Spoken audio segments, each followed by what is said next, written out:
Can I help? Anything you might need for your movie, please don't hesitate to ask. Nice. Nice. These are nice things. Is going to this party so important? No. I wouldn't go to this fucking party if you strapped $1 million on me and a whore to suck my cock on the way there. I wouldn't go to that party. Oh, good. Yeah, I'm not going to be your sympathy. No, now I'm not. That's it. It's over. It's over. I gave up. I gave up my 72 hours of being nice to you. That's it. All I wanted was for you to not accept the invitation. I didn't. I'm not accepting it. Good. Then everyone's happy. Now get out of here. Get out of here. Me and Sal, we're going to go together. Get out of here. Dad, we're going to go to Now you can invite Richard. Chinese restaurant. I don't have to worry anymore. Me and Sal are going to go to the Chinese restaurant and eat cheesecake. General Tso's chicken. General Tso. We're going to They don't smother have that in Wichita. carrots and sauce. I lived in a storage bin for 3 years. I was going to go to the party and tell people. I was going to shower for the party. Yeah, his weekly shower would have happened. What do you have Weekly. showered? Monthly. That's a good question. What do you have showered for your party? I'm saying no. No.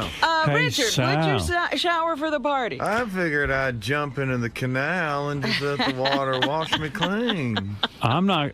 Hey, Sal, let's not shower for 2 weeks and Get finger right. each other in my apartment during Robin's party. And Who teach her a lesson. showers in the summer? What do you got? Some sort of Only gonna- sophisticados? I haven't needed to shower since I got waxed. I'm so clean down there. You only have to shower again 24 hours later, so...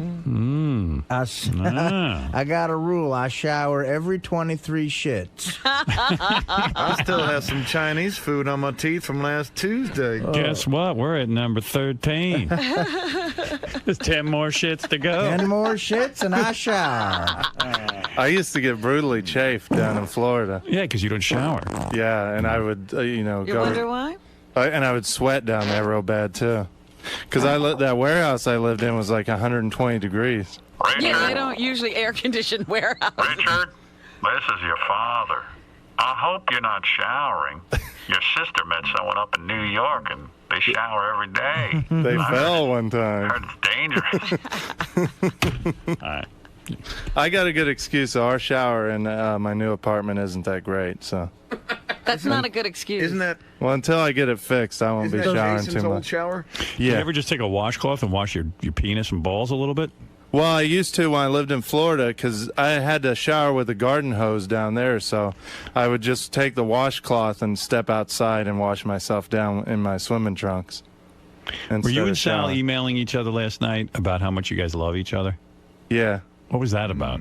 He just, I caught wind of that. I put out an idea on Lotus Notes, and he emailed me back just saying, I love you. And I said, I think I emailed back, I love you more. And we were just, Yeah, I love we you. communicate a lot on Lotus Notes to each other. So Why did the two of you just fuck each other? how you know we haven't? I love you. Let's fuck again. Like we did last summer. We got a little bit of Brokeback Mountain going here. Jokeback Mountain. I love the guy. I got to get the news. And I believe there is a cowgirl in our midst. I was going to say, what is with I think it's this a lumberjack outfit? shirt. Lumberjack/cowgirl with us. I've never seen a lumberjack wear ruffles, but... Have you ever heard the story of Lisa the lumberjack who planted apple seeds all over the country? I that's did her. know that I there got were it a lot at the of Gap. apple trees. Cute. What's that outfit? Look at you. Your jeans and I had a coupon. wow. That was the only shirt they had. Lisa, I Lisa like must weigh like 80 pounds. I weigh 110. Do you? I don't know why people think I'm so... I mean, there's nothing to you. Those jeans are sexy, though. No, I love the jeans. Yeah. You don't like the top? I don't know what that top. I Artie? don't know. I like the top, I guess. I don't give a shit, really. Tough crowd. I mean, it's nice, whatever. Just do the... Just do the headlines. Look who I asked. Yeah, I don't know. It's Artie, you don't like the top? She looks like a broadened shirt. Why are you laughing? It's just like girls put so much work into what they wear, and then Artie's like, I don't Artie care. could care less. Just let me see the 30 double Ds. Right. They're there. Don't worry. Yeah, I can't see them through that fucking Lorne Green shirt you're wearing. See, you don't like the shirt. That shirt is that hides every bit of Lisa's figure. You look like Haas on bananas. Lisa, go ahead. What do you have for us, if you don't mind? All right. Well, the lovely Robin Quivers is returning to her charitable ways, now working with the United Nations Foundation on their Girl Fund, which invests in the lives of the 600 million adolescent girls in developing countries. Robin has teamed up with the UN Fund to hold an invite-only reception where donors can learn more about the Girl Fund. Robin also... By the way, you hear this explanation of what Robin's doing? I got some email from Robin about her... Whatever right. this is. I will never do an event like this again. It's been hell trying to explain it to I don't people. even know. Like, I got it, and I started to get bleary-eyed. I have the attention span of a fly. See, that's why the new Sirius TV commercial is good. It's very simple. You see Elvis, you see Michael Jordan, you see me, and then you go, okay, it's not great. taxing. It's not taxing on your head. Robin sends me a thing in the email for some charity she's working on. I go, okay, let me see what this is. I start to read 2, 3, 4, 5 lines. I go, I don't know what the fuck I'm reading. I call him Beth. Do you understand this email? She don't understand it. Nobody understands. I said, that's it. I deleted What does that email Boom. say? I don't know. And hearing Lisa describe your latest charity, I don't know what it is. I just can't figure it out.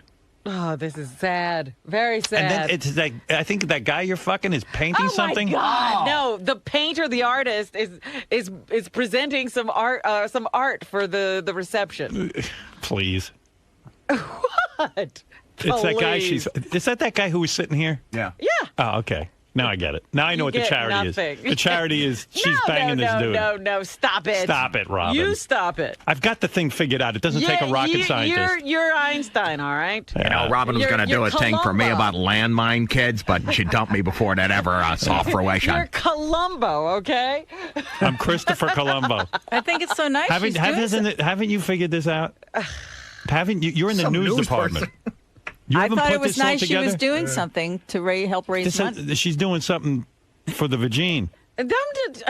Stop it. Don't be ridiculous. You're crazy of doing something for the United Nations Foundation's Girl Fund. Girl Fund. Yeah. Okay, and then what happens? Something with an artist? It's a reception. So people come, they can look at art, and then they'll find out about the Girl Fund.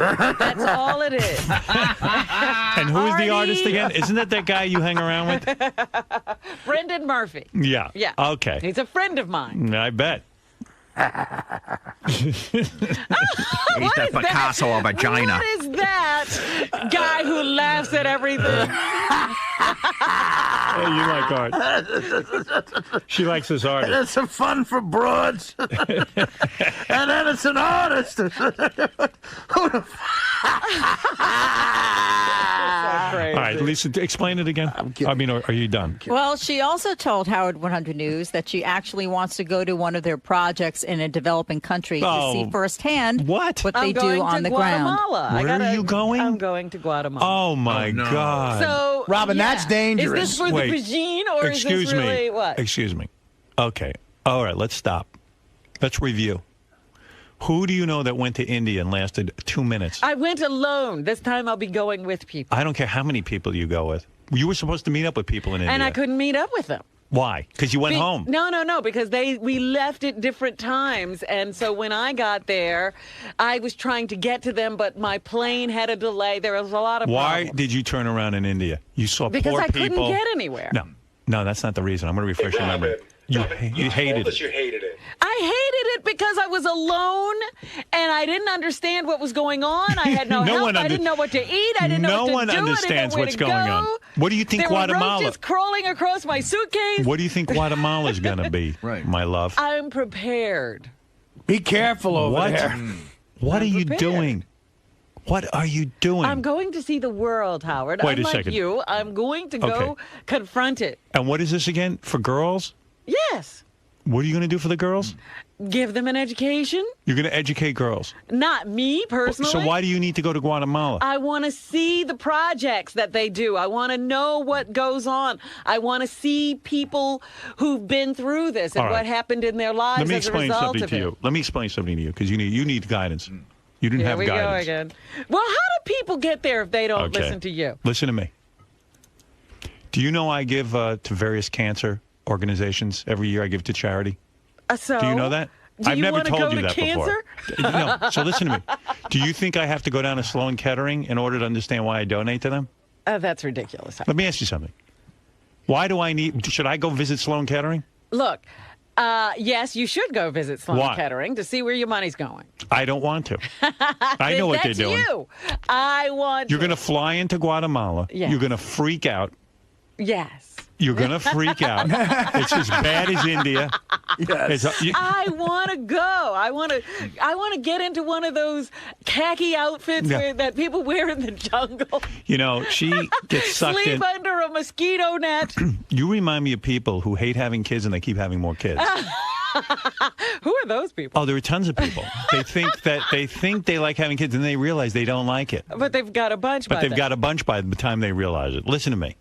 You love luxury. You love vacationing. I know you. I know you love to travel the world, but you're really used to a first-class lifestyle. I want to do this. And you're going to go to Guatemala, and you're going to say, what did I do? I'm going to live in a tent. Yeah, let me tell you what you're going to see. You're going to see squalor. You know what people in Guatemala say when they see Robin show up? They go, why would you come here? I would give anything to go to your country and live and go Take to... me in your suitcase. Take me. Put me in your cockroach-infested suitcase. I could have put that guy in my suitcase. So you're going to... So this charity you're involved in, you're going to go to Guatemala. Yes. And you're going to look at how bad people live. No, I'm going to see the project. And what is this project? They've started a program for girls out in this developing country to educate them. Do you understand the fact that in societies where women don't get educated, their societies never thrive? And that these developing countries have to be encouraged to educate women so that they can start to achieve? Hear you. First of all, do you know anything about Guatemala? No, that's why I'm going. Do you know they have the highest murder rate in Latin America, 40 murders a week? Okay. Do you know a week ago a Danish tourist was shot to death? Okay. And shot dead. A tourist, a Danish, which is a lot less... Why didn't you talk to that person? Why are you bothering me? Because I know you and I don't know that person. You should be telling everybody this. Don't go to Guatemala or anywhere else for that matter. I would never go. Because that's what Howard does. Anybody know where typhoons happen the most? Guatemala. Do you know that? She doesn't know that. You don't know it either. Somebody's filling you in on I know all about Guatemala. You don't know anything about it. I know about Guatemala. Why do you know about Guatemala? Because in college I studied it from afar. I never went there. Get out of here. I don't go there. I know about typhoons. He doesn't remember yesterday. I read the newspaper. Guatemala from college? I read the newspaper about the Danish tourists. It was Guatemala. Check it. If I'm wrong, I'm wrong, but I know it. People die here, Howard. Listen, one thing I know in life, better than radio, I know places to stay away from, and Guatemala is one of them. Do you know they have scorpions there that can jump 20 feet? And what does this tie in with this artist? What has he got to do with Guatemala? Oh, my God. How'd you tie him in? Reception. He wanted to do an art show in New York. He was already doing one. We decided to put the two together. Is he going to go with you to Guatemala? No. Yeah, he's not an asshole. He's been to Guatemala. He lived there, actually. Oh, okay. Now I got it. Now I got it. I didn't know anything about it. Okay. He was a child. His parents took him there. He's still a child. And what do you think? You're going to stick to your fruits and vegetables over in Guatemala? They have lots of fruits and vegetables in Guatemala. Filled with what? Excrement. Excrement. Monkey shit. Yeah, there's monkey shit all over the fruits and vegetables. A lot of raw bars. You have to get shots before you go. Really? Yeah. Probably get shot when you trust go. me, and trust me, brush your teeth with beer, not water. All right. And they say don't drink the water, drink Coke. Oh, God, forget that. Coke without Because ice. the tap water is like drinking mud. poison. Well, we'll see how long. I bet you're on the plane faster than you did with India. She won't get off the plane. I think I can last. Dan, go ahead. Thank you, Howard. Robin, you're a fucking nut job. How come you can never admit? You can never admit when you do something fucking weird, man. What did I do now? Howard is telling you like the normality of shit. I don't know if that came out right, but I'm trying to teach her. I'm worried about it. What did I do weird? People do these kind of things all the time. Did you read in the paper? I'm not kidding around now with you. Last year, a United States tourist who went to Guatemala, just like Robin, who probably wanted to see women. She didn't go, or he didn't go at the UN. Was hacked to death with a machete. And Jason brought me in the article. Robbers armed with machetes hacked a U.S. tourist to death and seriously wounded his wife. I think he was there to help girls. In an attack aboard the couple's sailboat in northeastern Guatemala, the woman told the Associated Press on Sunday. Guy was a 67-year-old guy. Same age as you, Robin. Right. They poked us and stabbed us with machetes, and they were asking for money, specifically dollars, said Dryden, who was listening. Make sure you take a lot of cash, Robin. You're going to get poked and prodded all over the place. Listen to this. Not only just in your asshole. In March, protesting farmers briefly kidnapped 4 Belgian tourists at Lake Izabal to press for the release of jailed. I don't know. I can't read this stuff. I'm sick to my stomach over it. I'll talk to you off the air. You will not talk to me off the air. So silly. Somebody's got to go save the world. You're not going to do it. You're over your head. I'm over my head. Howard, can I have the power over the geek show?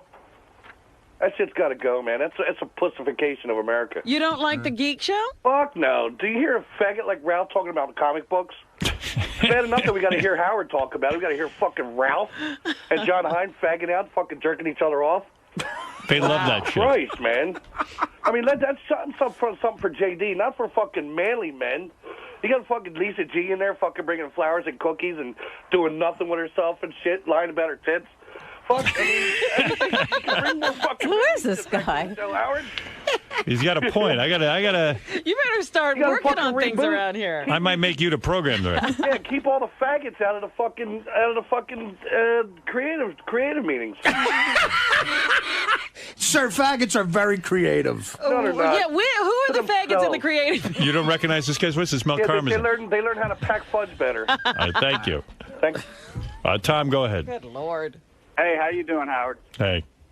Hey, yeah, I'm a surfer. I travel all over South and Central America on surf trips. I've been going down there for years and years. I'd like to try to talk some sense into Robin. It's probably not possible, but you don't know what you're getting into, Robin. You've got this kind of romantic idea about helping people, which I think is great. There's a lot of people down there that need help, but that's a horrible part of the country for someone, with your Tom, the way you're used to. Tom, I'm glad you're calling in with a reality check. Sometimes it's good to get out of your comfort zone, people. Hey, Tom, how many times have you been raped personally in Guatemala? At nice point. Give me the over-under, 38? I can tell you this. I've seen some horrible things going on down there. Name one thing you saw that was the most horrible. I've seen people robbed of their money. I've seen people left with nothing.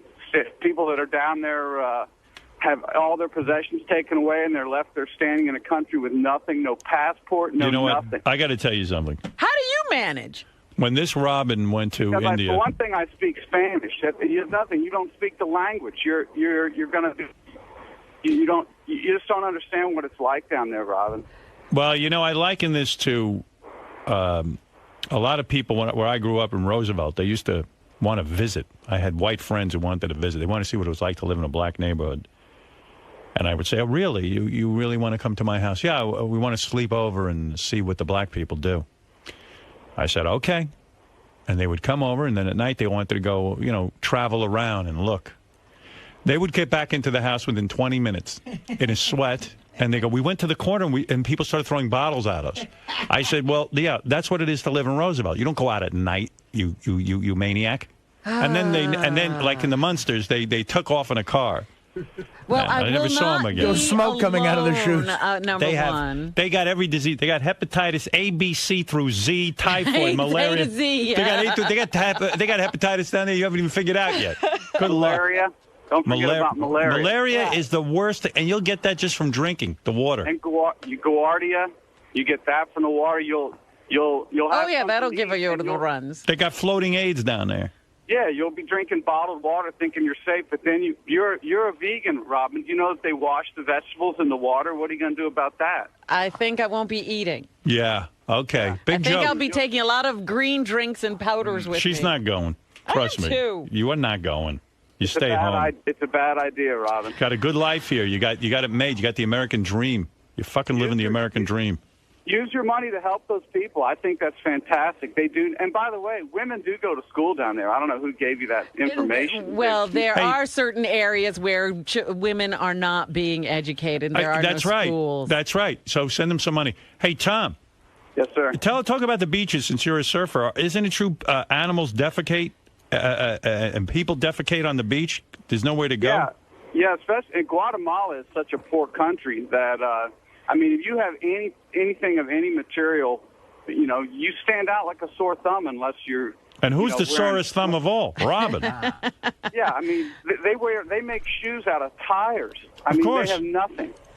They'll strip Robin down and take her for her parts. Are you kidding? The most popular sneaker down there is Goodyear. Yes. I was going to say, I'm bringing back that business. Tire sneakers. Listen to this. Warning, listen to this right off the internet. Someone just handed me this. Warning for U.S. tourists from the U.S. Embassy in Guatemala. What are they even doing there? Avoid gatherings of agitated people. Attempting to intervene may put you at risk of attack from mobs. Avoid close contact with children, including taking photographs, especially in rural areas. Such contact can be viewed with deep alarm and may provoke panic and violence. These people are on the level of cavemen. Well, Howard, that's listen why to this. they need help. Keep informed of possible demonstrations by the following local news and consulting hotel personnel and tour guides. Avoid areas where demonstrations are occurring. Virulent rumors of Virulent. Say again, please. Virulent. Virulent rumors of child stealing and murder for organ harvesting continue. Wait till they get a load of her with those pontoons. Oh, man. Look at the kidneys on her. Look at I mean, Robin's bra is worth 30,000 shoes over there. The green drink.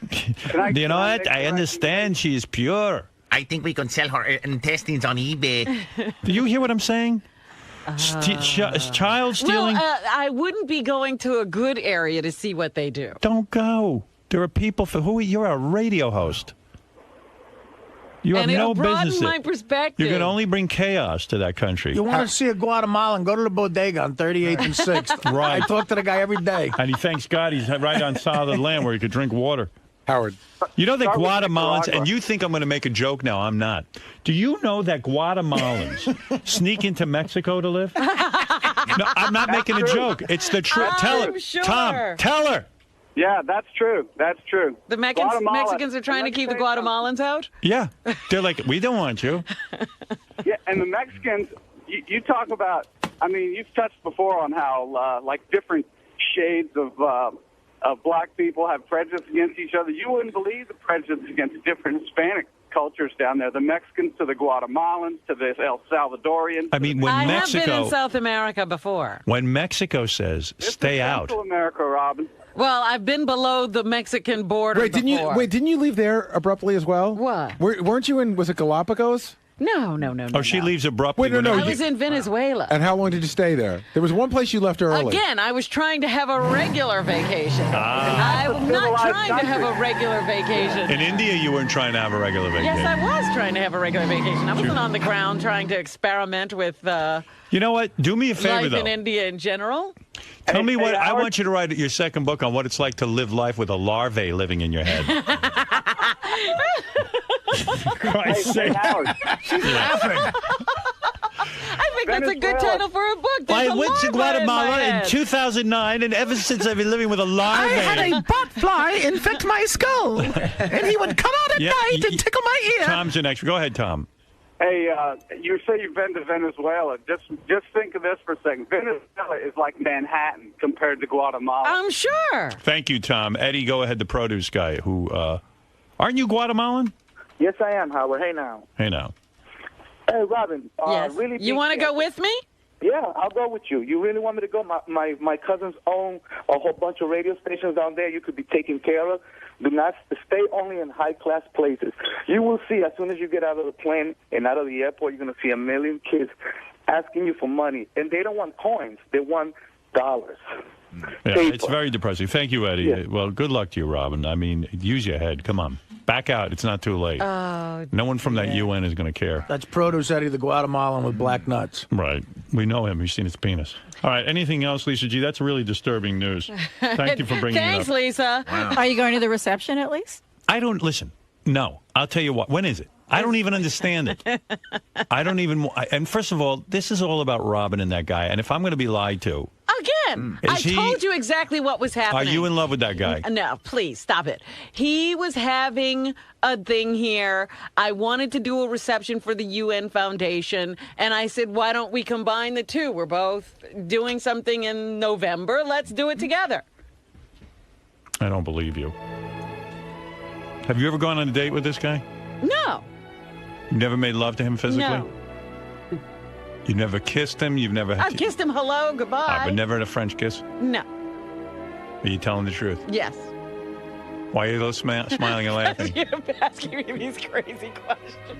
No, because I'm right, aren't I? No. Why are you lying to me? I'm not lying. Why are you embarrassed? He's a good-looking guy. I give you that. I'm not embarrassed about anything. I'm telling you the truth. I don't believe you. right. I don't know what you're doing. I told you what I'm doing. I'm having a reception for the UN Foundation's Girl Fund. When is That's it? all Now I I'm got to doing. go to this. When is that? It's Wednesday. What Wednesday? This Wednesday? This Wednesday. What time? 6 to 9. Oh, shit. You know, Wednesday I'm out on Long Island. I know that, and I was going to come to you privately and talk to you why about would it. you do that on a Wednesday? I got to go support this thing now. How am I going to get the fuck over there?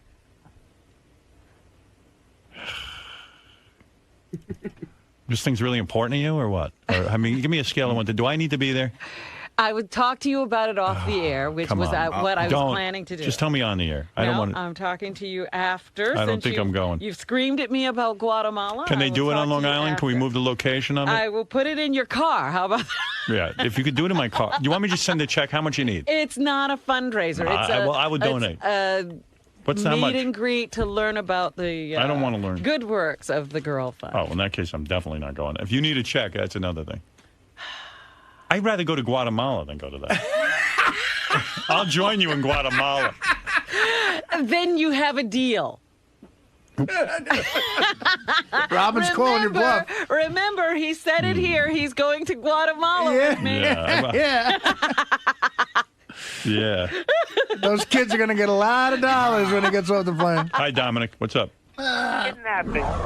What? Do you want me to buy a picture of your boyfriend there?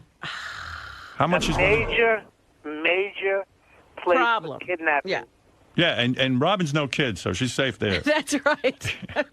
And when they say the only thing they'll take is exchange Howard for you, Howard, are you willing to go? No, I wouldn't go. not. Of course not. That's so stupid, Dominic. What are you doing lately, anyway? I'm working very hard on. You still with Leslie? Of course. Of Will I course. see you guys? Yeah. Good. Are you going to go to the big fundraiser? Yes. You're going to buy a painting of Robin's boyfriend? Here we go. Absolutely. Brendan Murphy. Brendan Van Gogh? Absolutely. My pleasure. But I'm being serious about kidnapping down there. You have to be very careful. Yeah, I believe you, Dominic. It's in the UN warning and everything. I just read it. All right, thank you.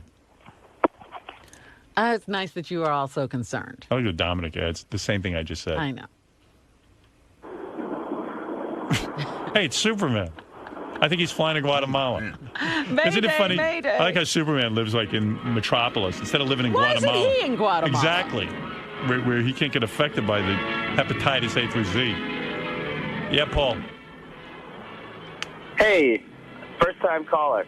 Just want to say, why don't you guys get Robin on that lie detector? Okay. And now I was wondering if I could play a game.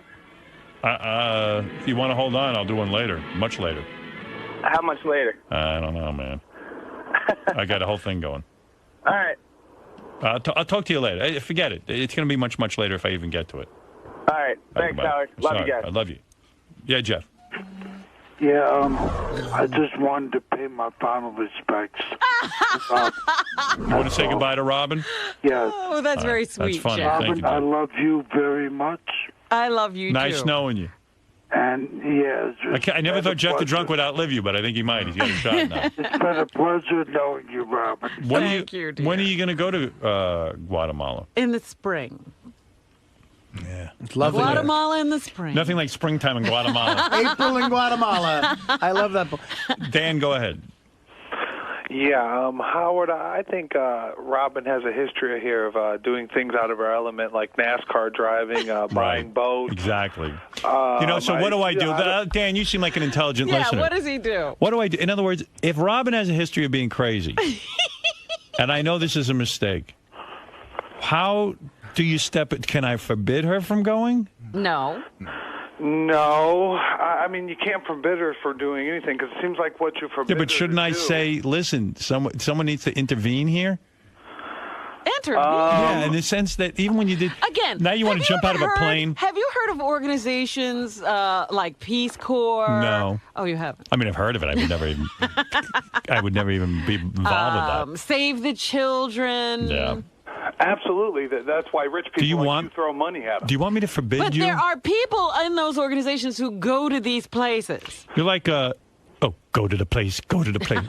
You're like Madonna or... I want to be Angelina Jolie. Yeah, that's it. You and the Octomom. I'm not going to have 15 I want to go kids. experience it, Howard. Yeah. I do. Can't you do something here for people? Why do you have to go to Guatemala? I do things here for people all the time. You know that. Well... Robin thinks she wants to go experience it, but when she gets down there and actually gets in the crossfire, it's going to be a different story, Howard. Yeah.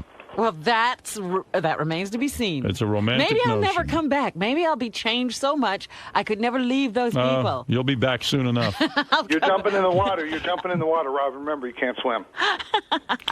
Okay, Jim, go ahead. Hey, Robin, I wanted to first congratulate you on your decision. I really appreciate the cause, and I plan on making a donation today. I was wondering if there was any way you could follow in the footsteps of Salma Hayek and maybe breastfeed some of these children. Yeah. Well, when I'm in Guatemala, maybe I'll be moved. You never know. Feed a lot of kids. That'd be great if Robin started breastfeeding Guatemalan children. Yeah, I mean that's Salma Hayek actually did that. She whipped out her tit and fed some kid. That's great. Yeah, For the kid. That's really nuts.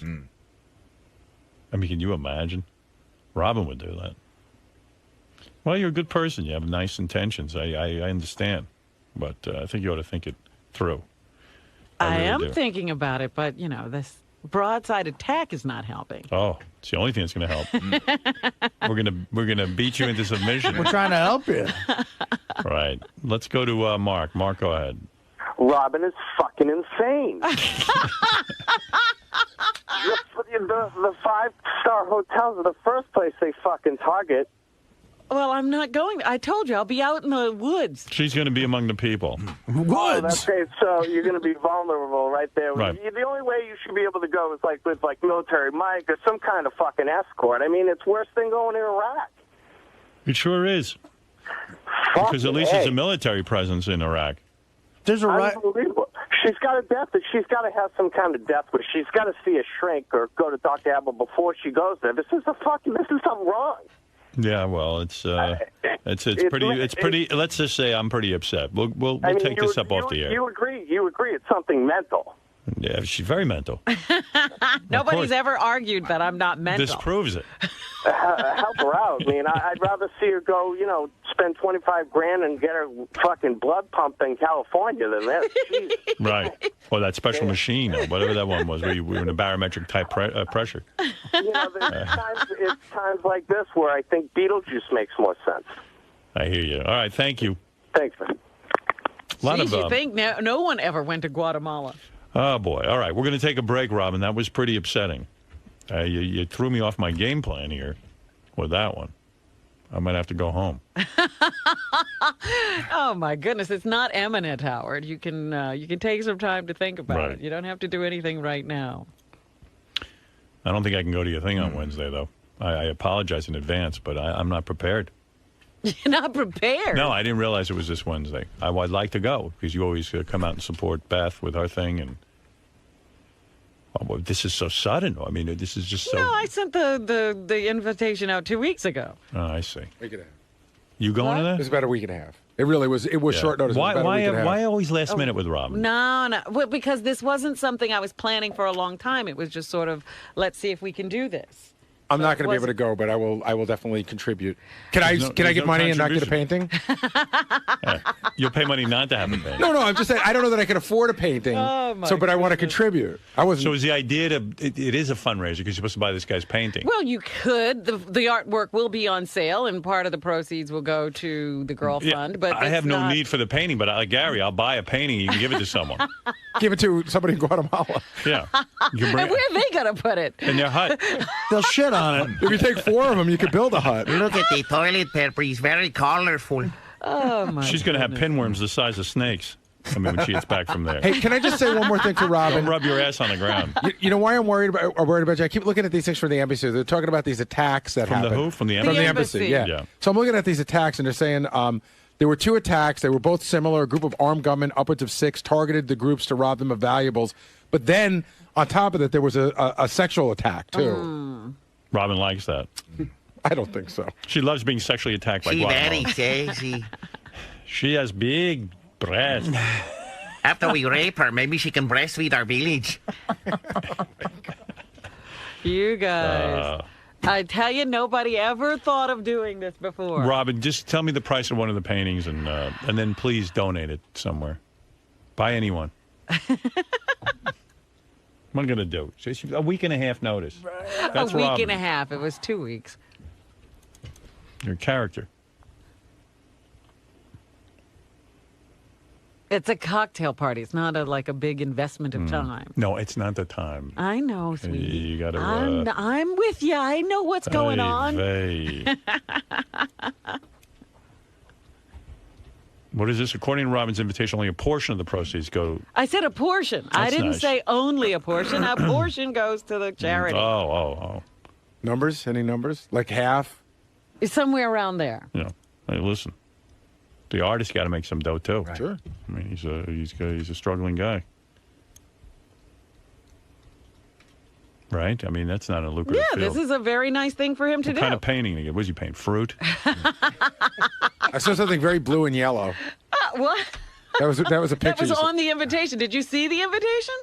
One of his paintings. I tell you, Robin, your invitation, I couldn't follow. I didn't know what you were doing. God, you're I so swear. silly. It was very involved. Just say, I need you to be here at this time. That's the invitation. You have to, with an explanation. I didn't know what I didn't work on the wording, Yeah. and it doesn't say that much, Howard. It does. Get I'm that looking invitation. at it. I didn't know what was going on. I bet you every one of his paintings is a painting of Robin's breasts. Oh, stop it. Does this look like breasts? Are you looking at it? I'm his muse. Here It's we inspirational. Yeah. Look at little Mikey. I should take a break. We again, your new news has monopolized the entire show. I had a whole bunch of things to talk about. Look, Yeah. I didn't bring it up. Lisa G did. Well, that was mind-blowing. Thank God for that news department. I never know. When she got a hold of me last week, I was like, oh, you guys figured it out, huh? Mm-hmm. We're the news department, she said. What do you got, Gary? No, I'll tell you, I got talking during the break. I was just thinking, there wasn't a person who got that invitation that wasn't at my desk within 30 seconds and goes, isn't this the art for the guy that Robin brought up that day? 20 people stopped by like they were all Sherlock Holmes. Yeah. I don't understand why that was a big deal. That's because you're sitting there. If it were me, you'd be laughing your ass off. It's an interesting connection because we all think that you are good friends with him. I would say I'm a good friend of his. I would say she is.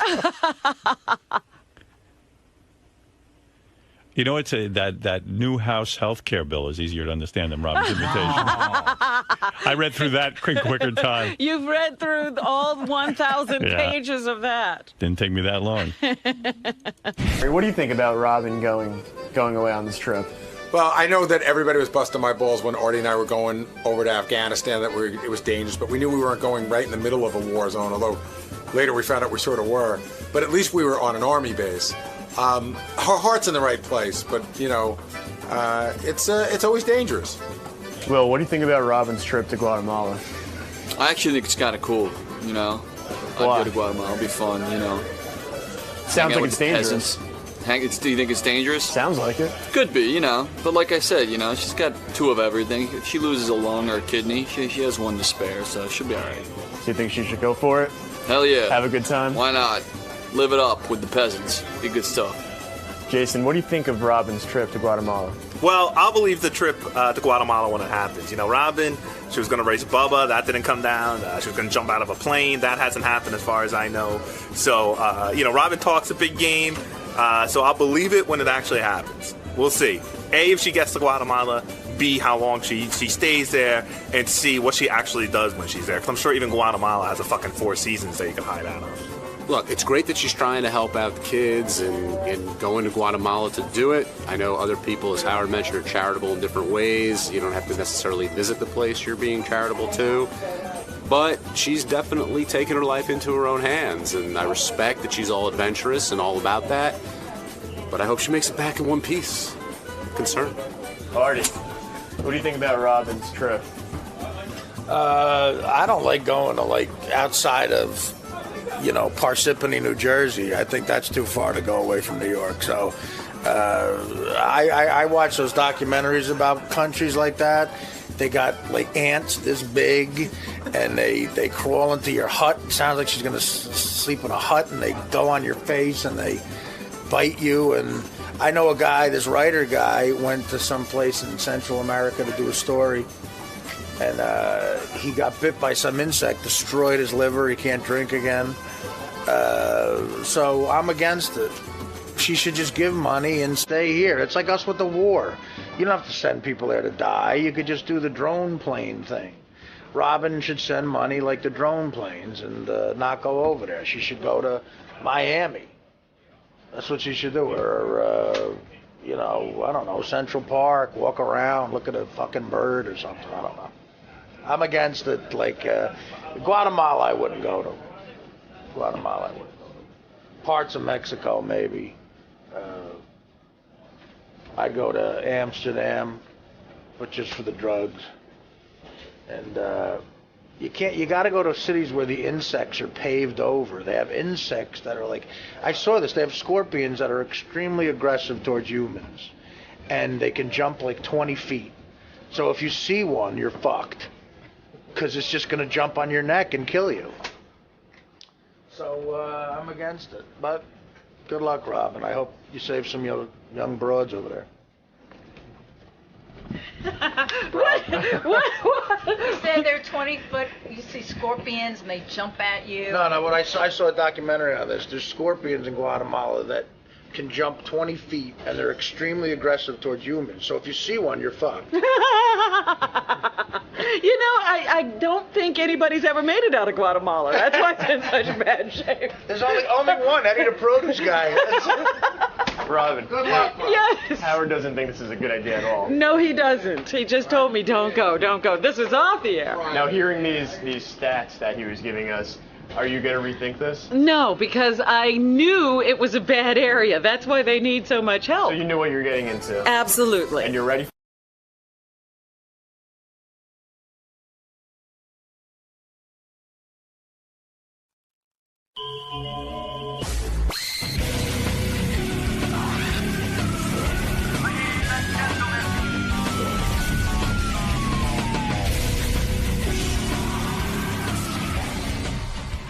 On January 9th, 2006, Howard Stern launched his new Sirius satellite radio show, ushering in a true revolution. On January 5th, 4 days before this momentous occasion, Howard led the second of 2 technical studio rehearsals. If the events that occurred during this run-through were any indication of what the future was going to be like, we all would have been in a lot of trouble.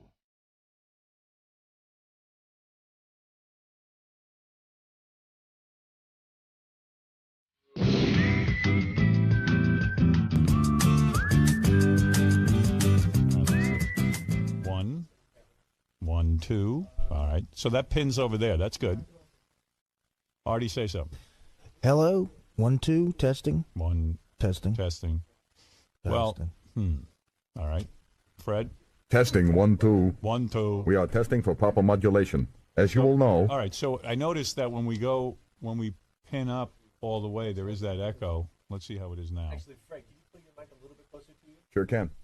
Testing, 1, 2. I've been trying for 20 years to get him to pull his microphone closer. Testing, 1, 2. How's that? Is that better? You know, I would put this on the air. Why not? Yeah, I would too. You know what? I would. People like it, and who gives a fuck? I know you'd change your mind. I just wanted to remind you that you were changing your mind. All right. All right, I'm just going to start from the left-hand side of the board to the...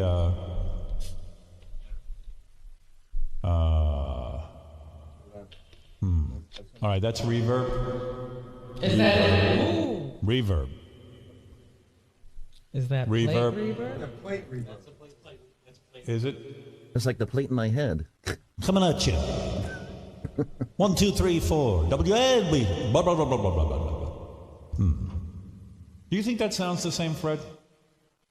What we used to have?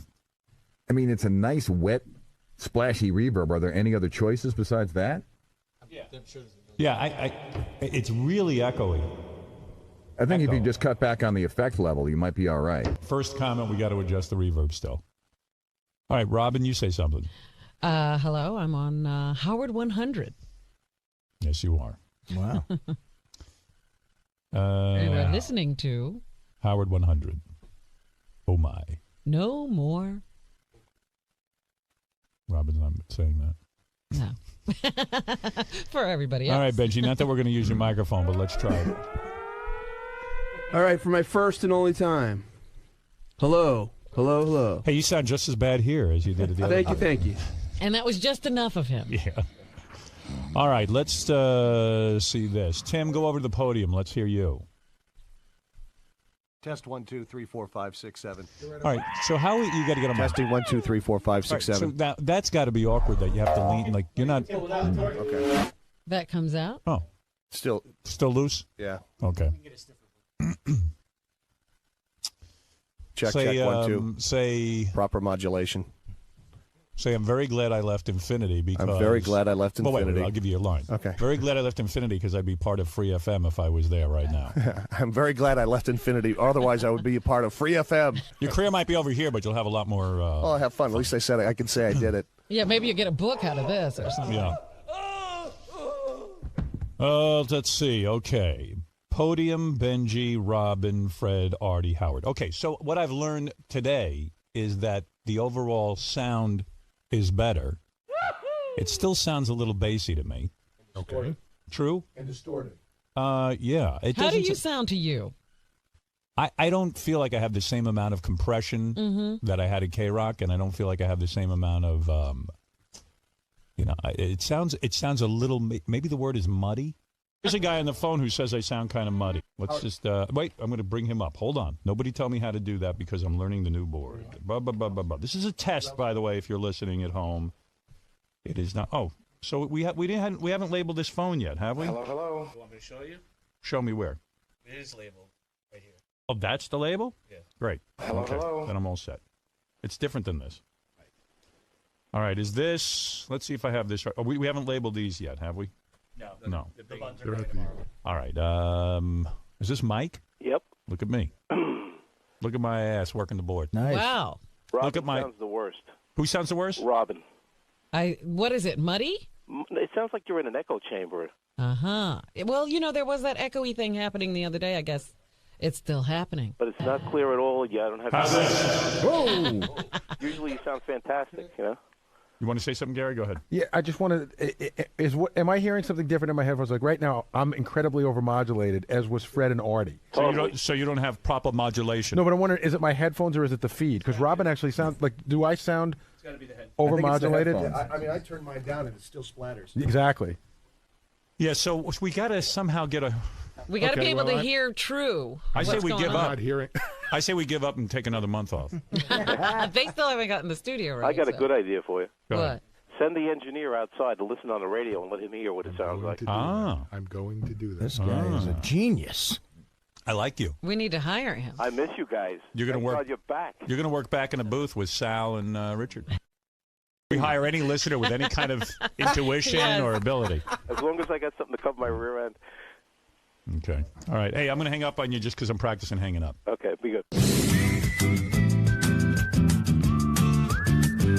So Scotty, where's my headphone volume? Oh, it's nowhere. It's clearly labeled. Oh, here it is. In a way that you can't see it. Yeah. What do you want, Sally? Howard. Whoa, this is really hot. Yeah, that's what I thought. I wanted to switch headphones to What, see. my penis? It's just. I wish. The guest headphones need to be fixed. Okay, I'll move it out a little. All right. What do you wish? Okay, so what do you wish? I wish your penis was real hot. I don't know what I'm talking about. It's just as creepy. It's going to get a lot creepier. Howard, I set up the profit system on the right. Those are going to be your Meanwhile, I walk in today, right? And Sal's looking at me with these puppy dog eyes and stuff because he's all upset for me. You know, I know what's going on. You know, he's all traumatized because of the newspaper. Because my daughter's in the newspaper. Oh. For being in a play naked. So he's giving me the look of shame, like, no, I'm so sorry. He's with you. He feels for you. Well, you know, it goes farther than that, Howard. It's, Yeah. It's really funny because the last 2 days with him has been sort of amusing. So after the other day when you called him in during our last test and he wasn't ready, and his stuff wasn't ready, you know, he just gets crazy. I mean, Artie and I used to go, didn't he work on Wall Street where they just broke your balls beyond belief? Don't you have to be made of Teflon? Yeah. But he's so sensitive. So he spent all day yesterday filling up the profit system with stuff, and he's just dying to hand you your birthday cake. You know what I mean? Like your present. Oh, that's why he's telling you about the profit system. Hello, jackass. We're working over here. I know. I am trying to contribute to the show. He'll get to it when he gets to it. I know, and that's what Sal, I'm doing. we're going to get to you. Okay. We're going to get to I'm you. simply explaining what you need. But we know that. We told him what he needs. What 48 are you hours. trying to do right now? I don't even understand why you're sitting here talking to me. I'm trying to do a test. Shouldn't you be working on I'm Super Sting too? I'm contributing to the test. What do you want to do? Tell me now. I'm working on the microphones, but tell me what you need to do. No, I'm not going to interfere with your No, you are. You're interfering. What do you want to do? What did you come in here to say? No, you're excited like a little kid. What I'm saying is, Sal, reel it in. I'll wait, Howard. Everyone quiet. Okay. What is it you want from me right now? If you look to your right, I've constructed the computer screen to look like your stacks of Am cards. I working on that now? Apparently not now. Right. I didn't know. I'm sorry. Okay, so why don't you calm down? I will calm down. Take off your headphones. You can leave. Walk out of the room. Look at me. You can leave. And then when we're ready for you to talk about what you've done. No, I don't care about what I've done. It's about what is important. Sal, I'm trying to do this in a methodical way. I'm moving from the left side of the board to the right side He'll of the get board. to you. I'm going to get to It's you. not even getting. Why Why you are you guys crying? make it? Why you You're guys? crying. Are you I'm not crying. No. His why, hands start shaking. I'm and he's here. crying. Look at your face. It's What do like you- what- why? Sal, How come? Sal, what's going on inside? Tell me. Everything's going down. Tell me what's going downhill. He hasn't gotten the. No, I'm going to tell you what's going on. It's He not hasn't- about attention, he hasn't Gary. Don't got- paint it that not way. attention. He hasn't gotten the sort of accolades this week. No, He's been working it's on it. not He hasn't true. And the other thing is, Sal. by the way, people. I will wait for you, Sal, Howard. I feel you're a need- valuable guy here. I think you're very valuable. Thank you. I've shown you in many ways. Yes, thank you. And I met your daughter yesterday. Yes. And she is one of the most beautiful All right. girls. Stop. Don't go there. I mean that in a platonic. All right. Here's what I want to do. Stunning. Right. Okay. You got good sauce in your balls, Howard. Let me tell you, you make good kids. Thank you. Goodness. What I want to talk about right now is the equipment. Okay. Okay. Can I just say one more thing about Sal? And Sal, Yes, I'm sir. going to get to your contribution. Can I go back to my Yes, test? but I want you to understand it's not about me showing my contribution. It's just me contributing. I don't want We credit. all believe that I for don't sure. want He's credit. been accolade free I for just 2 wanna- weeks. Exactly. He can't take it. Now, Howard, Sal, when you By the way, in the test here, as I'm talking to Sal and Gary and everything, I need my voice much louder. I'm like the guitar player who needs to go to 11 on his amp. There's like an eighth of bass that's All right, listen to still me. out of your Listen to me. microphone. Listen to I me. can tell. I listen Okay. to your voice All every right. day. Good. Howard, can I tell him something technical? I that he can needs to gauge know? his voice on the microphone. I Sal, promise you I can. want you to go to your cubby hole. Okay. And work. All right. Sal, when you take your headphones off and you put them down on the counter, make sure the microphone is up rather than down, if you know what I mean. Otherwise, it'll hit the counter. And it'll Okay. Gary, I got to get Sal out of here, and I got limited time today. Everyone's making me mental. I'm just trying to get him. What is it, Richard? Sal was devastated the other day when I came in and had a file for you. I think he's trying to make up for that. That's exactly what's going on. Yeah. Why? What? What's wrong with me trying to make up? Why? I'm doing my job. I've been waiting for Thom for Sal, 2 freaking days Sal, look to at fix me. my computer. Sal, look at me. I'm working on the microphones first. Don't deflect I'm the Thom. rebutting Richard Christie. That's all I'm doing. Everyone knows you want to get in here and show everyone what you've done. No, I don't. God damn it. Why can't I? All right, I tell you what, in honor of Sal, what do you want to tell him? I tell you, I'm gonna because I don't know what I'm doing. I'm gonna screw up my test right now and go right to tell us what I don't want that. I don't want you to come in for? I don't want. What did you come in for?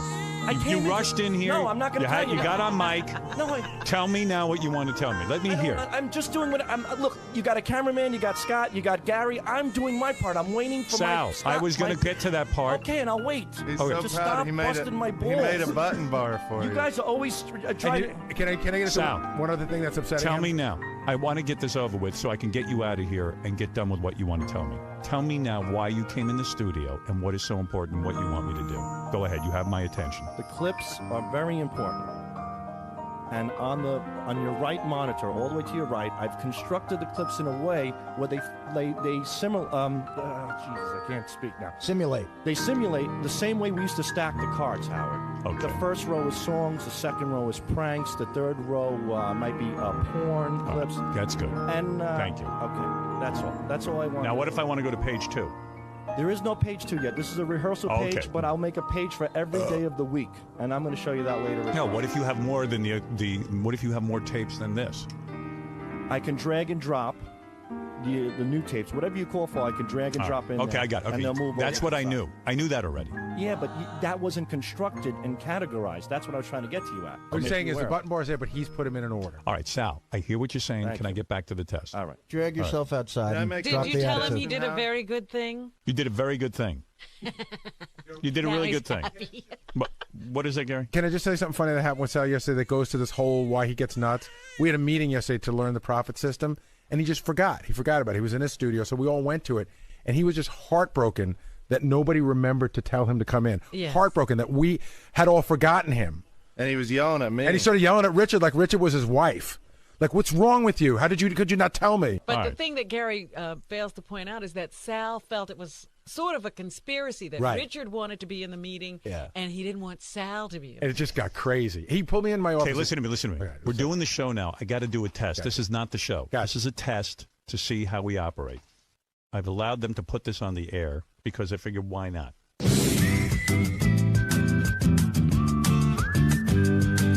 Hook nose. Howard. How come you don't say Howard, you hook-nosed Jew bastard? Come on, Howard, you hook-nosed Jew bastard. Listen. Well, you know why you didn't say it? Because it's not the show yet. It's a rehearsal. Oh, I see. He's not wasting He's it. not up here. He's not up to Give me some technical feedback. Can't hear the show on hold either, so I didn't know what the hell was going on when you went to me. You know That's what I mean? got to be fixed, Tim Bob. Yeah, you ain't kidding. Listen, Howard, you sound a little far from the mic, too, bro. You know, that's what it must be. It doesn't sound right to me. I don't sound intimate. I mean, on the phone it sounds better, but when I'm listening to it through the radio, through the receiver and stuff, it's kind of like you're almost like pushing your voice. You're trying to project a little bit. Yeah, that's what's going on. Ick. I think you have a problem with See, I need to goose Ick. my microphone level up, too. Like, just be able to... I overmodulate. Yeah. You guys aren't letting me overmodulate. Tom, that's what I really need. I need to overmodulate. Digital doesn't overmodulate, it distorts. That's the problem. I don't care, Scott. Okay. Figure it out. You always tell me why I can't do something. No, I'm not telling you why you can't do it. I'm telling you what it will do. I didn't say you can't. No. I don't want to hear it. Okay. Fix it. Hey, Howard, can you hear me? Where are you? Oh. I went to my office now. I just want to check. I wanted to test out this aspect of it. See, I don't like the way that sounds. That sounds bad, too. Yeah. Let's hear. So I'm in my office, and I was going to see if the stuff we put in for you is what you wanted in the profit. Do you feel it's echoing a lot when he talks? Yeah, it's very booming. I don't know if it's an echo. Tell me, does this sound better? Because the microphone's pretty... You know when you go to the eye doctor and he goes, this or this? No, what does he say to the eye doctor? He goes... Can you see better with this one? This one? Or with this one? Say this one or this one? This one or this one? Number 2. Okay, for number 2, I have to, like, bend over and be right on... The microphone's very short, so I have to be... Both, I have to bend over. I have to be right on it, so I need a longer neck. Hold on. Does this sound okay to you the way it is right now? Hold on. Give me this or this. Is it good like this, or is it better like this? Better like this, number 2. Number 2. So I need to just extend the arm. I don't know. No, you need to get your teeth made smaller. I think there's also another sound coming in there. If you can just hold the trigger down without saying anything, I think there's an extraneous hold the trigger noise. down. I'm holding the trigger down. Now I'm going to shut up. Don't talk. I got it. I'm going to shut up. Yeah, listen to that. Oh, That's what I'm talking about. Hey, Fred, you're coming alive, pal. You're 2 for 2 today. Now I'm going to let go. That's it. See, that's it. It's picking up some sort of noise. I don't know if it's overmodulating on the board. That's called ambient noise, Or Fred. if it's picking up something in the room. what's going on in that room? Let's see what Ralph wants. Now, why is there? Who's getting feedback? Who took their headphones off? That was probably me. Who? Thom. Oh, where's Thom? He's on the phone and. Oh, so what you doing, Thom? I'm trying to get. All right, I'm going to try and turn off your wireless. Longer. All right, that's better. I like Thom hanging in the back there for the whole show. Thom's becoming a big star in the show. Hey now. Hey now. Hey now. Hey now. Oh my God, you sound weird on the phone. Yeah, I don't know what's going on, but it doesn't How is sound. it on the air? Not good at all. There is not proper modulation. Yeah, it was better the other day, I think. Well, here's the deal. Robin sounds the worst. She sounds like she's in a tube, and it's A green type of tube? a green type of Which tube. opens and closes. Now, Fred, how come when I say that you don't hit that? Thank you. A green type of tube? Well, I can give you that. Go ahead. And you're very bassy. Everything is real bassy. Let's see. Let's go to Steve, who says we sound good. Hold on there, I Ralph. can listen to that all day. 1, 2, 3, That 4, sounded 5, good. Thank you. 6. Steve, you there? Yeah. Now, what is your impression of what's going on sound-wise? Never mind the content, because we're not concerned with that. But can I just interrupt? The content is out of this world awesome. I mean, just to sit and listen to you working out the bugs. I mean, because I've tried to listen to K-Rock today for a little while. It's just unlistenable what these people are doing. So you mean our test show is better than their show? Oh, please, nigga. Yeah, Howard, let's hear you sing Yankee Rose, though. Listening over FM for 20 years, this is far superior. Yeah, we're just working out the bugs. I mean, don't evaluate our sound yet, because this is a work in progress. I will tell you But this, though. this gentleman is saying all the mics sound okay to him? Robin, you sound a little off there, but Yeah, it sounds like you're in a tube or something. It's weird, because to me, you're the one who sounds the best. Yeah, it sounds really good in here. Yeah, I wouldn't even touch Robin based on what I'm hearing right now. No, you'll hear it. You'll be like, oh, no. Really? Oy vey. Oy vey. Everything on the phone. How do we know this guy who's saying we sound good isn't an executive for Viacom trying to There you sabotage you? Who are you, sir? Who are you? I'm nobody. What are your credentials? Why do you say it sounds good? This is Fareed. You sound excellent.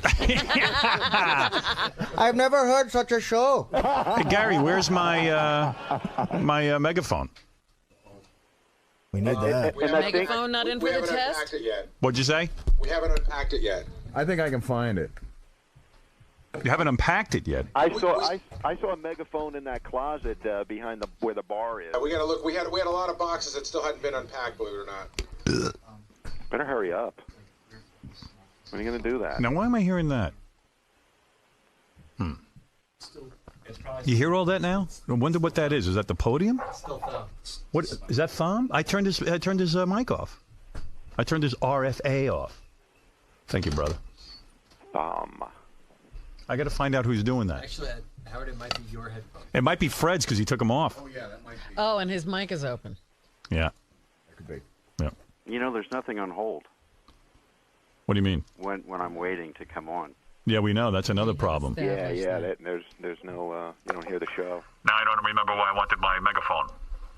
Thank you. Yes. Fareed. Like I can hear that guy talking, the caller. I can hear. I could hear him good. Wolf. All right, I got to go play some stuff and screw around here, all right? Happy birthday. Hey, I listened Thanks. to you and Gary on New Year's Eve. Yeah. That stuff was great too, man. That was fun, man. I tell you, this satellite stuff is way liberating for me as a broadcaster. Yeah? I got to tell you, just being on New Year's Eve and not having like that whole weird thing, you got to get to the next element. You can't be on too long. You just be jumping in all the time, and just you're driving in your car, just call in, Well, what was weird was if they can get a damn hotline together. I'm standing there talking like stream of consciousness.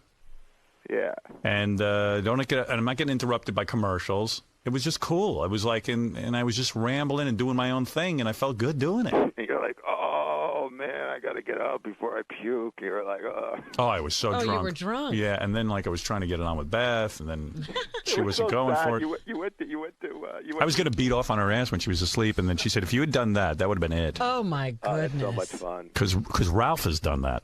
Not to Beth. Yeah, to Beth. No, he's done that. Ralph was with some That's chick. The revelation. Ralph was with this chick, and he says to me she fell asleep drunk, and he pulled down he pulled down the sheets, and she was wearing a thong. Well, we were messing around too a little bit, and then she just kind of like passed out. She passed out on you? And then she fell asleep, and so he finished by pleasuring himself on her ass. No. I humped her ass and then came all over it. Oh, and she never woke up? No, she slept, and he did it 2 more times after that. Oh, my goodness. I tried that a couple times. Are you sure she was still alive? I don't know. Are you sure she wasn't a guy? I got up and Yeah, left. I believe the whole thing except the chick part. Who's that? Oh, is that me doing that? Hold it. There's a lot Might of... be your headphones. Yeah. Really close to your mic. It's not happening now. Turn to the other Yeah, side. no, that's all right. Beth told me if I did that to her, she would divorce me. Whoa. wow. Oops. Wait a second.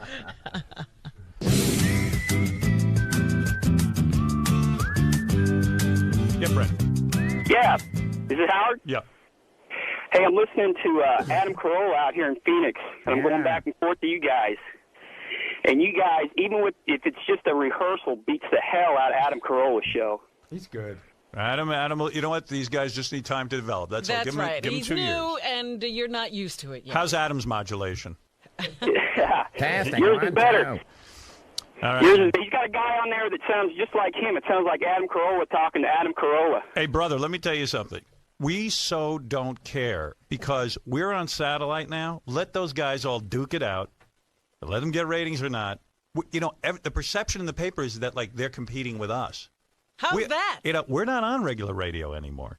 They're all going to have to figure it out. I saw an ad in the paper. You know what? I'm doing the show. But, okay, this is the last thing.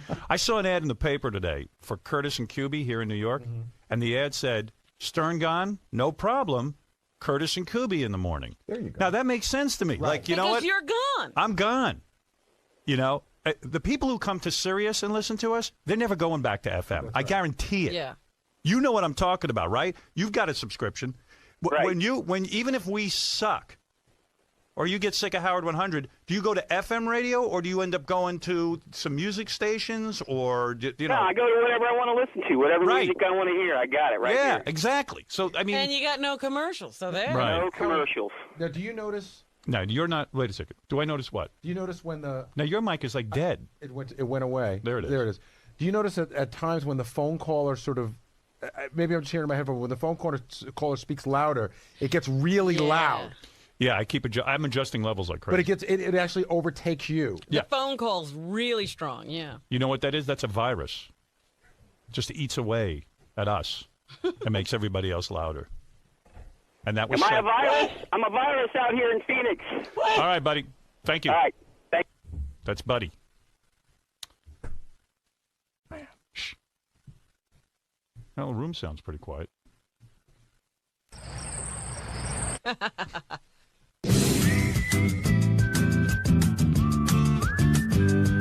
Okay, so we discussed the microphones, guys. Everybody in agreement that there's some work that needs to be done, but we're not sure what. Can this problem be fixed? Yes. I'm fully confident in the engineers here at Sirius. No! I am. I actually am. All right. These guys have done a great job. I'm going to pop through the phones and see what people think of the sound right now because I adjusted your mic, Robin. Okay. What you're doing now is listening to a test of our morning show. I have to say, it is a beautiful studio. It's gorgeous. Really, we're going to have some people come down here, you know, like hang out with us because you got to see what's doing here. And then you got to go roam the halls and just walk into the different radio stations. Yeah, I And it did is that fun. today. Yeah. Who'd you run into? Walked Richard by- Simmons and my daughter were carrying on yesterday. Oh, yeah? Up here. I saw Martha Stewart's daughter. She's kind of hot. But she's really cunty. What?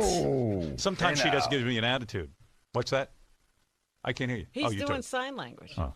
Don't you speak sign? And by the way, I don't want to curse on here, and that was the wrong thing to say. Sometimes, you know what I mean by that? I mean, sometimes she's like a little standoffish. Well, yeah, there was a girl who was sitting there with her. Jennifer, I think her name was, and she was really great, and Martha Stewart's daughter hardly wanted to speak. But Yeah. then she finally did speak. She doesn't talk to anyone. You know, because I said, "Oh, hello." She seems like yeah, exactly. She seems like she's the rich one who made all the money. Well, she is the rich one. Yeah, and she's all pissed off. Yeah, you got more money And than Martha me. seems to be very pleasant. Yeah. Now, it'd be weird if I said she was cunty, then we found out she's a deaf mute and just can't hear anything. But she's cool. I don't mean cunty like a bad way. I mean like she's just like kind of standoffish. I've met a lot of deaf mute chicks who are cunty anyway. How do you know the difference? Maybe she's a deaf mute and cunty. Yeah, right. But how do you know the difference? They give you a look. Cunty in a sexy, friendly way. Okay. All right. And that's the last time you'll hear me curse. We're just testing that, too. Hey, Howard, by the way, while you were talking about beating off on a girl's face, if you notice, I highlighted a box that's... Right. So it kind of catches this one? Yeah. Is that someone beating up on someone's face? No, but... No? Then why would you highlight that? Well, I'm just trying to... Why are you highlighting something that isn't... This woman is not being beaten off on. She's getting beat in the face with something else. But... With what? What I'm trying to do is I'm trying to highlight an area. What's going on in this clip? This girl is... Can I say what she's doing? Yeah. She's getting gagged with a cock and throwing up all over it. Okay, now I know what's going on. And the video is fantastic. Now, when we get on the air January 9th, I don't want you saying that. You Okay. know what I decided with you, Sal? Okay. Is what I decided with you. He's dangerous. No, beside that. When you're on microphone, you are not allowed to curse. Okay. Ever. Okay. She is gagging on a penis and vomiting all over it. Okay. You know what I'm saying? That Yep, I agree with you. I think you've been abusing the privilege of cursing. Okay. Now, if Sal curses, can I put like my balls on his face? Yes. or something? Okay, here's the deal. Oh, no. Every time Sal curses, he has to lay down on the floor. You'll be you sacked. put you And I'll take teabag him. You teabag him. All right. No. So Sal, no cursing. Richard, why Or would you you, get why would you want to do that? No effing way. Because he's done Go. so many crazy things to me, it's my turn. all right. Is it your turn to put your balls on him? It's Yeah. my turn, goddammit. He put his... It's your turn to put your balls on his face. You know what? I'm really going to punish you by putting my balls on. Exactly. Like, punch him in the head. Don't take your testicles out. My day has come. When I'm done sucking your cock, can you suck mine? Well, lay down on the floor. No, wait, no. You Lay said down on the Howard, floor. no, wait a minute. You said No. January 9th. You said January 9th. All right, I'll let you slide. Okay. See, now when everybody talks, that gets crazy sounding. Yeah, it does. I'll tell you It's what. Weird. If he curses, you Yeah. can beat off in his face. No way. That's Yeah. not happening. It's happening. Only in my mouth. Did you say January 9th? I did say January 9th. Yeah, he did. Oh. But you know what? Darn. Starting this moment forward, I don't want you cursing on me. Howard, Can I say the N-word? If he curses, can I fuck him in his ass? Just a thought. He came in my eye, and I come in his. All right, See, so there you seriously, curse. Sal, I Okay, don't no want more you cursing. I won't curse. I mean promise it.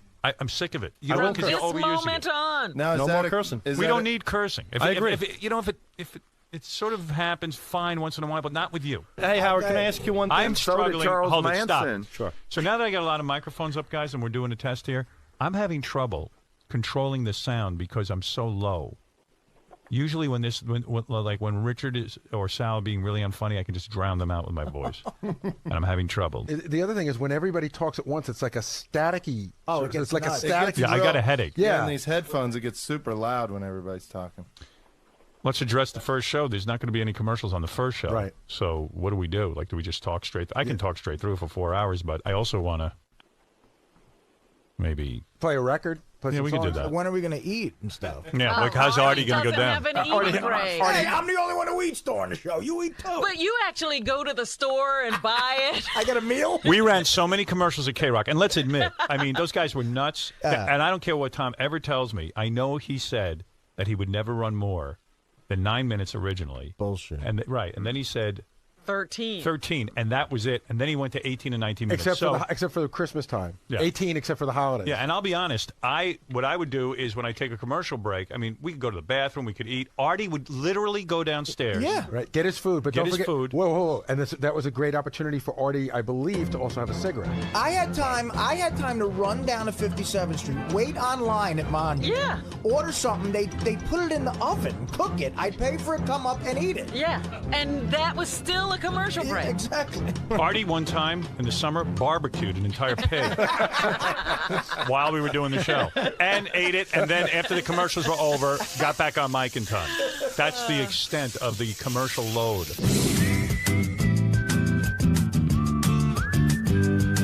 Now I'm going to test.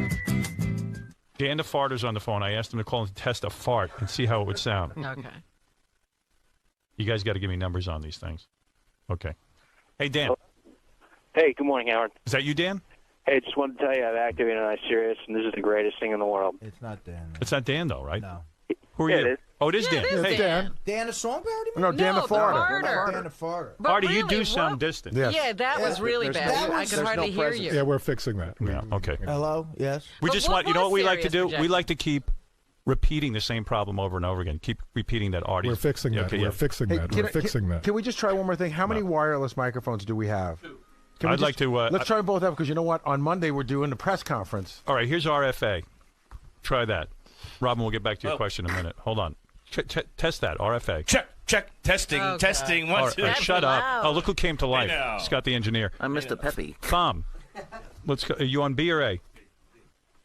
I got you up, but no mic. Turn it on. Right. No, not working. That's why we're testing. Very good, Oh, Scott. very good, Scott. To all the other engineers here at Sirius, hate Scott the engineer yet? Already. Like, is he just annoying to you couple too? You know what? He's been great. It's official tomorrow. Tomorrow. It goes deeper than the engineers here, Howard. Dan, do me a favor. Give me a test All right. of a fart. All right. Can you hear me now? I believe I can, yes. Hang on 1 second. Try to get the phone as close to your ass as possible. Ooh.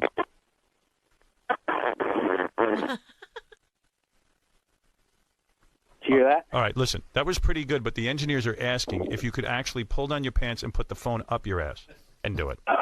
Do some insertion. Well, I'll ruin my son. We'll get you another one. You're in a room with your son? We'll get you a new son. Hold on. He's got a son.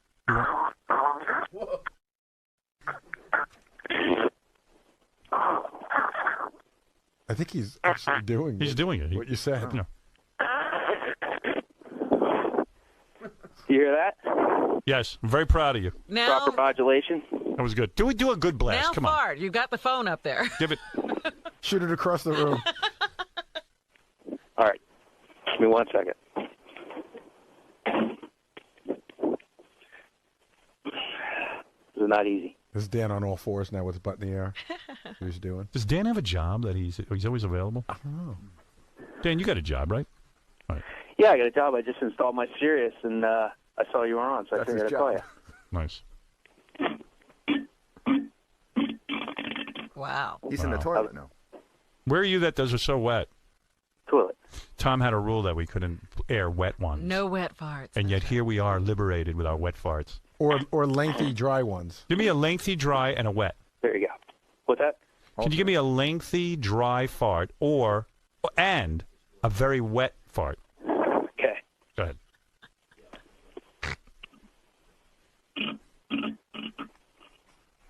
Would that be the wet one? Yes. Should sound on the verge of moving in one's bowels. He always sounds that way to me. Well, it's funny because I am.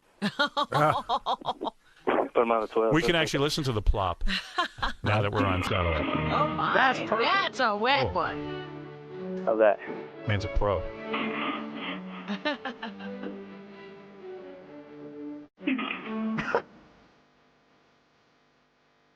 All right, Dan, I gotta go. Hey, Dan, thanks, bro. Thank you. All right, see you on Monday for the official start.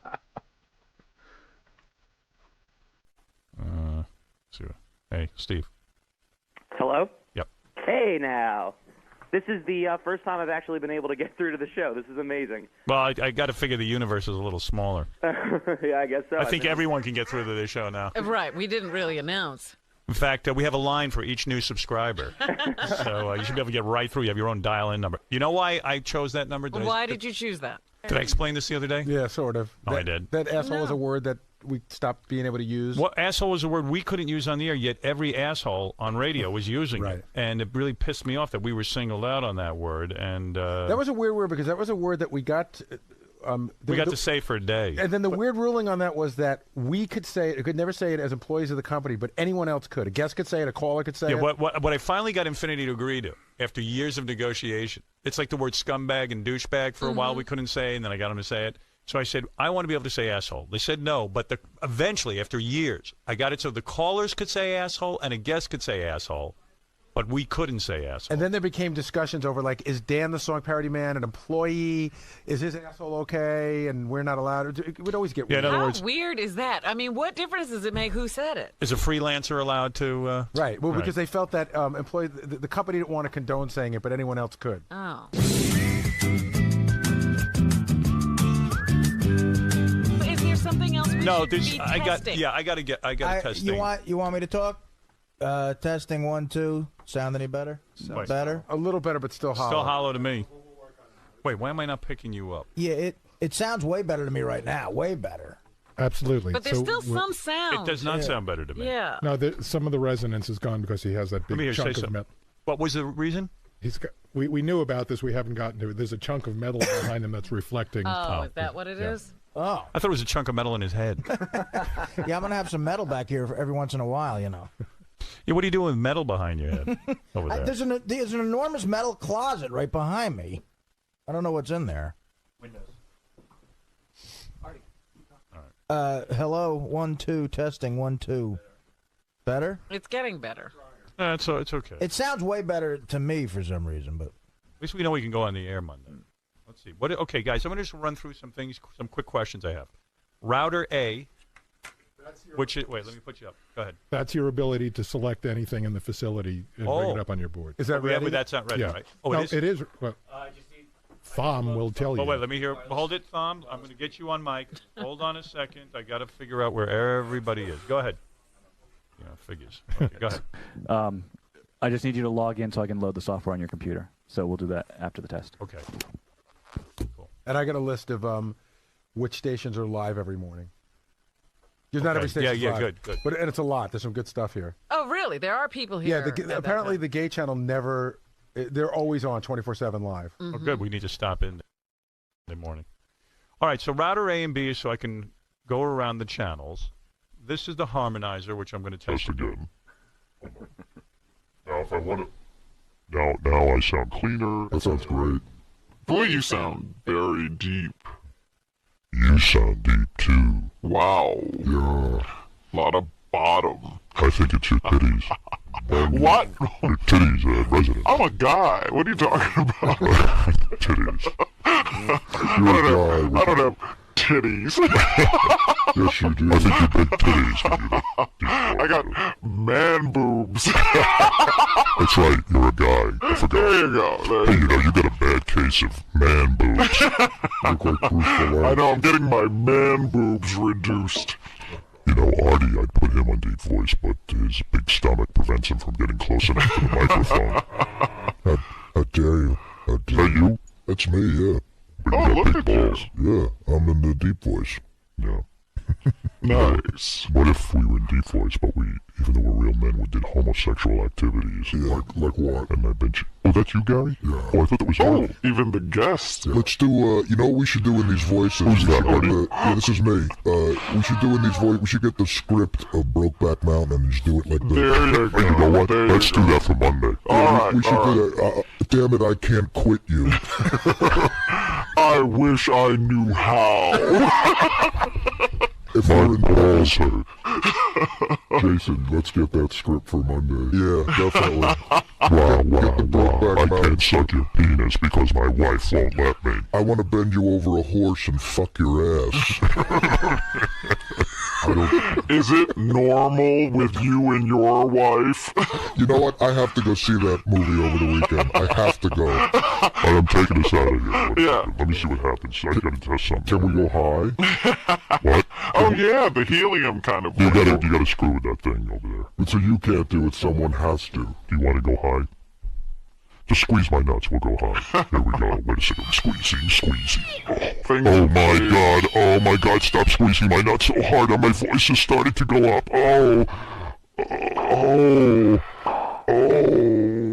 Sounds like you like it. I do like it. Bastards couldn't get the bit. Where is he? He's under your console. Suck at his dick. I just let it. That's fun. Oh, the squeeze. Alright, forget that. I don't want to get hung up on it. I've been dying. Scott, figure out how to do that, okay? That is so He's down much there. fun. Ugh, I can't, the levels. If you can just move your nuts out of the way. Let's all go see. Dude, it would have been so cool if you just had gotten me.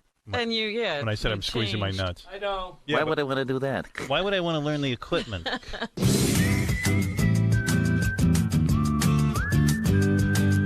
Yeah, Ralph says he has an update on how everyone sounds. All right. 7, 8, 9. Hey. You know? Yeah, what do you got? Robin sounds better. That's why I adjusted her. Adjusted that well. And you can hear on hold now. Good. I can hear you guys talking. You still sound like, I don't know, like too full. Yeah, it's horrible. I hate the way I sound and I'm struggling. Yeah, you sound big. It's just, and Artie sounds bad. His just sounds a mess. It's really hard to listen to Artie. It's like it's got to be softer, you know, and just. All right, we're adjusting. Yeah, it's just a little big. All right, thanks, Ralph. Sure. I know. Ralph called me 900 times yesterday. Dude, this is so great, man. It is great. What is he calling you about? I mean, just listen to you work out the bugs. I got to leave the house and I can't leave. You know what? You know what he calls me about? Where you going? See, I He should never wait. leaves anyway. He never leaves the house. Yeah, Now he's got to leave the house. leave. He's leaving the I house. have to invent reasons to leave. What did I call you about yesterday? He called me like, I'm doing Larry King tonight. So, of course, Ralph's job is to get the clothes over to Larry King and the whole thing. Right. So we got it all worked out, what time we're getting there and the whole thing. And he calls up and goes, well, I'm doing Superfan Roundtable tonight. I don't know if I can get there on time, so should I do Superfan Roundtable? I go, Ralph. No, I didn't say that. I just was trying to figure out a plan with you. Like, And Ralph had people hire. Tim, didn't you have to hire him a car tonight? Yes. So he can. I need to be whisked off to the Larry King show. So did you hire him a car? Yes. Because Tim called me, he goes, are we really going to hire Ralph a car? I go, look, man, he actually has legitimate purpose. If he's going to be on Superfan Roundtable. I don't want to fuck up, man. I don't want to be running around looking for a taxi. You know? Yeah, they're hard to find in New York. They are sometimes stupid. I can't find the yellow car. You'll hit a taxi. You could get into. So meanwhile, I'm in the, At like that time of the evening. I'm busy working on 50,000 things. He's calling 900 times. And then he calls up. And, I try to mellow out at night. And then Ralph will call up with a critique of all the new Infinity radio personalities on free FM. So he's bothering you about that? Yeah. too? And I get a hold of me, and he's like, hey, pick up the phone. It's something important. And I'll go, what is it? And you go, I was listening to, what show were you listening to? Who are those retards in the afternoon? I don't even know. He goes, I'm listening the radio chick, I guess, right? Yeah, and he goes, I'm listening to the radio chick, and, they're trying to be you, but they don't get it exactly. And I'm like, my head is spinning. I go, I don't care. You're trying to go to sleep. I'm trying to relax. I don't want to be thinking about what they're doing. It's really weird. The next day, after, like, the first day even before they started with this new format, just when they were still music and we were off the air, I tune in, and I'd hear promos for, like, their new lineup and stuff, and I felt like someone had hijacked my radio station. Like, it was the weirdest feeling. It hit me like a ton of bricks. They go, we're not there anymore. A whole bunch of guys took over our radio station. I feel that I try to picture them in our studio. So I called Mel, and I said, gee, did you feel weird when you left? I said, I got to have an emotional conversation with someone because I'm feeling emotion, I think. Yeah. And I'm like a robot. But I said, I think I'm feeling emotion that, like, this was my radio station. I built it up.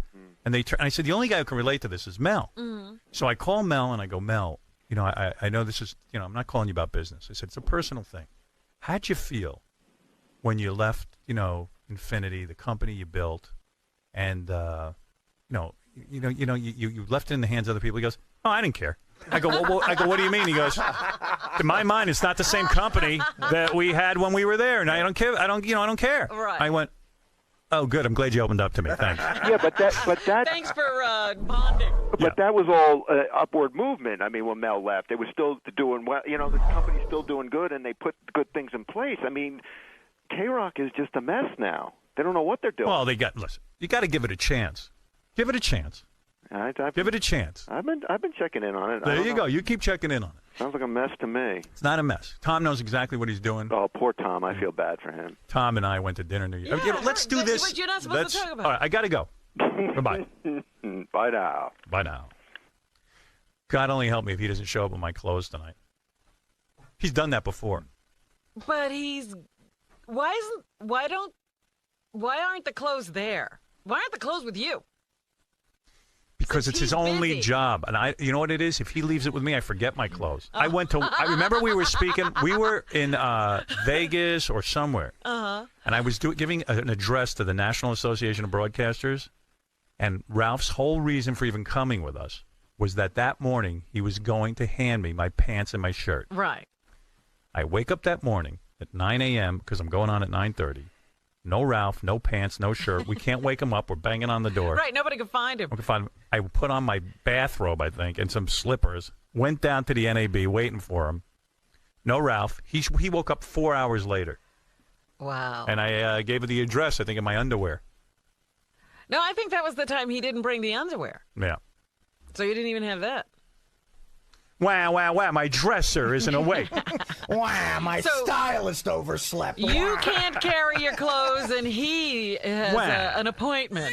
Yeah, I had a whole big meeting with him. I go, well, he goes, who should bring your pants to Larry King? And I go, isn't that your whole job? Get Tim to hire a car for your pants. Yeah, that's essentially what you're doing. If he just gave me the outfit, I could get dressed. So do you want me to get the car for your pants? Or No, just go get the car over to him to get my pants. What's more important, the actual pants?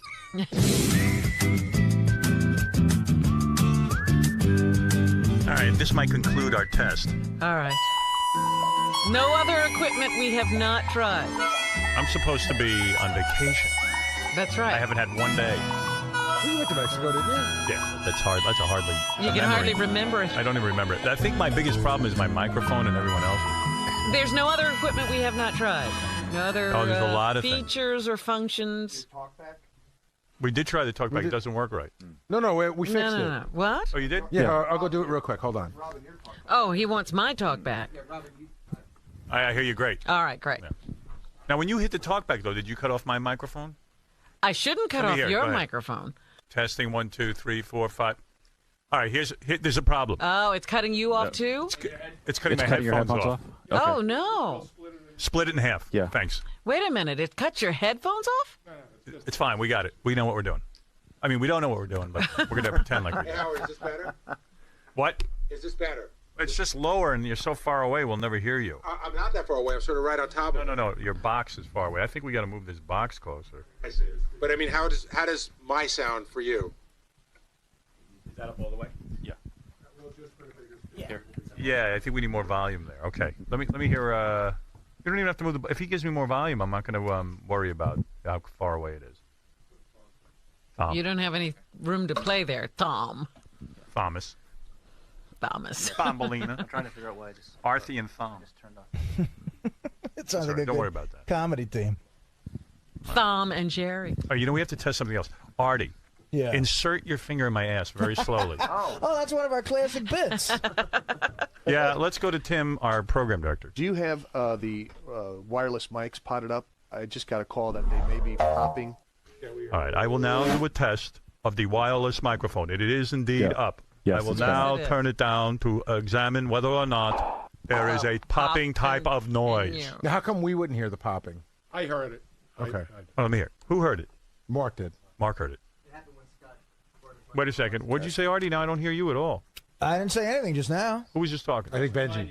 It's behind you, right behind you. To your left behind you. Oh. Go ahead. There's so many people in here, I can't figure out what's going on, to tell you the truth. I think it happened when Scott, his wireless mic came close to the lights by the bar. You mean I screwed it up again? You mean I caused sound degradation? You mean you engineers at Sirius are learning that I screw everything up? I'm sorry, I totally absolve. Didn't you see me? I quick-paced action during the harmonizer bit? No, it was not. It was Thom. When Howard said squeeze the nuts and I couldn't get it to work? It was actually Thom. I don't do enough wrong. You got to blame me. I'm sorry, Scott. It's something I didn't do. I know. I'll blame Thom. Thom's the new go-to blame guy. Yeah. Sal tried to deflect to Thom before. You know what? Scott's blame guy used to be Richie Herbie. That's Richie's problem. I'm off the hook now. See, the problem is that now it's Thom. The problem is that Thom and Mark are so good that Scott can't blame them anymore. That's right. It's all my fault. All right. So, okay, Robin, you asked a question. Yes. Is there anything else to test? And you came up with a very good test, which was testing the cue from your studio to mine. I am now going to ask you if there is another test that you feel we should be performing. Testing.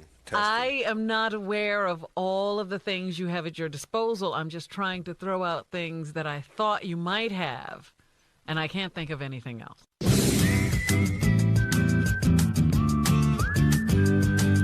you doing over there, Fred? Want to Doing talk? great. Just seriously, do you want to say anything that you need adjusted? Is there anything you need him to test? Because I'm going to get out of here. I think we should just do the show come Monday. All right, anybody else? Artie, Bengala? Again, did we get everything You resolved? think I can see you okay like this?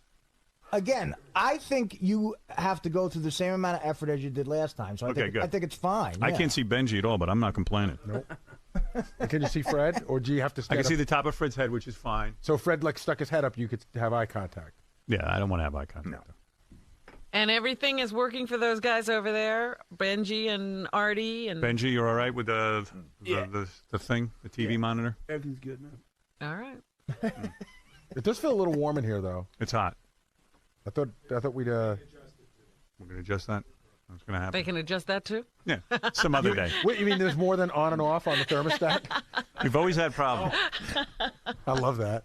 What temperature would you like, Howard? I'll get it for you. Believe it or not, the thermostat in this room is worse than the one we used to have. Oh, Don't tell me that. Well, It's they'll fix it. Tom's fault. Turn around on the wall. That's that white box there. It has nothing on it.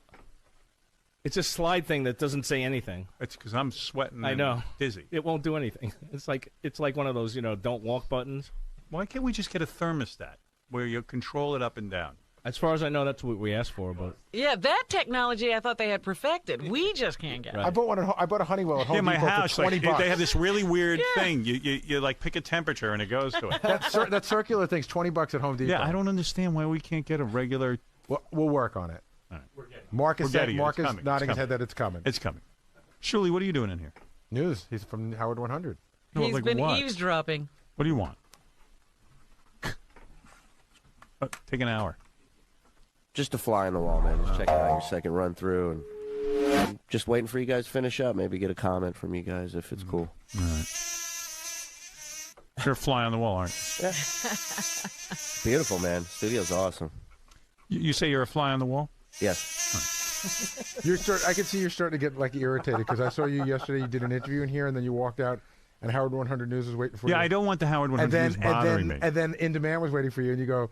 Hey, listen to this. I walk out of here the other day, and I'm trying to get this. This wasn't even during an on-air test. I'm just here. I was doing an interview with USA Today, Right. and I'm sitting here, and then I get done. I'm woozy, hour and a half with a guy, which I taped, and we're going to play. Right. And you're going to play the first hour of our other run-through, right? That never got on the air. Great. Tim's running that tonight. But anyway, I'm walking out. The next thing, Howard 100 News is on top of me. And I go, guys, I just talked for 2 hours. Give me a minute, okay? I dodge them. There's the in-demand camera in the hall. And they go, Howard, any comment on how it went? How'd it go? How'd it go? Isaac goes, how'd it go? I go, here's how it's going to go. I'm going to slam the door on your camera. I'm going to break your camera. I'm going to pull out those 3 hairs that are left on your head. You were visibly irritated. Oh, I was like, Isaac, back off.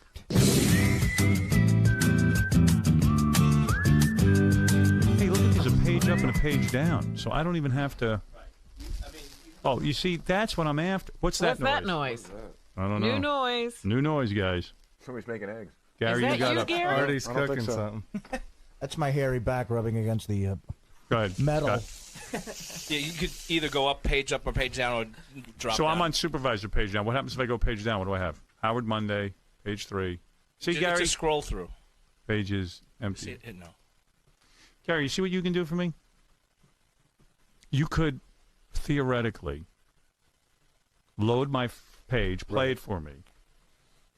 Oh, no, that wouldn't help. You know what? Here's what I was thinking. I'll have a page. Everybody's submitting their stuff to me, right? Mm-hmm. I'll have a page. Say it's a Gary page. Some of it I'll know is so good. I'll just send it right to your page, and then during breaks we'll listen to stuff, and you'll just drag over what I like it. I need it. Like giving you a card. Okay. All right. We'll work it out. So these don't have anything, right, Scott? Gary's No, those page. are just test pages for now. All right. I say we're done. I think, unless anyone has a thought. Oh, can I make one request too? Can we get one more set of headphones at this podium too? Yeah, we always just have 2. They're We'll there, get it. All right, we're done. All Are right, you everyone. ready to teabag? And could I get a hot tub too? I got to go home, take a nap, and do Larry King. All right. You rest up. We'll see you tonight. You coming with me, or are you just? No, watch it. You talking to me? No. Why? Why can't I be there? How come he doesn't make those invitations to me? Why? I'll bet he invites Richard. They don't understand us, honey. All right. Done. Honey's not even listening to it. I know. Anything new? This is the best of the wrap-up show. A recap and behind-the-scenes look with John High and Gary Dell'Abate. The best of the wrap-up show begins now. So on Monday's wrap-up show, we were talking about the guests that were on the show, and one of the guests was a transgender person, and somebody called in who was a transgender person, I presume, and said that they had a vagina. And I said, I don't think you have one because it can't be a workable thing. And we got into this whole altercation where she was mad at me, but I wasn't mad at her. I was just trying to bring out a point. But you should check it out and see what happens.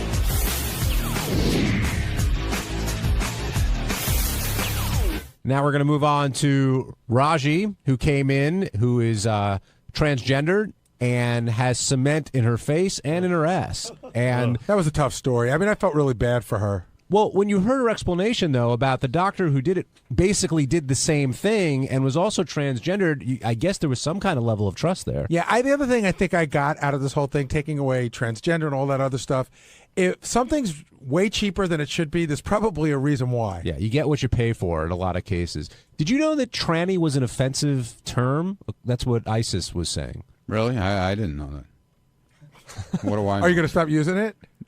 Me? Yeah. Did I? I don't know. Did I use it? Well, I mean, would you say, hey, the trannies are here? No, I didn't say that. Well, would you? Ronnie always says that. Yeah, I guess so. I didn't know. I guess. Yeah, I guess I would. I'm still on the fence about whether I'm stopping using it or not. Yeah. So what did you think of Raji and ISIS today? ISIS came in late. ISIS, I saw everybody before they came in all together, and she was scary looking when I walked in the room. You know, it was kind of I didn't know what to say to her. You know, you don't know what to say, but I mean, ISIS was cute. You know, what can you say? It's like I was talking to one of the guys out here. I won't mention who it was, and he said, on a good night with a few drinks, you would never know what you were doing. Well, the question I was asking around the office, and I'd like to try to get an answer. ISIS is, for all intents and purposes, a woman now. Right, she has a fake vagina. So if you marry ISIS, does that make you gay?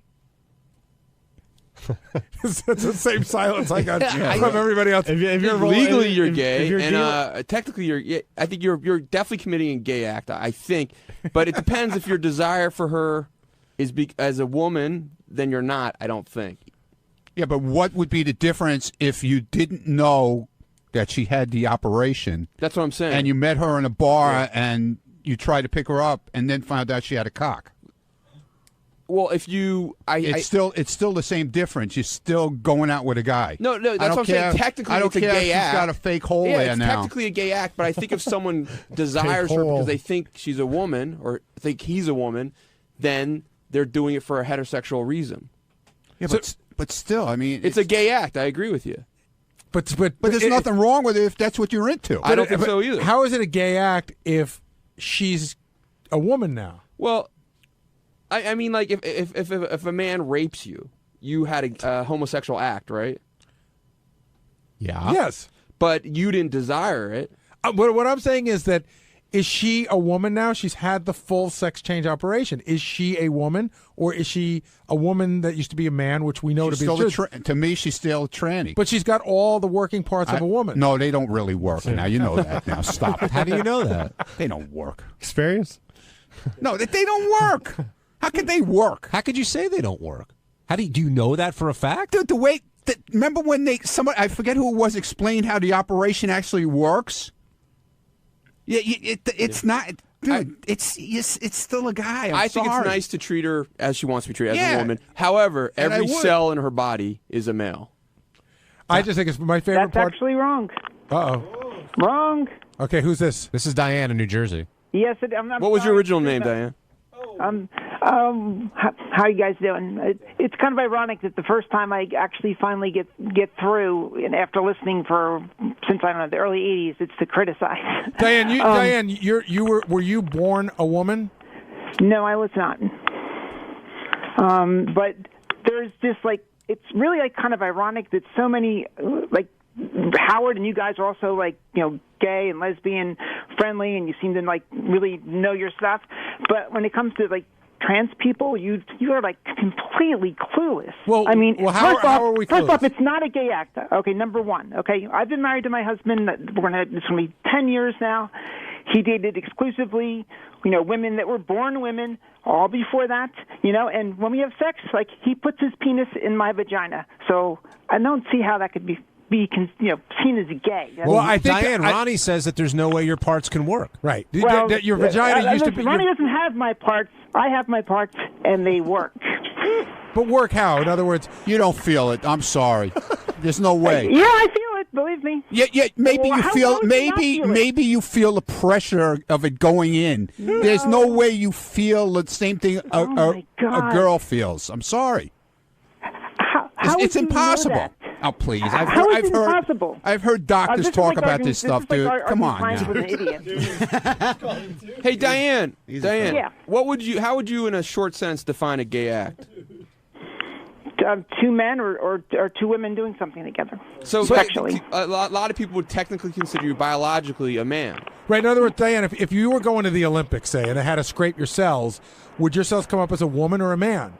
Well, chromosomally, they're male, but everything else is female. I mean, here's the thing: you're getting hung up on like one thing. I mean, do you go around testing the chromosomes of every person that you've ever met? Actually, look, Diane, I'm not knocking you at all. I don't, whatever turns everybody on, it's fine with me. It doesn't bother me. It's not even. No, I'm not talking. I'm just trying to bring something out. Listen to your voice right now. Yeah. You do not sound like a woman. I'm sorry. Well, that's because I'm sorry. you knew that before you.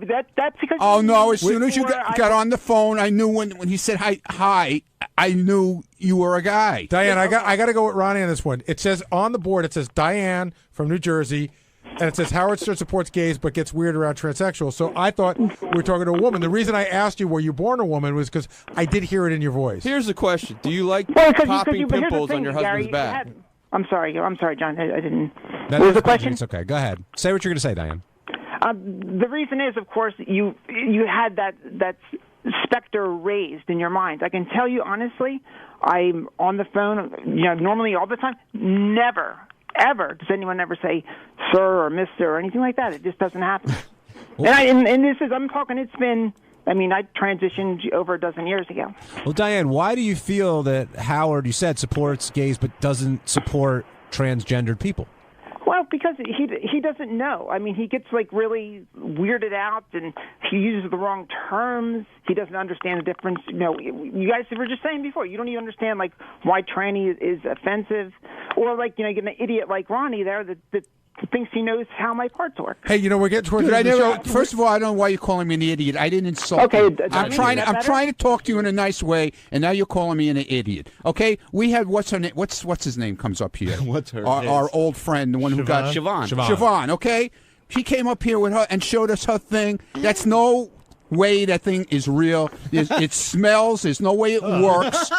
Okay? You're talking about She's got to wash it out with a hose. Have we Okay? ever done a contest where we have just the vagina and try to pick out the fake one? No, but Ronnie, you understand why Diane's offended. Basically, you're I'm saying not you said trying she has to a fake. offend. You said she has a fake hole. I mean, you don't see why she'd be offended by that? By calling it a fake hole? Well, because to her, what clearly do it you, isn't. John? What do you call it? What do you call it? Do you think it's real? Do you think she feels anything? You're asking me. I'm asking you now. What do you feel? Ronnie, I haven't gone through the experience of having that done to me. I don't know how it feels. Well, John, what's your gut feeling? Thank you, John.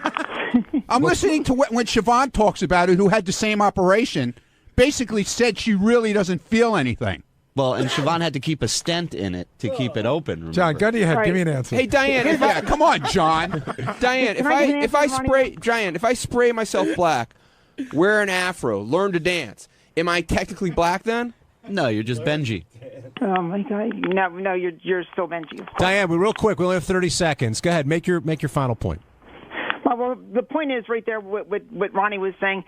Just like anything else, there are good doctors and there are bad doctors that do that kind of surgery. And Siobhan obviously is kind of a nutcase to start with. Most people, like me, I'm married. I have kids that go to school. I do all the normal stuff. My neighbors don't know. My friends. It's just something that happened in my past. Diane, can I ask you a quick question before we end? Sure. You say you have kids, okay? Yes. Did you give birth to these kids? No. Okay. The defense rests, Your Honor. Diane, thank you for calling in. Thank you. What if she had, Ronnie? Checkmate, Ronnie. Then I say it works. Then I'll say it works. Hey, it's Gary Delabate, Baba Booey. On Tuesday's wrap-up show, we talked about the bad day that I was having, how Howard yelled at me, how I yelled back at him, how Howard was mad at me for going to the Springsteen show, how DePace agreed that I shouldn't have gone to the show, and all the crap that went on the show that day. Here's how it went.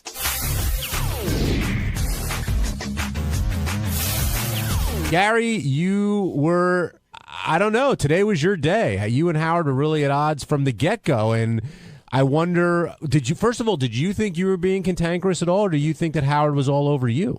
Well, I think it started this morning when we had the problem with the page, and then once that's, you can't argue with Howard on the air. He's always going to be right. I never get to present my side, so the audience thinks I'm stupid. Then you get a bunch of emails from you, you're a fucking moron, and all that other stuff. But when he said later on in the show, are you on edge? Listen, if you've ever had a fight with your wife and you haven't sort of rectified it, it's 2 hours later, you're still on edge. So that carried over, the stuff that happened, because Howard can't see orange, that carried over until later in the show. Yeah, and then, the whole, the whole condescending, the condescending attitude in general is probably what gets under my skin. But, oh, Gary, it's almost like the way he was to me today was if I was a woman, oh, Gary, you must be on your period.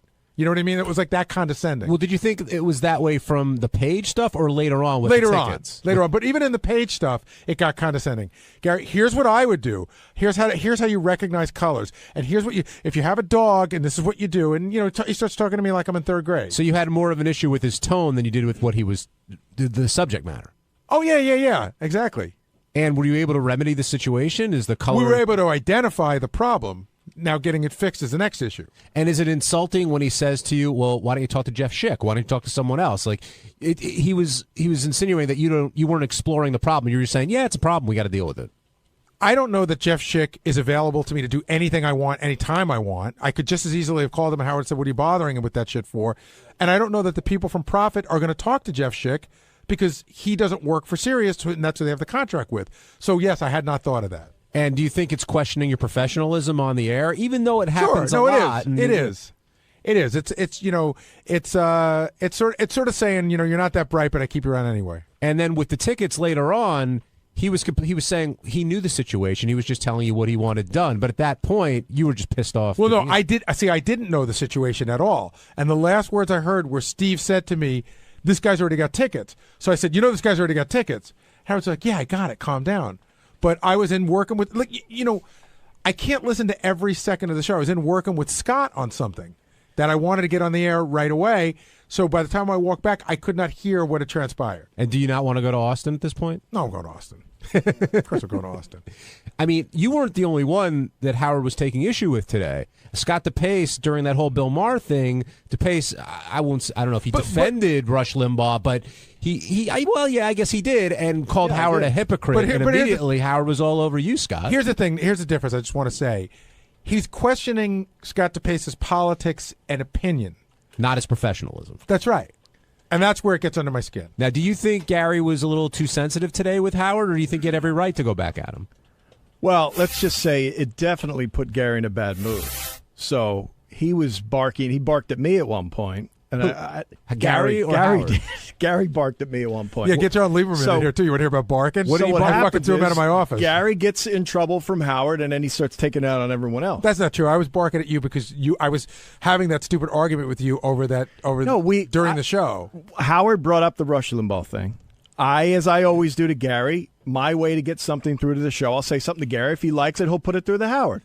So I said to Gary, Howard's being a hypocrite. Gary and I started having a quick conversation about it. During that, Howard then said, "Gary, what did Bill Maher say?" So I stopped the conversation so that Gary could answer him.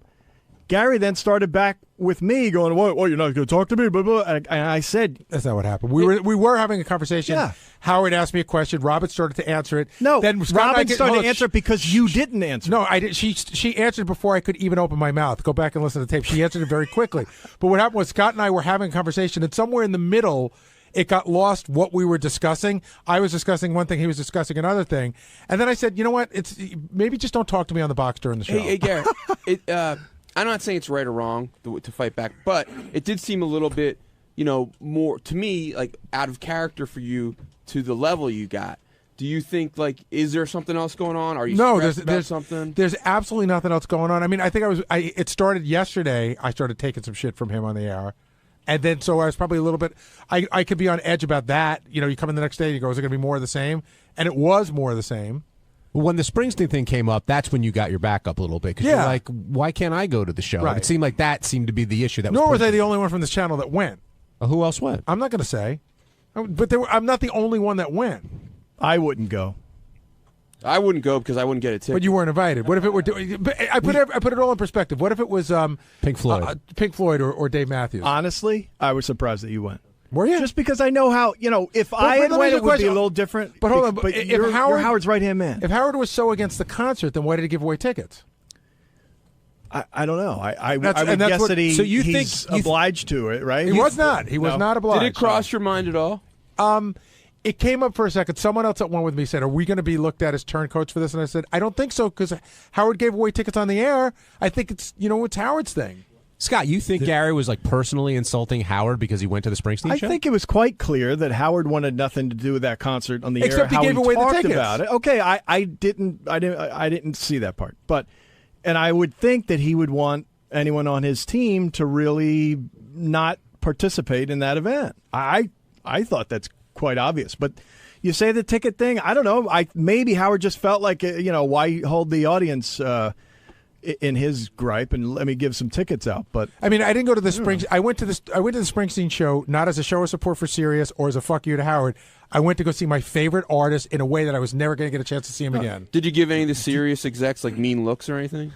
No, I hardly saw anybody there. I mean, saw a couple of executives, but it wasn't like you went in, you saw a couple people. And sat I'm down. not saying this at all to say you're a bad person, or I just think maybe you made the wrong call. But I don't. I mean, your allegiance is clearly with Howard. I think that's pretty obvious. But Jay I think in one Boston. question is, Gary, do you think Howard carried those feelings over from yesterday about you going to Springsteen to his criticism of you today? I don't think that's the reason he got mad about the pages, but when he was breaking my balls, he managed to throw that in a couple of times. Jay in Boston, you're on the wrap-up show. Hey, guys, how's it going? Good. Good. I was just wanting to say that it's very clear over the radio that Howard is bullshit at Gary about going to the concert. What do you mean? I feel like Howard feels backstabbed by him. And you think that's why all this stuff's coming up lately? I definitely do. And, Gary, how many times have you seen Springsteen? 700? And you couldn't sit this one out? I've seen him about 50 or 60 times, but if this was Madison Square Garden, I probably wouldn't have gone. But it was a way to see him that I've never seen him in my life. Probably never will again. Luis in New Mexico, you're on the wrap-up show. Hello. Hey, Luis. Hey, Gary, I'm a big fan, first-time caller. By chance, maybe you got into it with somebody on the staff? Because when you guys, when Howard was busting your balls, it kind of seemed like somebody had control of that switchboard. Because after he started hollering at you, it went back to, I guess, was it orange? When it was white? No. I know what you're saying. We identified an issue. Nobody was fucking with me.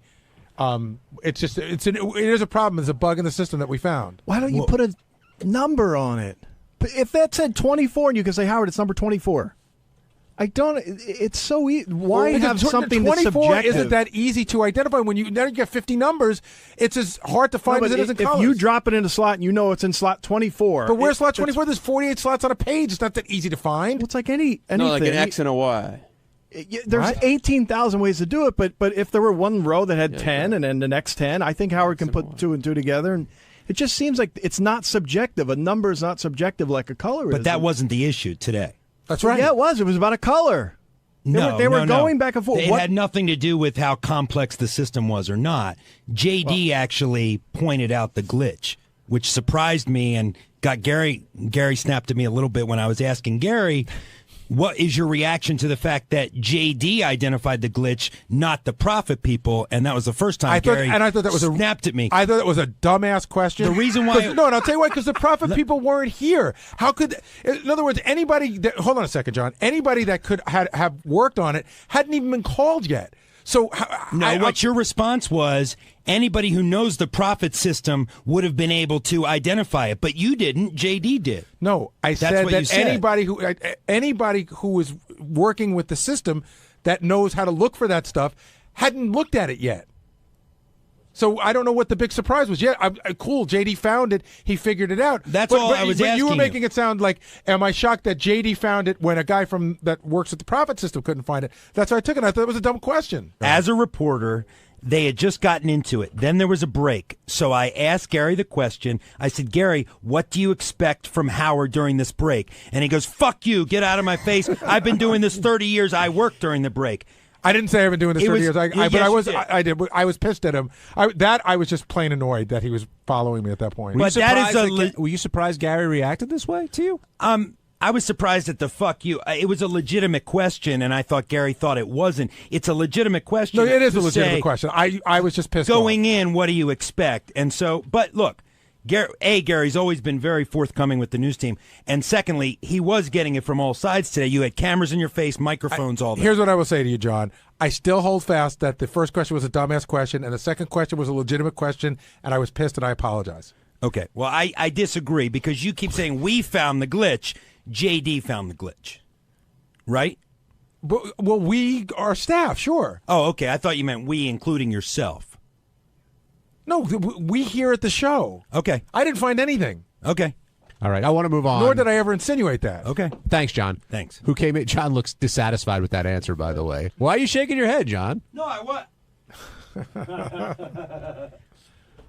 I think it's a little disingenuous. Gary said a few times, we found the glitch, and I just wanted to pinpoint it because I think a lot of people back there were surprised. JD found the glitch. Scott, the engineer, then relayed that message to Gary. That's all I was saying. Are you saying like I was taking credit for it? You insinuated that you helped find the glitch, I think. Maybe I heard wrong, but that's what I thought. Did anybody else hear that? Or I'm not picking a fight. No, I know. I just think I think you're being picky about when I say we found it. That's what I would say to Howard. And when I went in, I told Howard that JD in fact found it. I guess I was saying we when we were talking, but in the greater we. Yeah. Okay. I don't think there was anything more to it than that. I think if you ask the staff here, I think you'll find that I'm the last person on the staff to try to take credit for what somebody else did. We never do that. On Wednesday's wrap-up show, Sal was back to explain how he mispronounced Elle Macpherson's name as Ellie. But the great thing about Sal is that he'll never admit he's wrong. And we found out what Sal meant by why magazines talk, and it's just another fascinating insight into the mind that is Sal Governale. Not too deep, but thoroughly entertaining.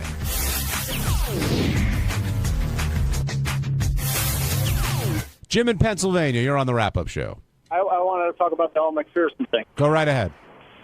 I wanted to call bullshit on Sal not knowing how to pronounce her name because, I mean, for 25, 30 years, I've never heard anybody call her Ellie. I mean, if there was an I in her name, I'd say, yeah, you could get that confused, but E-L-L-E, I mean, come on, he knew Howard would pick up on that. Jim, I knew it. I swear to you, on the life of my children, if you were in here yesterday and you saw Sal, right, doing it, there was no hint of comedy at all. And when I cracked a joke about it again, and he looked at me and asked why I was bringing it up, he looked genuinely surprised. Sal, first of all, I don't think Ellie Macpherson from Ellie or however the hell it's spelt is such a huge stretch. But I think if there was a name, B-E-L-L-E, what's that name? Belle. E. Belle, no, B-E-L-L-E? Yeah. Like Belle from Beauty and the Beast. Exactly. Take away the B. Would you think the B? L, I guess. L. Good point. I mean, but that's like that's like McKine. That's like spell machine. McKine. But Sal, it's the same thing. Pronunciation. You know, Belle's the right way to say it, right? Yeah. So if someone started calling Belle Belly, wouldn't you think they're a moron? Belle to Belly, yes. L to Ellie, no. Ellie's probably a popular name. I It see the sounds like a difference. feminine name. Okay, here's the other thing too. I'm going to even toss out the spelling thing. I just made a mistake on a name. I'm going to toss out the spelling part of it. Okay, toss it She out. really is an iconic figure of the last 25, 30 years. Not on my radar, my friend. She's really not on my radar. I'm telling you, she really isn't. Was Cheryl Teagues on your radar? When I was a kid, yeah. Right, okay. Ellie wasn't. I mean, Elle wasn't. She really wasn't on my radar. She's probably one of the I don't top think so. 5 best-known supermodels. Top 3, I would say. Yeah. Well, guess what? I'm not in that department, and maybe I was busy looking at Penthouse at the time. I know Cheryl Teagues. I know Christy Brinkley. I thought, I know Mrs. McPherson. Howard's other point this morning was, even though she might be outside your wheelhouse, that she's been talked about here for like the last week or two. And on the show, Howard said to I'm busy. But the whole day, Howard goes, I'm busy. So, Elle, how are you doing? So, Elle, what did you do? So, Elle, when did you get married? Did you not hear that? Yes, I did. And did you think he was doing it wrong? So, Gar, how you doing? Not Gary. Gar, how you doing? I mean, that's how. And Makes again, sense now. I think you guys are just like you're putting me on a petri dish under a microscope, and you're really.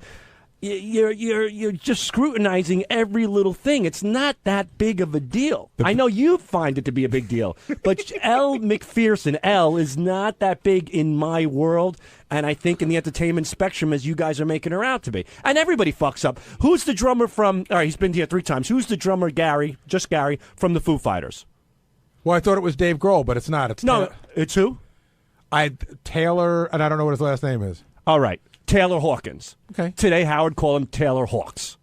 He screwed up. He interviewed the guy 3 times. He's a popular drummer. He's in the spectrum of the entertainment industry. I don't think Taylor Hawkins is anywhere near the recognizability of Elle Macpherson. But Howard did interview him 3 fucking times. Now, do you think if you brought that up to Howard's attention, he'd fight you on it and say, no, Hawks, I meant to do it on purpose. He'd say, you know what, yeah, I was wrong. I said his name wrong. I'm wrong too, but I don't think not as wrong as you think I am. I'm just not as wrong. The best thing today. I'm wrong. I'm not and stupid wrong. And the reason why I didn't go to Howard to argue it is because it's Howard. I waited to do it here. The great moment today was I'm no idiot. I was waiting to go in to do my update. Well, maybe a little bit. And Sal comes over to me. Sal comes over. He goes, I knew it was Elle. And I go, no, you didn't. And he's I knew it. And he goes, Jesus, I can't even pull that off. Like, he tried to, and Yeah. he didn't know it. It was a mistake. It was funny. But Jason's right. The issue wasn't the mistake. It was more how you fought it with Robin telling her that magazines don't talk. And, Yeah, she goes, can't you read magazines? Yeah.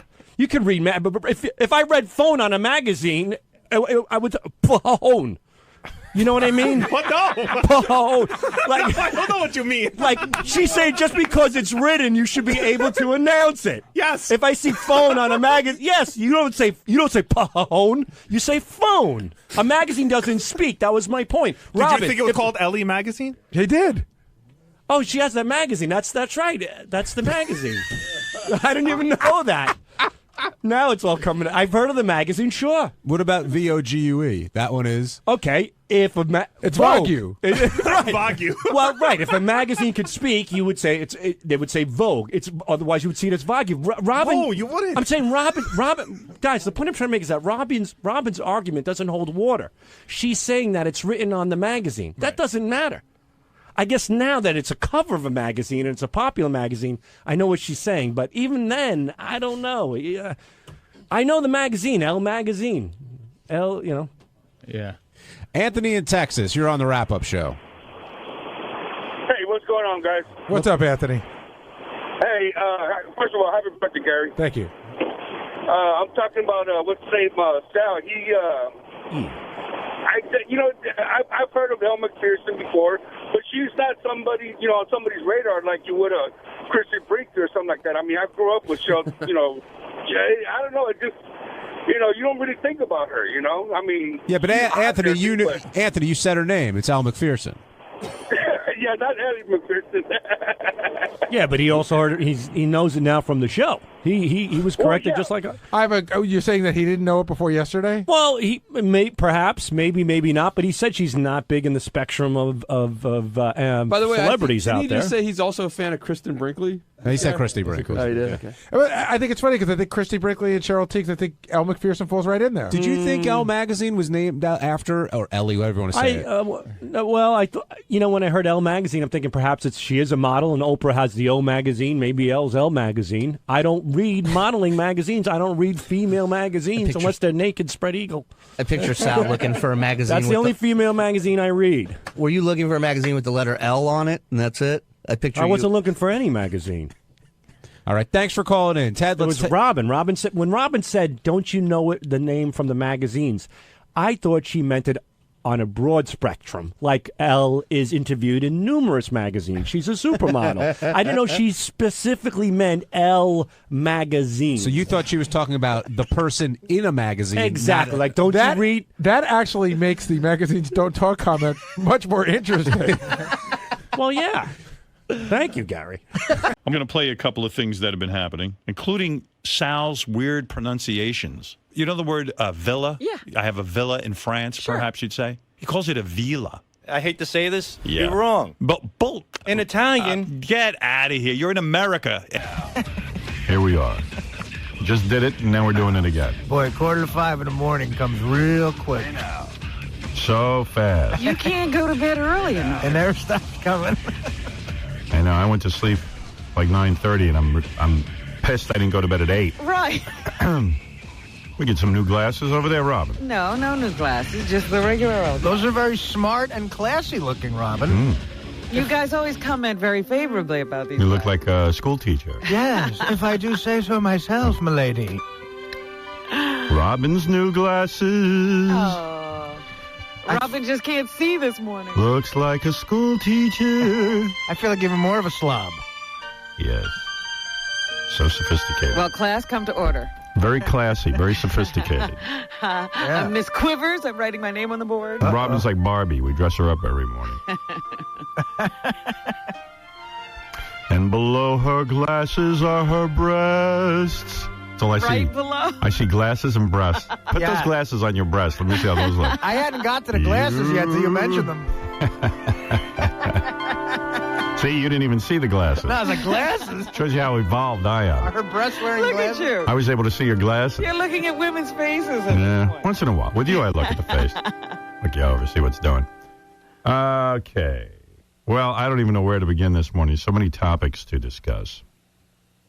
This is my favorite, though. I finally located this tape after 2 days. Is this the Scarborough? Yeah, it's the greatest. This is funny as hell. This aired on MSNBC on something called the Scarborough Report. After we did a fake call to Arnold Schwarzenegger, the governor of California, where Arnold agreed with me that we should blow up the moon so women's periods would be less violent. Enthusiastically, Yeah. I might add. Obviously, a goofy phone call. They stopped bitching and moaning. And, I mean, this is what I'm talking about. He made it all the way to the news. You thought I was joking. Yes, I was going to say this program is considered a news program. All right, here you go. You're gonna laugh your ass off. Get ready. And finally, Arnold Schwarzenegger. You know, this guy has been in so much trouble. He's got sagging poll numbers. He's got political groups criticizing his every move. And now the governor is making all his enemies' job easier. According to the London Evening Standard, Arnold recently went on Howard Stern's radio show and offered his theory on how to end premenstrual syndrome, saying, quote, if we get rid of the moon, women whose menstrual cycles are governed by the moon will not get PMS. They will stop bitching and whining. Hey, Governor, way to make 50% of California's voting population turn frigid towards you. I don't know how it works in Austria, but let me tell you something, friend. Jokes about such matters, not laughing subjects to women in America. First of all, who's joking? Whoa. How about news programs that don't check their sources? And look at how it went all the way around the world. Now, it happened here. London, He's quoting a London paper. Yes. Well, that's what happens with this show. We're newsmakers. But I'm just saying, he can't make a call. He's in the United States. He's taking this story from London. If he had called, we would have told him it was the real Arnold Schwarzenegger. So it wouldn't have helped him. He knows. I wish I had that queued up. I'd play it right now. I'd hear it one more time. Boy, that was a good call. That's Yeah. a great impression. I don't even know who that is. Yeah, and the fact that it made news is so great. Right. Yeah, it could be making news every time you play it. Yeah. Somebody else will have heard it and write it down. I wonder if he heard Schwarzenegger's plan to make lampshades out of Mexicans. Well, I saw on the news why his numbers are dropping, I guess, with a lot of liberals in California. Well, you hit it right on the head. He's being crazy with the borders with Mexico. No, it's because he's Arnold Schwarzenegger. Oh, right. They finally figured out he's a movie star. He's a movie guy. We He's a former weightlifter. hired the guy from Pumping Iron. Yeah, wait a minute. We got caught up. I went in and voted in the kindergarten. I was goofing around and I voted for Kindergarten Cop. Now I'm dissatisfied. I never bothered to see what he was about. Boy, I should have seen this coming. I loved him in True Lies. I don't know. I heard that speech he gave where he said, we have to turn around California. The guy can't even pronounce the state he's the governor of. We have to return to the people. We have to return the state to the people. That would the be like people of California. That would be like Pataki saying New York.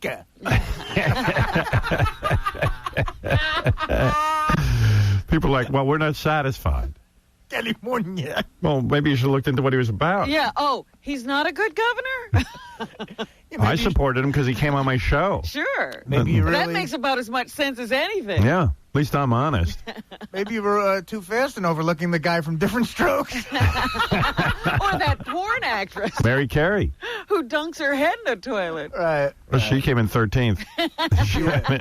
The whole election was a goof. She got some votes. Yeah, we're not even sure that election was legal. I No. think they kind of made up some new law. He stole California. You want to hear it again? Yeah. All right. All right, Fred, go ahead. Three of immigrants, right? Governor, I was surprised. You know, a lot of people gave me a hard time. I was talking on the air the other day about scientific research that I read that, you know, someone called in, and I don't know how we got into it, but I said that the moon was the reason for so many of our problems, and that based on what I've read, scientific evidence, that even women would be mellower, and this was a joke, but it's true. Women's periods are controlled by the moon, the tides, the moon.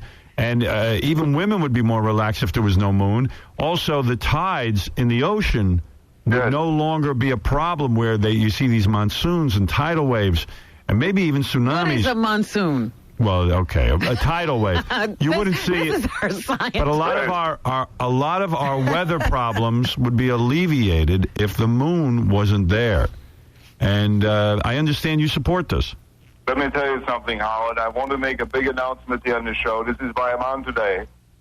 Because of you, always with you, Howard. You always come up with the great genius ideas, and then I will take credit for it, and will not thank you for it. Now, by the way, if you think the governor's joking, there are thousands of miles of coastline in California that would be affected if the moon wasn't there in a good way, because you would see there'd be less danger. Am I right? You're absolutely right. Let me tell you something. Because you and Arnold have figured this out. Yeah. I am going to propose a bill that will bring about the destruction of the moon. Thank you. Finally. Yes, and I'll tell you what. California's taking on that project. Yes, let me tell you something. First of all, you talk about the tides.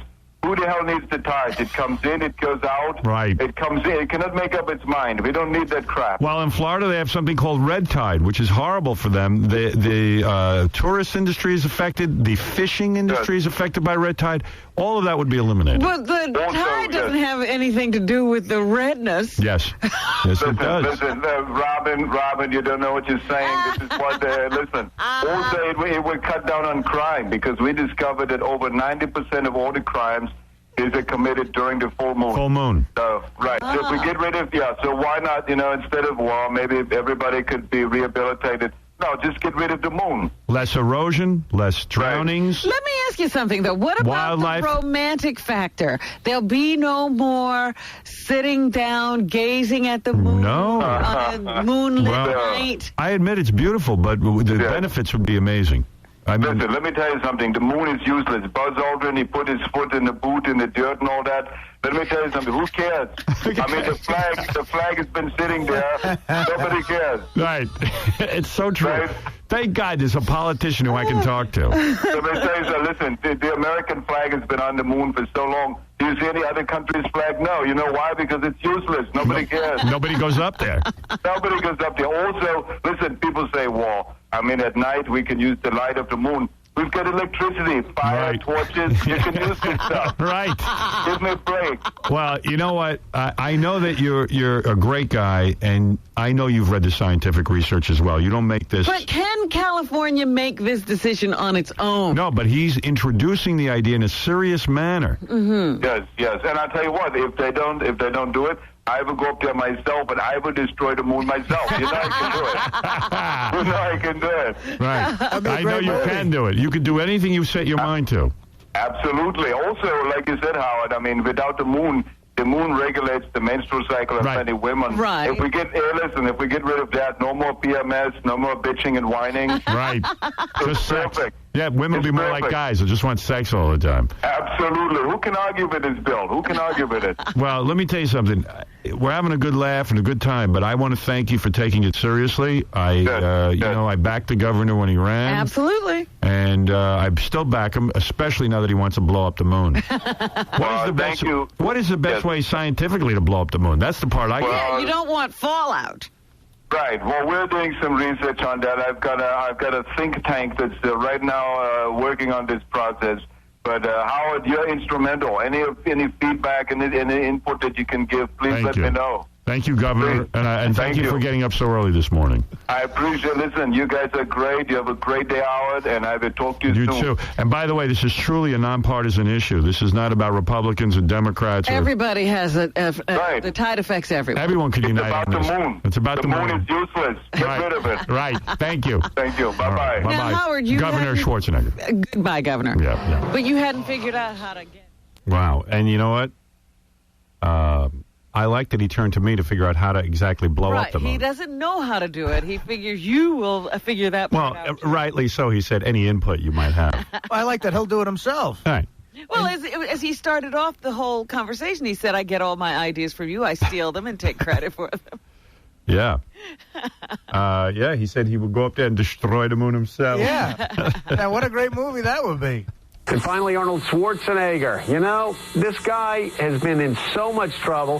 He's got sagging poll numbers. He's got political groups criticizing his every move. And now the governor is making all his enemies' job easier. According to the London Evening Standard, Arnold recently went on Howard Stern's radio show and offered his theory on how to end premenstrual syndrome, saying, quote, if we get rid of the moon, women whose menstrual cycles are governed by the moon will not get PMS. They will stop bitching and whining. Hey, Governor, way to make 50% of California's voting population turn frigid towards you. I don't know how it works in Austria, but let me tell you something, friend. Jokes about such matters, not laughing subjects to women in America. Let me tell you something, friend. I don't think he really means that, friend. No, I don't think that's really his friend. We're friends. He's sticking up for the women. Yeah. Let's start a recall drive in California and get our Schwarzenegger elected. Vote for fake Arnold Schwarzenegger. Yeah, let's actually get the moon destroyed because that guy is behind it. Yeah, vote for a guy who when he says California, he's just faking it. Vote for a guy who hasn't worked in 3 years. All right, Susan, you're on the air. Welcome. Howard? Oh, why is there such lag time? Howard. It's our phone. Yes, Susan. I wanted to tell you how important a voice you have in America. The government, instead of the FCC investigating you, they should be investigating the mental health in South Florida, because when they take you off the air and nobody can laugh, that creates a really bad problem for people. Don't you think so? Let me think about it. If no laughs equals bad problem for people. Yes, I think it's a mental health problem. Yeah. Yes, I agree.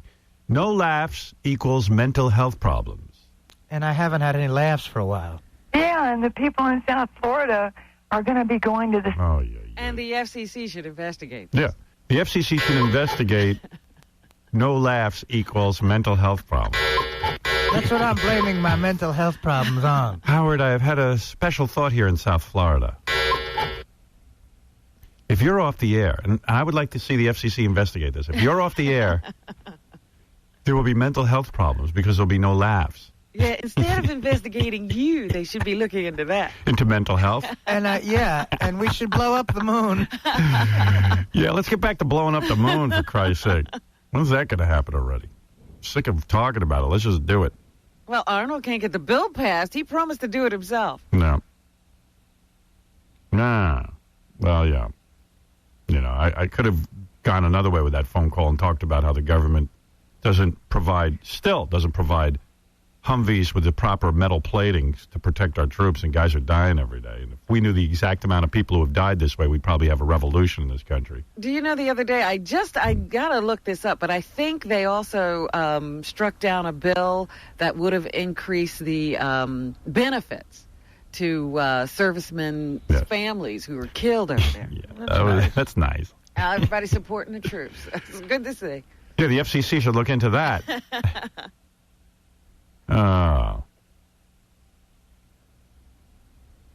Hey, Paul, what's happening, brother?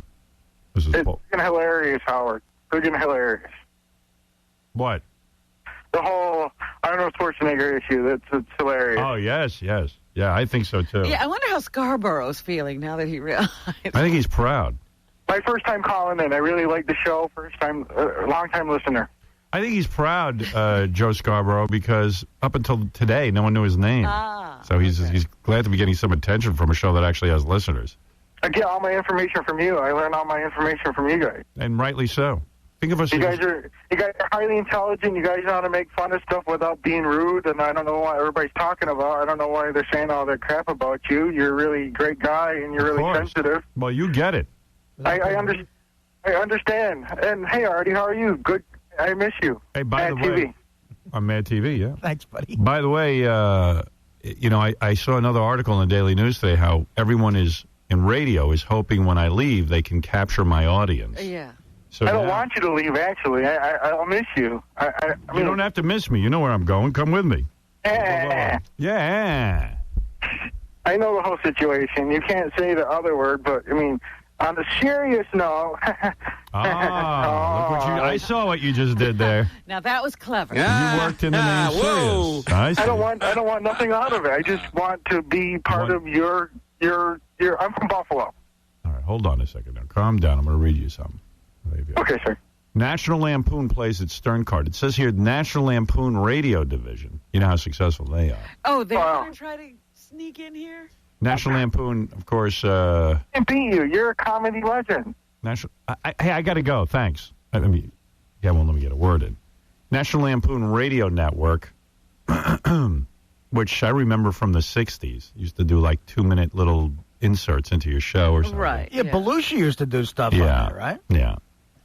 I guess it finally dawned on them that that's not a real way to make money, that you got to put a radio show on for 4 hours. Yeah, who wants 2 minutes? Yeah, 2 minutes. I mean, it's a lot of energy into, nothing. Anyway, they're going to start a network of all funny guys. And they go, imagine a combination of Howard Stern, Tom Leykis, Bob and Tom, the syndicated morning team, and we'll have all the best elements of all three. This is going to be the greatest morning show. They've got the guy. They put... yeah, they figured out how to... Combine all those people. All of that. And then they're going to have... But they say the network slogan will be talk for guys and chicks who get it. So in other words, it's for everyone. Many of the hosts are already lined up, and they will include names everyone will recognize. And in July, they'll have the big announcement, and what they're hoping is when I leave radio, National Lampoon will take over. They'll get picked up.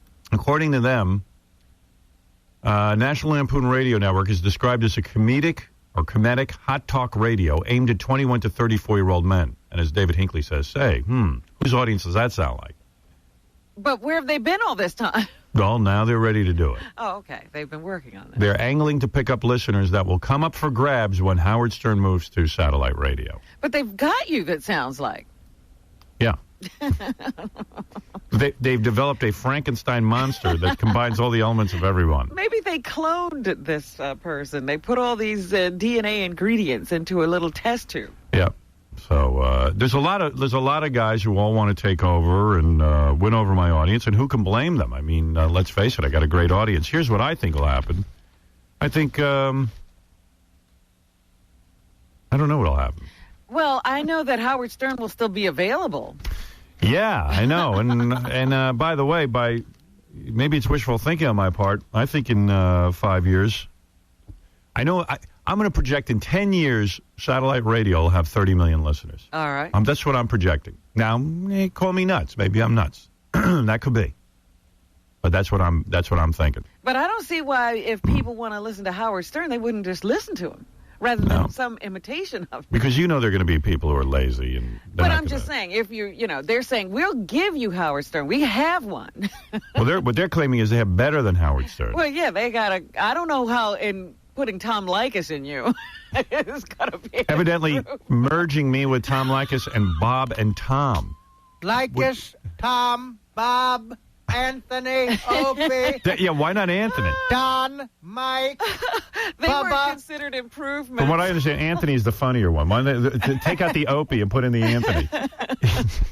They somehow didn't consider that an improvement. But No. Likas is an improvement. They're going to meld Likas, And Bob and Tom. Bob and Tom. All right, well, sounds good to me. Miss Info, Yeah, what about Miss Info? Star. Yeah, what about Buck Wild? Buck Wild. Yeah, we keep reading about all these guys. Elvis Duran. Wouldn't it be funny when we left if they actually hired all those guys and put them all in the morning and let them duke it out? Yeah, let them have a free-for-all. Contender style. Whoever stands at the end wins. It's like a cage match from the WWE. Man, cow. Lock them in a room and see who comes out. Right. Danny Bonaducci. I just read in the paper that Danny Bonaducci is actually on the radio in Los Angeles, and which I didn't know. And that VH1, I guess they're so desperate for reality shows, they're going to do a Danny Bonaducci reality show. And it says in the paper today that he's not on the radio anymore because he's in rehab again. Oh, wonderful! Is that for the show? No, that sounds like good. That sounds like good reality show stuff, but. Hey, I know what I'll do. I'll fall off the wagon. But they're not taping that for the reality show. I know. Unfortunately, whenever you wind up going into rehab, that's when the cameras stop. Yeah. When you're going to really be real, they take the cameras away. I forgot that I'm also a real live alcoholic. You know what I mean?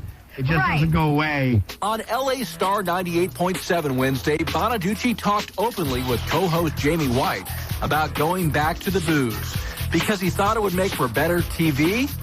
That's right. Bonaducci is doing a reality show for VH1. Yeah, I deliver what I think is the best show I can deliver, and it's Madman. But last Saturday night, when the cameras stopped rolling, Bonaducci kept drinking.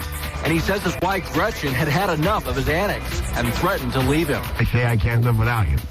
She rolls her eyes or whatever. Because you're not sober. Not sober. Wasted. Right. Wasted. Oh, it sounds wasted. He sounds like a loon. And that Gretchen just cracks me up because every time he falls off the wagon, she has to threaten to leave. Yeah, why doesn't she just leave? This time I'm really going. I guess the sex is so good she can't leave. Well, did you notice it was after the TV show? She put up with the drinking while, he was bringing in a paycheck for drinking. Right. And then once that stopped, it was like, all right, now you got to straighten yourself out. Right. Then, for reasons he can't fully explain, Bonaducci grabbed a razor and slashed his wrist in front of Gretchen. He says he definitely wasn't trying to kill himself. No camera on? Oh, what a waste. Wait a minute. He slashed his wrist, but he wasn't trying to kill himself? He's wacky. That usually leads to death. Don't break the news to him. So it shoots blood, and I'm kind of startled. Right. It's like, that's You weird. were just going to scare her. I wasn't even going to scare her. I was making a point. What was your point exactly? Danny says his wife called 911. So I get taken to the psych ward for a 72-hour mandatory lockdown. But the doctor, he says, eventually... It's a good rap for the radio. Now, this is the reality show. Yeah. Well, they didn't get that. Wow. I wonder what they did put on tape. Nothing yet. They want him to get better, and then they're going to put him on tape. Let him go. So the doctor comes in and he talks to me. He said, those wounds on your wrists aren't lethal, Meanwhile, Bonaducci says the reality show producers worried about his safety and pulled the plug on the show. What I didn't expect was for somebody, in the reality show business to have some sort of heart. Who expected that? For them to say, no, it's not worth taping your destruction. Wow. For the record, VH1 says the show will continue. Oh, okay, good. It will continue. Oh, good, all right. Goodness. VH1 actually didn't have a heart, in case anyone was worried. Yeah, we know Danny. We used to put Danny on the radio years ago. And, he saw what I was doing and figured, well, I'll give it a shot. He said, hey, maybe this is a good idea for me. Yeah. Good for him. Maybe they ought to put him on in the morning with Bob and Tom and Anthony. I'm sure he's considered it. Zach, you're on the air. Yeah, hi. I was wondering, you were talking about people taking your audience, and how do you feel about, Booker pretty much ripping off your show in the afternoon? I've heard that, but I haven't. You want to know something? And I haven't even heard the Booker show in the afternoon. I don't really listen to the radio station the rest of the day. I'm into a whole new bag. I listen to satellite. I haven't heard it. Yeah, he pretty much he's been playing the Pat O'Brien tapes, and then also like every time a girl calls in, he's always trying to find out what they're wearing and what they look like. Look, there's you're going to see a lot of ugly radio with me leaving. You know, people are going to have to do things they wouldn't ordinarily do. You know, people are just going to have to figure out. Everybody wants to, listen. Yeah. I'm the most successful guy ever was in radio, probably ever will be. And you look at me. Here's the funny thing: regular radio, free radio, whatever you want to call it, even though there's 27 commercials an hour, free radio, if you want to call it that, is in a dilemma. They got the FCC breathing down their backs. Audiences are dwindling. And they need someone to lead the way and show them how will we cope with the next 10 to 15 years. The guy who was going to show them is leaving. They're in a panic. What will happen is radio will freeze as to where I left it. Oh, it'll go back, yeah. Yeah. It'll just reverse itself. It'll just reverse itself.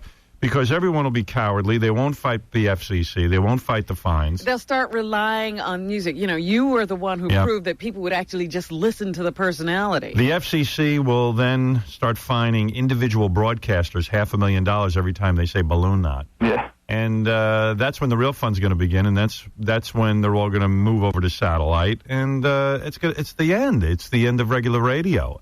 But did you ever imagine a day where the program director would say, look, when you get a woman on the phone, ask her what she's wearing? Yeah. Yeah, yeah, right. That's the key. The thing is, too, that a lot of what has happened in radio with political talk, in other words, like the Rush Limbaughs and, the Sean Hannity any of those kind of shows are freewheeling exchanges of people giving their thoughts and saying outrageous things. That stuff never existed before me either. So a lot of guys will feel safe doing that. Political speech will never be censored. So you'll hear a lot of that. You'll hear endless conservative guys screaming and yelling about, how get ready. Bill Clinton is a horrible president. Meanwhile, Bill Clinton hasn't been the president now for 4 years. That's going to be radio. And there's going to be a revolution on the satellite side. It's going to be bursting. That's where the creativity will be. Yeah. Well, I was up there the other day. Every major recording artist that I was up there. They have lists of people who they just come up there to A, look at the studios, B, they can broadcast to the world, C, they can be uncensored in their music and everything else. They don't have to play one album cut. Mm-hmm. It's over. It's over as far as I'm concerned. Now, I've been criticized for having these feelings. Why? I don't know. Why could people criticize your feelings? Well, I don't know. Tom gets upset when I have these feelings. Everyone gets upset when I have these feelings. They never used to get upset with your feelings. No. These are my feelings. And by the way, it's in its infancy now. It's not going to happen tomorrow. It's not going to happen tomorrow. Well, I don't know. It's going to happen maybe... the day after tomorrow. Day after tomorrow. It just seems lame how he's always, every day, it's like, it seems like he's trying so hard, Who? Booker. A Booker? Well, listen, I know Booker personally, and he sometimes when I'm around him, I feel like a beautiful woman. He looks at me. I'm his hero. I mean, he's like Sal's stockbroker. I mean, yeah. Oh my God, is he? I mean, he's Howard. It looks like sometimes you get nervous. I'm going to get pregnant. But I haven't heard the show, and I'm sure he's trying to get something going. With me leaving, everyone's trying to get something going. Absolutely. I mean, that's what a person would do, I would imagine. Yes, Cabby. Yeah, I'm the person to lead radio into the next 15 years. Well, hey, good luck to you. I just think you should really stay out of jail. What's going on with that? It's postponed until Friday the 13th, actually. Lucky day.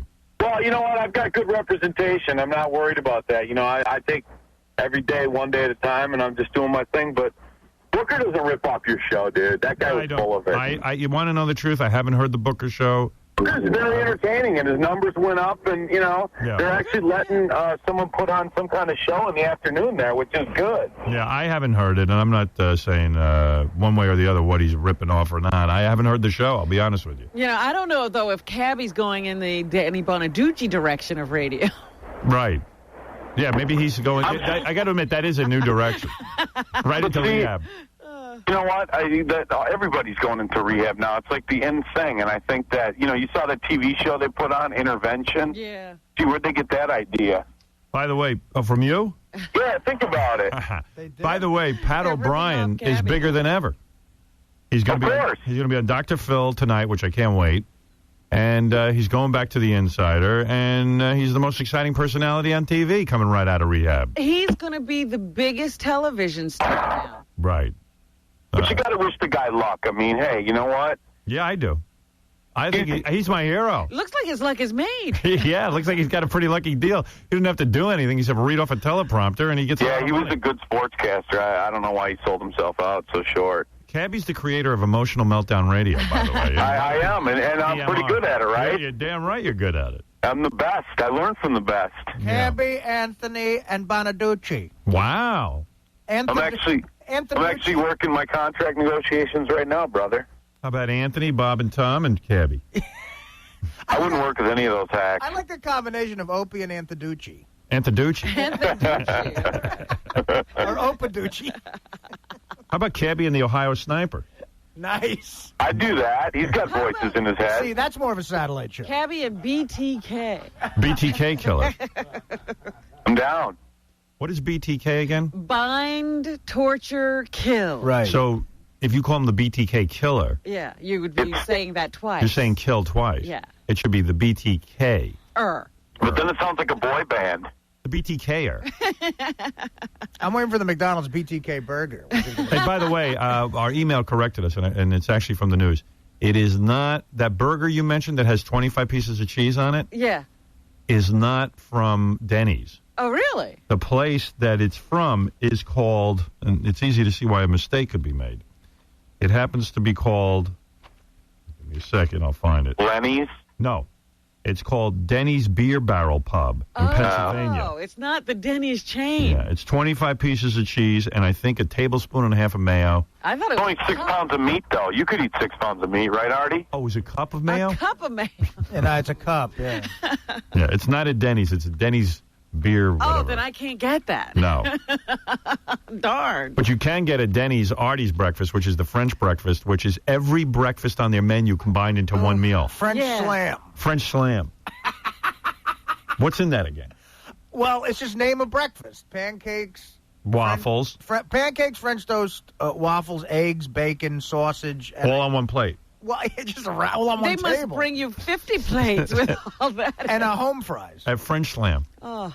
And like those really like greasy home fries. Yeah, the ones that just sort of lay on your plate. They have no life at all. They've been overcooked. You know when you go to McDonald's, you get a hash brown. When you pour the hash brown out of that plastic thing it's in, the grease spot on that plastic, that's got 80 grams of fat. The grease spot. Yeah, I like that it literally is like a hockey puck, that it bounces off your plate. It's just boom. Yeah. You know what? They now are running the Burger King commercials with that breakfast sandwich of theirs that is... the all-meat one. Yeah, the 780 calories, the breakfast omelet sandwich. And the commercial has the Burger King guy, that plastic guy. He's creepy, isn't he? I hate that guy. I know, he's scary. He's like he comes through in your worst nightmare. I don't like the Burger King guy. I don't get that either. I'm not with him. But you know what? It's working because people are remembering it and they're talking about him. I like. You know who's really creepy is the guy from Great Adventure who dances. Oh, I love that guy. Oh, he's actually a young kid. Did you know that? Cabby figured out it's a young Cabby, kid we knew that. in old makeup. Hey, Cabby, you guys knew that? Cabby, that guy's a young kid? Shut up. Tell me more. They put makeup on a young dancer? That's actually a young kid. Well, he looks like an old man. I got the inside info. Hey, Cabby, how about you and the guy from Great Adventure in the morning? I'd do it. I can do a show with anybody, bro. Yeah! But I love it. It makes me crazy, but I love it. Hey, Cabby. What? Yoda's a puppet. Not real. F you. Hey, Cabby, did you hear Schwarzenegger wants to blow up the moon? I know. I think it's a great idea. I think they should have North Korea actually send nukes up there. Yeah. They want to test their nukes, just send the nukes straight up there. Hey, but you know what would happen if the moon wasn't here, right? What? the water, they would affect the gravity of the water, and the water would start to leave the ground, the oceans. Good. Cabbie would be normal as well. Isn't it worth blowing up the moon to have a normal cabbie? So what if the water disappears? You guys like the unnormal cabbie, though, don't you? Yeah. I love you, man. I love you. I love the cabster. You never emailed me back, man. Yeah, I you know what? He's still thinking about his response. No. All Cabbie right, wrote that's me. fine. Cabbie, wants to know what's going on. Wait, can I talk about this? Yeah, well, I'm in talks, but go ahead. Yeah, I mean, Cabbie wants to know if there's a place for him over at Satellite, and you want to know something? I'm not opposed to it. I'm just so swamped.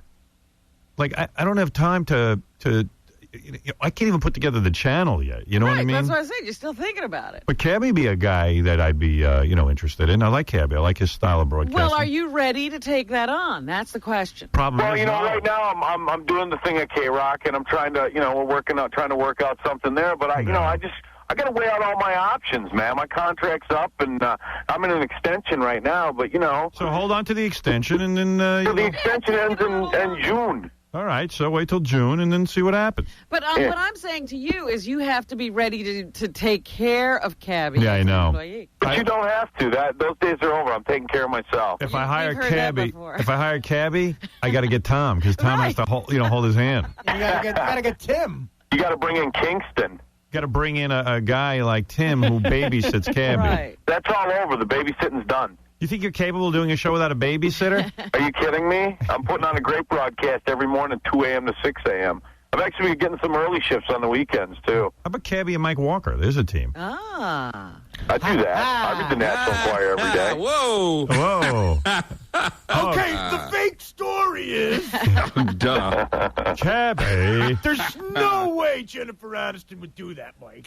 I mean, I got a lot of loyalty to K-Rock. They stuck by me through some stuff, Here you go. Here's Denny's breakfast. Lumberjack slam. 3 buttermilk pancakes. A slice of grilled honey ham. Ooh. 2 bacon strips. 2 sausage links. Could you put some more pork on that? 2 eggs plus hash browns and grits. And choice of bread. You've already got pancakes. That's a Denny's. Choice of bread with your pancakes. Have some starch and carbs with that. I love when they say lumberjack eat like that, but that's because then they lumberjack for 14 hours. Yeah. What do you do? That's the lumberjack slam. Literally, it would be fine if lumberjacks ate that. But that's what people say about a farm breakfast. Problem is, the woman you married 17 years ago is eating that. Yeah, she's eating like a lumberjack. She's right. People talk about a good down on the farm breakfast, and it's something like that, but then people don't realize people used to eat like that and then farm for 15 hours. Then they pulled a plow. And then they go watch the Jet game. I love pancakes, which are like, a carb. Hash browns, a carb, potatoes. Right. And then bread. Grits have got to be a carb, too. Yeah, You've grits. also got grits. Sausage, which is pork, Oh, yeah. bacon, which Ham. is pork, Yeah. and ham, which is pork. How much pork do you need? Here's Grand Slam Slugger. There's a different breakfast. And Ready? there's no cholesterol in those eggs, all 6 of them. Grand Slam Slugger. Ready? 2 buttermilk pancakes. Artie loves this. 2 buttermilk pancakes. 2 eggs. 2 bacon strips. Oh, it's 2 of everything. Yeah. 2 sausage links, plus hash browns or grits or choice of bread. All right, at they're least there's cutting an order. down a little bit on Serve with a glass of juice and coffee. Yeah, nice coffee. Artie, when you eat breakfast, you order extra meat. I always order extra meat. Like get a double portion of bacon or a double portion of the sausage. Yeah, that's why you weigh 900 pounds. Well, the Denny... I do not, dude. Well, I've actually, he lost looks a lot good. of weight. He does. He looks down, good. Yeah. The all natural way, baby. Yeah. Hey, Cabbie, I got to go. I got to take a break. All right, man. Don't forget to listen to Cabbie Show 2 to 6 Absolutely. a.m., baby. New York City. Love it. How could we forget? I love you guys. Cabbie on overnights right here in New York. We'll be back right after these words. Howard Stern is not only the self-styled king of all media, he's the king of the jungle and the empire.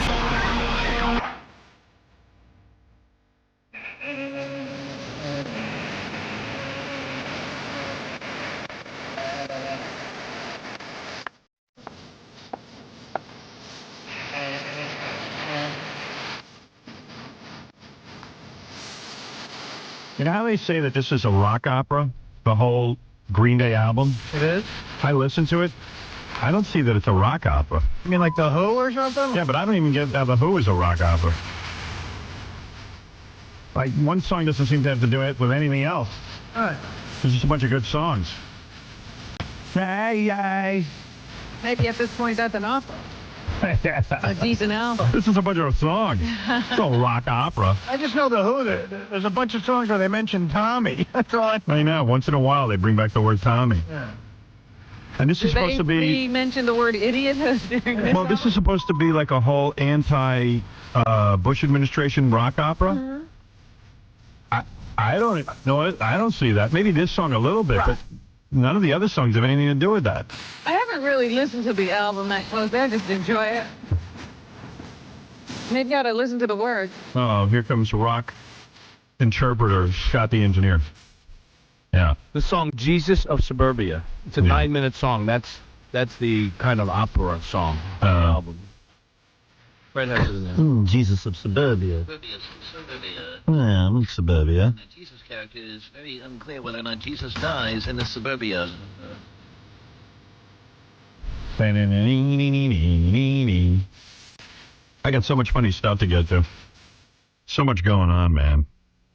All right, let me get to it. First of all, remember how I was telling you I was up at Satellite the other day? Mm-hmm. And I saw Alicia Keys up there, and then Billy Corgan was there. And one of the guys told me, Billy Corgan from Smashing Pumpkins. I said, what happened to that guy? He was so good. They go, now he reads poetry. I told you, I was the one who said that. Oh, were you? He's a poet. Yeah, well, here he is. This is off the internet, him reading poetry. And it's so bad. It's fine. Just put it to music. Right.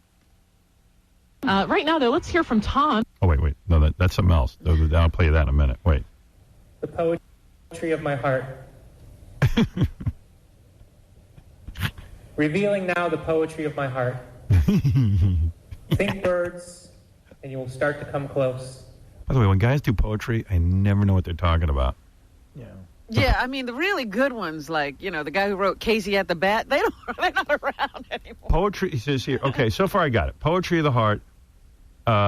Think birds. Okay, birds are like his poetry of the heart. Or something. You're saying that. I don't know that. I mean, I'm trying. I was going to say, you got that from this Yeah, but already? wait. It just gets mind-numbing.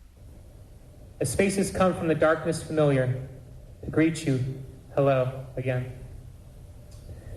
They pluck those strings and sing those refrains I know so well and hold so close. Now, Wait, who's sitting in the audience for this?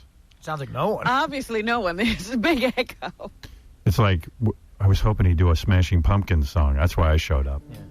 Are you going to sing today? Like, these poems are good if they're to music. I don't even know if this would be any good to music. I don't know if you could put that one to music. But he was so good, man. Yeah. What did he wig out? What's that one where the vampire? You got that one? The world is a vampire. The world is a vampire. That was so good. That's off a later album. Yeah. But like, if I heard him reading that, I wouldn't like it. This is gay, this one. 1979. That wasn't good. That was all right, but not that good. You got the vampire?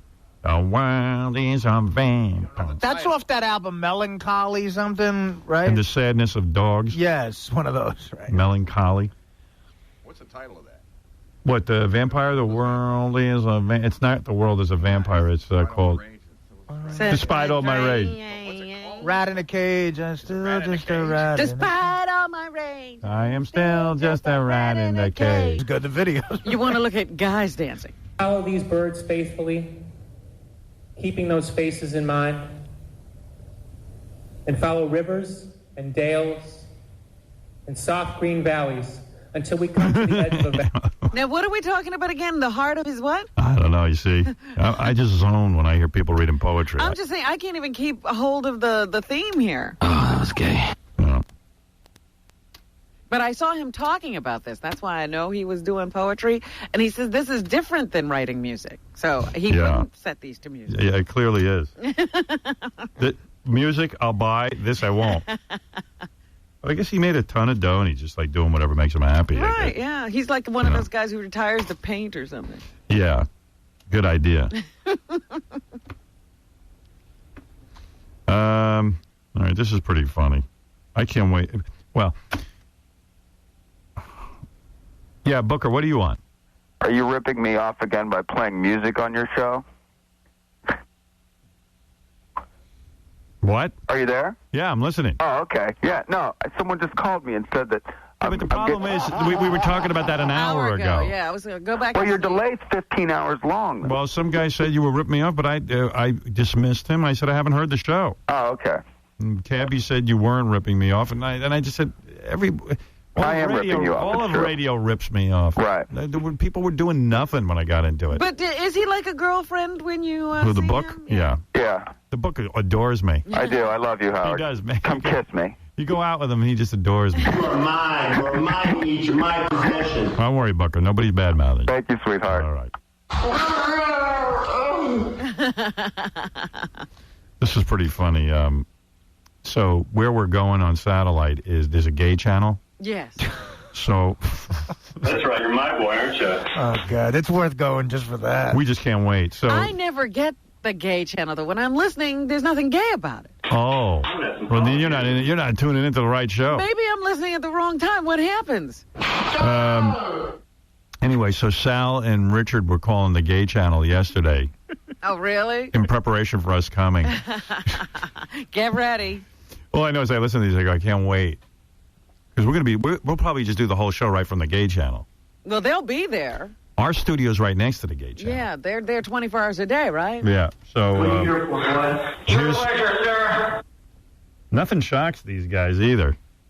They've heard it all. Yeah, well, yeah. It's really weird. All right, here's Sal and Richard. All right. I think this is Sal first. Right now, though, let's hear from Tom in New York. Hey, Tom. Hi, how are you? Hey. All right, Tom. How you doing? Very good. I found the music to be very, very refreshing. Yeah, they just played a song. All right. On the gay channel. Oh, good. Well, cool. Yes, it's like the first time I sucked on a black. It was mind-blowing, and it was, like, phenomenal. Can we capture that in a soundbite, Cheryl? That the new music was like sucking a black for the first time? Yes, well, because I wasn't prepared for it. I was at a bathhouse in Russia. Uh-huh. Okay. And, oh, my God, you have no idea.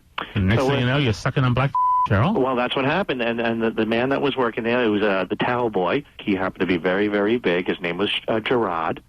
And we were drinking, and before you know it, boom, I was just getting in the mouth with the black lollipop, and it was phenomenal. And that was how it felt when you were listening to the music just now, too. I had the same feelings in my love pouch. Was there one song that you liked more than others that really pushed over the top? One time I was at a concert, and I actually had the drumstick right up my. Yeah. Oh. I'm really happy he was able to express that to us. She finally got fed up. Yeah, she got rid of him. Right? Yeah. For sure. But kudos to you, Tom. Now, it would have been without bleeps. Yeah, oh yeah. In the real world. Yeah. Just imagine. So then Richard got jealous, and he said, well, I'm calling the gay channel. I can call them, too. Yeah. We're going to take another call and talk to Rod in Las Vegas. Hey, Frank, how you doing? Good. I'm hoping I see a Rod when I'm in Las Vegas. I really I'm do. sure you will. If you see me, you will. Okay. I'm hung like a horse, too. Oh, okay. Good. That's for Doria. Doria's very excited to hear this. Oh, you like the big ones, Frank? Oh, I like them all. All sizes, all comers, huh? Rod, from a distance, I love them all. Hey, I got a quick health question, too, if I could. Yeah, sure. I was wondering, what's the easiest way to remove a gerbil skull from your. Well, Frank, you ought to know Wait, that. a gerbil skull from your. I got the rest of it out, but the skull is lodged, and I can't. I mean, is there some kind of liquid or something? No, I think you dissolve that, or learn to live with it. I think is what they say. Go to a spa and have a I'm having a hell of a time with it, Frank. Just between rump rangers, Frank. Rod, thanks a lot. Thank you. I had an problem too. I think it was assless chaps. I think was real. I wonder what kind of calls they've been getting. Yeah. Yeah, we have to get over there very soon. We need to be a part of that whole revolution. We need to do a show. Yeah. On that channel. I might go over and do a show over there. Yeah, that would be a great place to be. Yeah. Need to get their calls. Yeah. You know what? We should reroute. Yeah, like they get our calls and we get their calls. Why don't you start a channel for homophobic guys? The homophobic channel. Yeah. I think that's what our channel is. That's what I'm saying, Artie. Yeah. We should reroute the calls, see what happens. Yeah, he'll be our calls. Hello, Can you stop talking about all that gay crap? You've been gaying it up a lot this week. We got to take a break. We'll be back right after these words. Howard Stern tells the New York Post he'd take part in a celebrity version of CBS's Big Brother house with Kathy Lee Gifford. The catch, it could only be the two of them, and they'd have to be in the house for a month. His motive, he says, is to torture her. In the morning. The Howard Stern Show. All right. I got to move this show along because we're not getting everything I need to get to. Well, who's stopping you? All right. First of all, there's a kid on the phone. He's 8 years old. You did this story in the news, actually. This kid was walking across the street with his dad in Manhattan, I think. Boston, I believe. Or was it Boston? Oh, this is the kid that was saved? By A-Rod.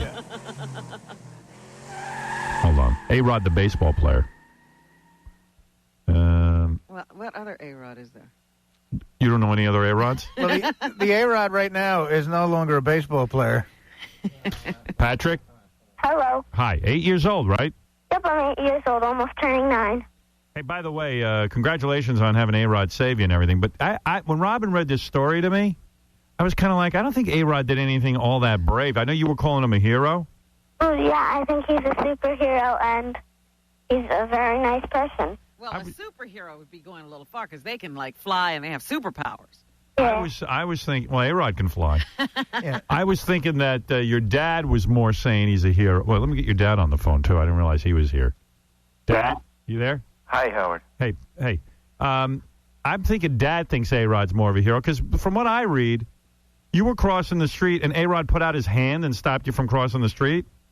Yeah, well, that's because we didn't know, why this man just put his arm in front of me.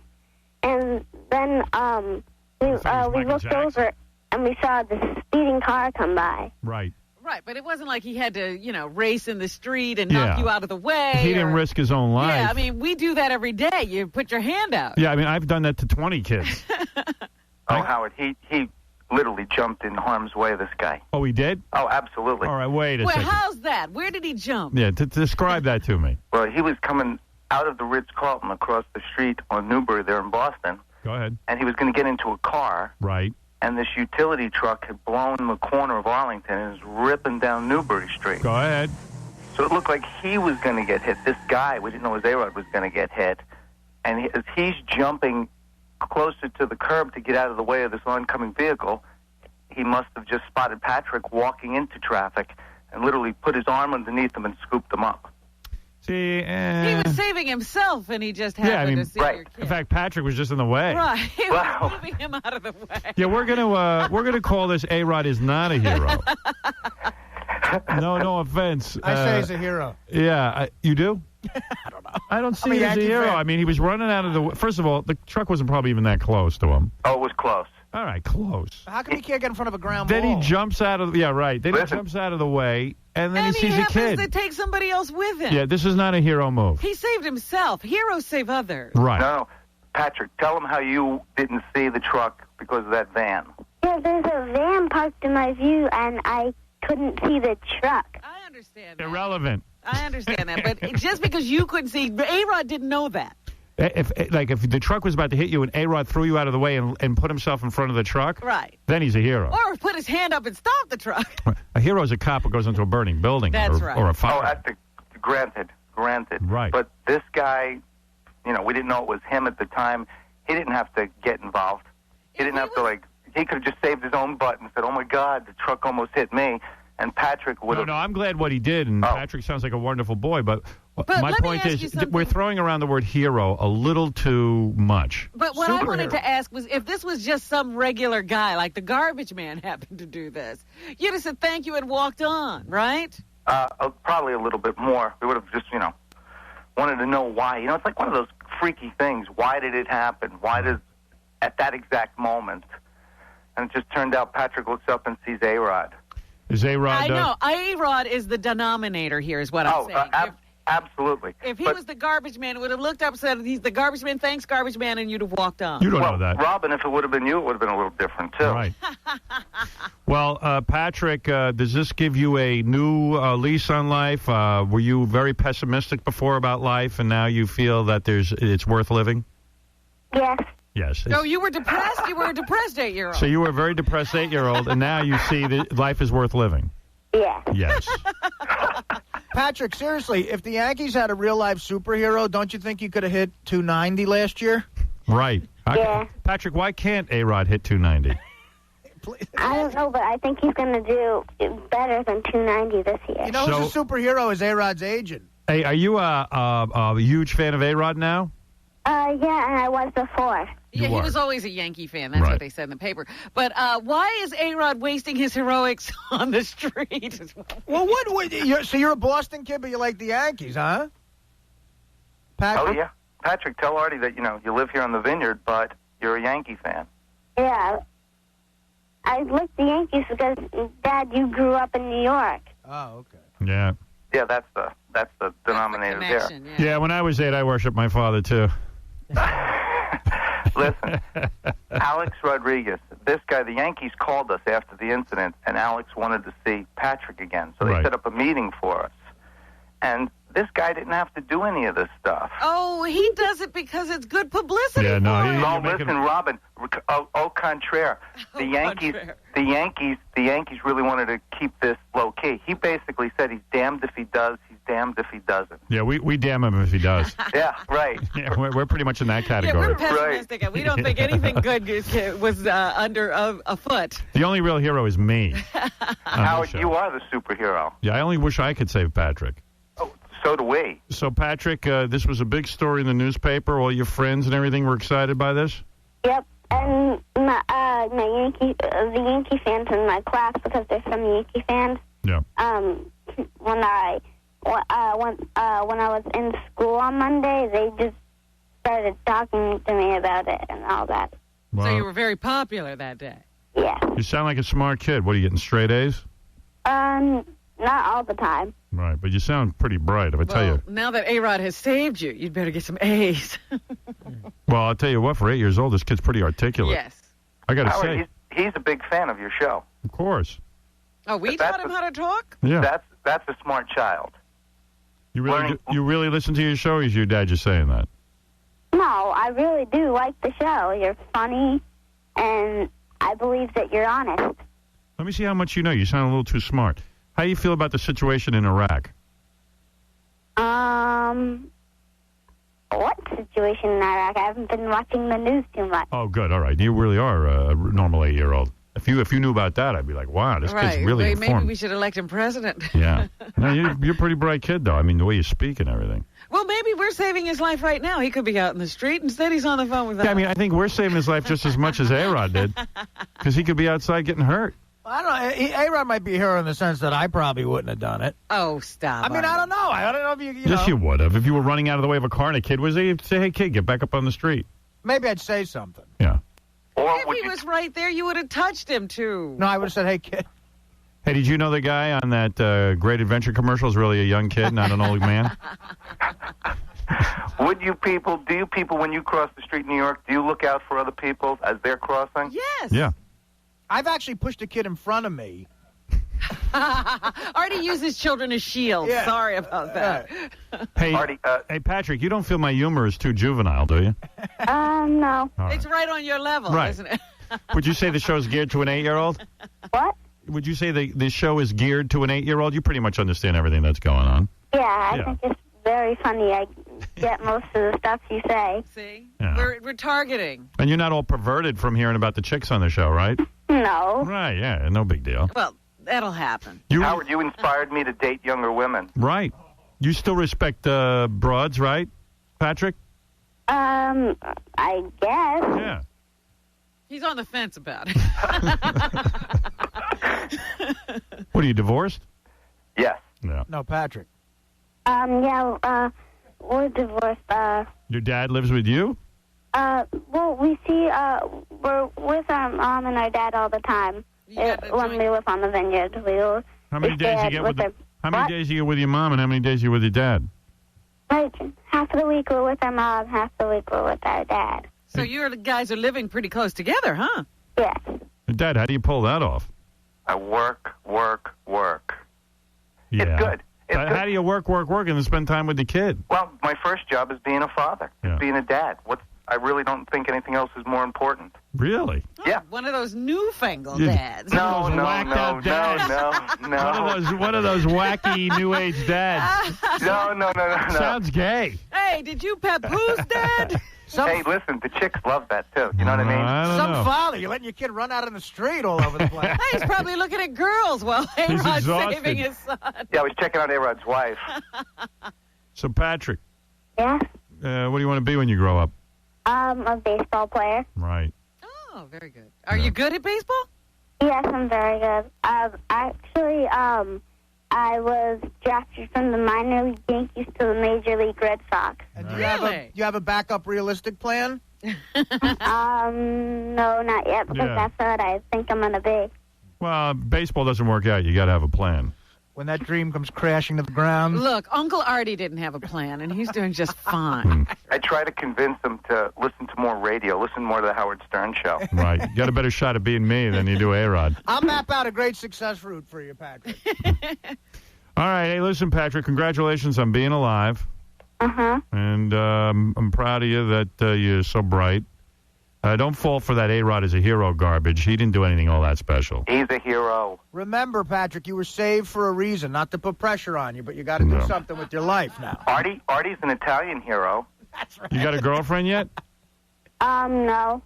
But you like girls? Sort of. Yeah. You're only As friends. Right. You know, that'll You're change. smart. You're smart. If you still like him as friends in 8 years, call us again. Yeah. From now on, I want you to tell people Howard Stern saved you. No more A-Rod. Should we change the story right now? Change it around. Howard, thank you for saving my son's life. No big deal. Thank you, Howard. All You right. are a hero. I know. Now stop bothering him. Yeah, No. don't bother me anymore. Quit asking me for money. All right, hey, congratulations, you guys. Howard, thank you. All right, take Good care. to talk to you. Thanks, Robin. Bye. I like the kid. The Yeah, kid's he's a very sweet kid. very sweet kid. Good for him. Got saved by A-Rod. You forget what an 8-year-old sounds like. I'll be in Boston this weekend. If any kid wants to run out onto Newbury Street, I'll save him. Yep. Okay, now where was I? Damn, I got to get this together.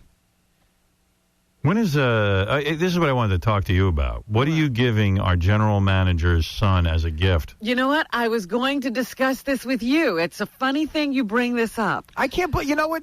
I was just thinking about this when I woke up this morning. I was on something. I'm going. I saw the invitation sitting there, and I'm going. What do you give? Yeah, I said to myself, I got to get with Howard about this. Well, What's number the one, gift deal here? Tom Chiasano is our general manager. Yeah. Number two, his son went out and did something dumb, got married at 27 years old. Is that our fault? Yeah. Number three, I wouldn't have invited any. I think it's weird that Tom even invites us. We really don't know the family. Well, I do. I mean, I expect No, it you to be. don't. I do. I spent time with all of them. You know them as well as I do. I know his. Do you know that I know his brothers and sisters? No, how do you know them? You saw them Because once? I was up at his country club and we sat around having lunch. Yeah. What are you, nuts? Gee, that sounds like fun. I'm just telling you, I've hung out with them a lot. Are they all as boring as him? They let you in the country club, huh, Robin? I'm surprised. Well, Tom gave me But my point is, like, I know Penelope, and I see her 2 or 3 times a year if she comes up to the station or if she invites me to something. But nobody really, I mean, Gary isn't friends with Tom. Oh, I am. I disagree with that. I really do. I've been to his Like house. when my kids had bat mitzvahs, I didn't invite it. Like at the beginning I did, and now I thought about it. I go, I'm not going to invite people from work because what's the point? Well, if you don't know, I do agree that if you don't know the people, you don't necessarily belong on the guest list. But hold on a second. Even if I loved him, and I'm very happy to see what's going on in his Tim life. should have his friends, not Tom's friends. There are going to be a lot of Tim's friends there. Yeah, that makes sense. And we've known each other for how long? Why would I be there? 20 years. I've been to both of your daughter's bat mitzvahs. Yeah, that was a mistake. Well, I don't know. I was thinking about what to give your son, and I know it's going to be a lot of pressure on me this day. It's pressure? You don't have to give anything. Oh, come on. I can tell you how. Really? All right. Okay, fine. All right, done with the discussion. No, I'm going to give him cash. That's what every kid wants. That's what I figured I would do. I'm not going to show up with some lame gift. Cash is always good. Cash is always the way to go. Yeah, because I don't know what they need. I remember when I got married, I mean, people who gave me gifts. My father isn't went that a berserk. nightmare? My father went berserk. What? You don't have anything? Well, A crock pot? Right. How many toasters does a person need? You need cash. My father would open up each envelope, and then he'd open up a box, and he'd go fat, and he threw it across the room. Yeah, the boxes Your father opened up the presents with you? Yeah. He was like, he wanted to see what the relatives on his side of the family gave. And then when he saw the other side of the family giving crock pots and china dishes. His side of the family all gave money? Yeah, the Stearns. And the other side came up with the crock pot? Yeah. He went berserk. Berserk. This is not good. What? They don't know you don't have any money? He was in a panic. Thought he'd be supporting you. Well, my father goes, cash is king. Cash is king. Cash is king. Well, I'm going to give cash. Now, what are you giving, Gary? Well, okay, so here, I was talking to the interns in the office, right? Because I haven't been to a wedding in ages. Well, Robin throws the whole curve off because she goes wild. Okay, so I said, let's first. Go. Here's $10 million in small. I wish I had that kind of money to give away. Okay, so I first am trying to figure out if you were just going to your average wedding, what is the going rate now? See, for me, it's got to be minimal $1,000. Well, that's you. But I'm saying if a regular person were going to a regular wedding, what's the minimum? And, and this is the rap you always get. You got to cover the plate, right? You got to cover the plate. Right. So I think the minimum that an average person would be $300 a couple, right? I guess. A couple? Yeah. So now we got to do better than that because it's Tom. You don't have to do better for Tom. No, you don't. Sure you do. Wait, it's not Tom, it's Tim. Well, in essence, it's Tom. Yeah. For me, I mean, I know Tim, but you're the guy I really All right, know. bottom line now, what are you giving Artie? Just give me a number. Me? Yeah. What are you giving? What are you paying Tom? You can leave. You want to leave? You don't have to be here for this discussion. You don't have to be here. No one called you in. It's me and Dana. Yeah. She's not going to eat you. as much as Dana doesn't have a pot to piss in. Well, I mean, he's not asking for her to ante up, so what are you going to pay? Dana's got 7 jobs. I don't think she makes $12,000 a year. Go ahead. Okay. Oh, Christ. Dana's on welfare, I think. She'll throw in a dog grooming. Yeah. Free dog grooming. I'm going to wait for this venom to stop. But no. Okay, all right. What are you giving? Come on, Artie. For the two of us, $1,000. Wow. Nice. Hold it. And then that throws it off. That throws it off because Artie's giving $1,000. Right. I was thinking not me throwing things Artie, off. I want you to give $500. See, that's what I was thinking. Okay. See, I know Tom you give $250. No, $300. I'm glad we had this conversation. Gary, you don't have any money. Tom doesn't give you any money. Well, Tom Why knows should what I you make. give I him make money? some money. No, Tom knows what you make. Why? You have to work every weekend. Why would you give Tom a lot of money? He doesn't give you a lot of money. He knows what you make. It's because of him you don't have any money. But you know what? Tom's a friend, and I was even thinking like Tom's a friend, but it doesn't not matter when it comes to money. And it doesn't matter because you know what? It's not like what I give is going to influence any money I get here because Tom can't influence my money here any longer. You're leaving. So this was you should give a present to Scott Greenstein. No, but it'll be a genuine gesture. You know what I mean? Tom's wedding. It's not a kiss ass Tim gesture. got married. Here, Scott. Here, Scott. Here's some money. A donation has been made in your name to satellite radio. Yeah, you're kissing the wrong ass these days. No, but I'm saying it's not a kiss ass at all. Tom doesn't pay you a lot of money. Wait a minute. I feel you're underpaid. Time. He could have pumped you up. Time out. He came to me, Gary came to me like 3 years ago. Go ahead. And made a very reasonable presentation as to why he felt he was underpaid. Go ahead. And I sat down. We agreed. I agreed that his presentation made sense and that we were going to do something to accelerate and take care of Gary. It's embarrassing you begging for a big gift from him. I'm not begging at all. No, you're talking about the end of this story. You're talking about me not taking care of Gary. He made a presentation. And I accepted his presentation and acted upon it. And Gary's still underpaid. I agree, but I'm better. I do agree. I'm still underpaid, but I'm way better paid than I was. Well, okay, I don't want to get into your salary. Right. But you brought it away. You brought it up. All right. No. I want to just know what everyone's giving. Artie, you're giving $1,000. I'm going to guess between $400 and $500 is what I'm giving. Unless you want me to. Because you know what? Because this puts me up to the minimum 1,500 range. All of a sudden and if she goes to 1,500, then I'm up to $2,000. Well, I have to jump if they're jumping. This puts me in. No, you want to know something? Good for my son. No, I'm giving $1,000. Howard, there's another weird thing going on That's here. it. I mean, what is this? This is insane. Well, then I'm giving $500. Right. There's another wait a minute. Now, time out. Now you're screwing my son. Howard, there's another weird thing going on here. Thinking about. Now we got another wedding coming up later on in the year.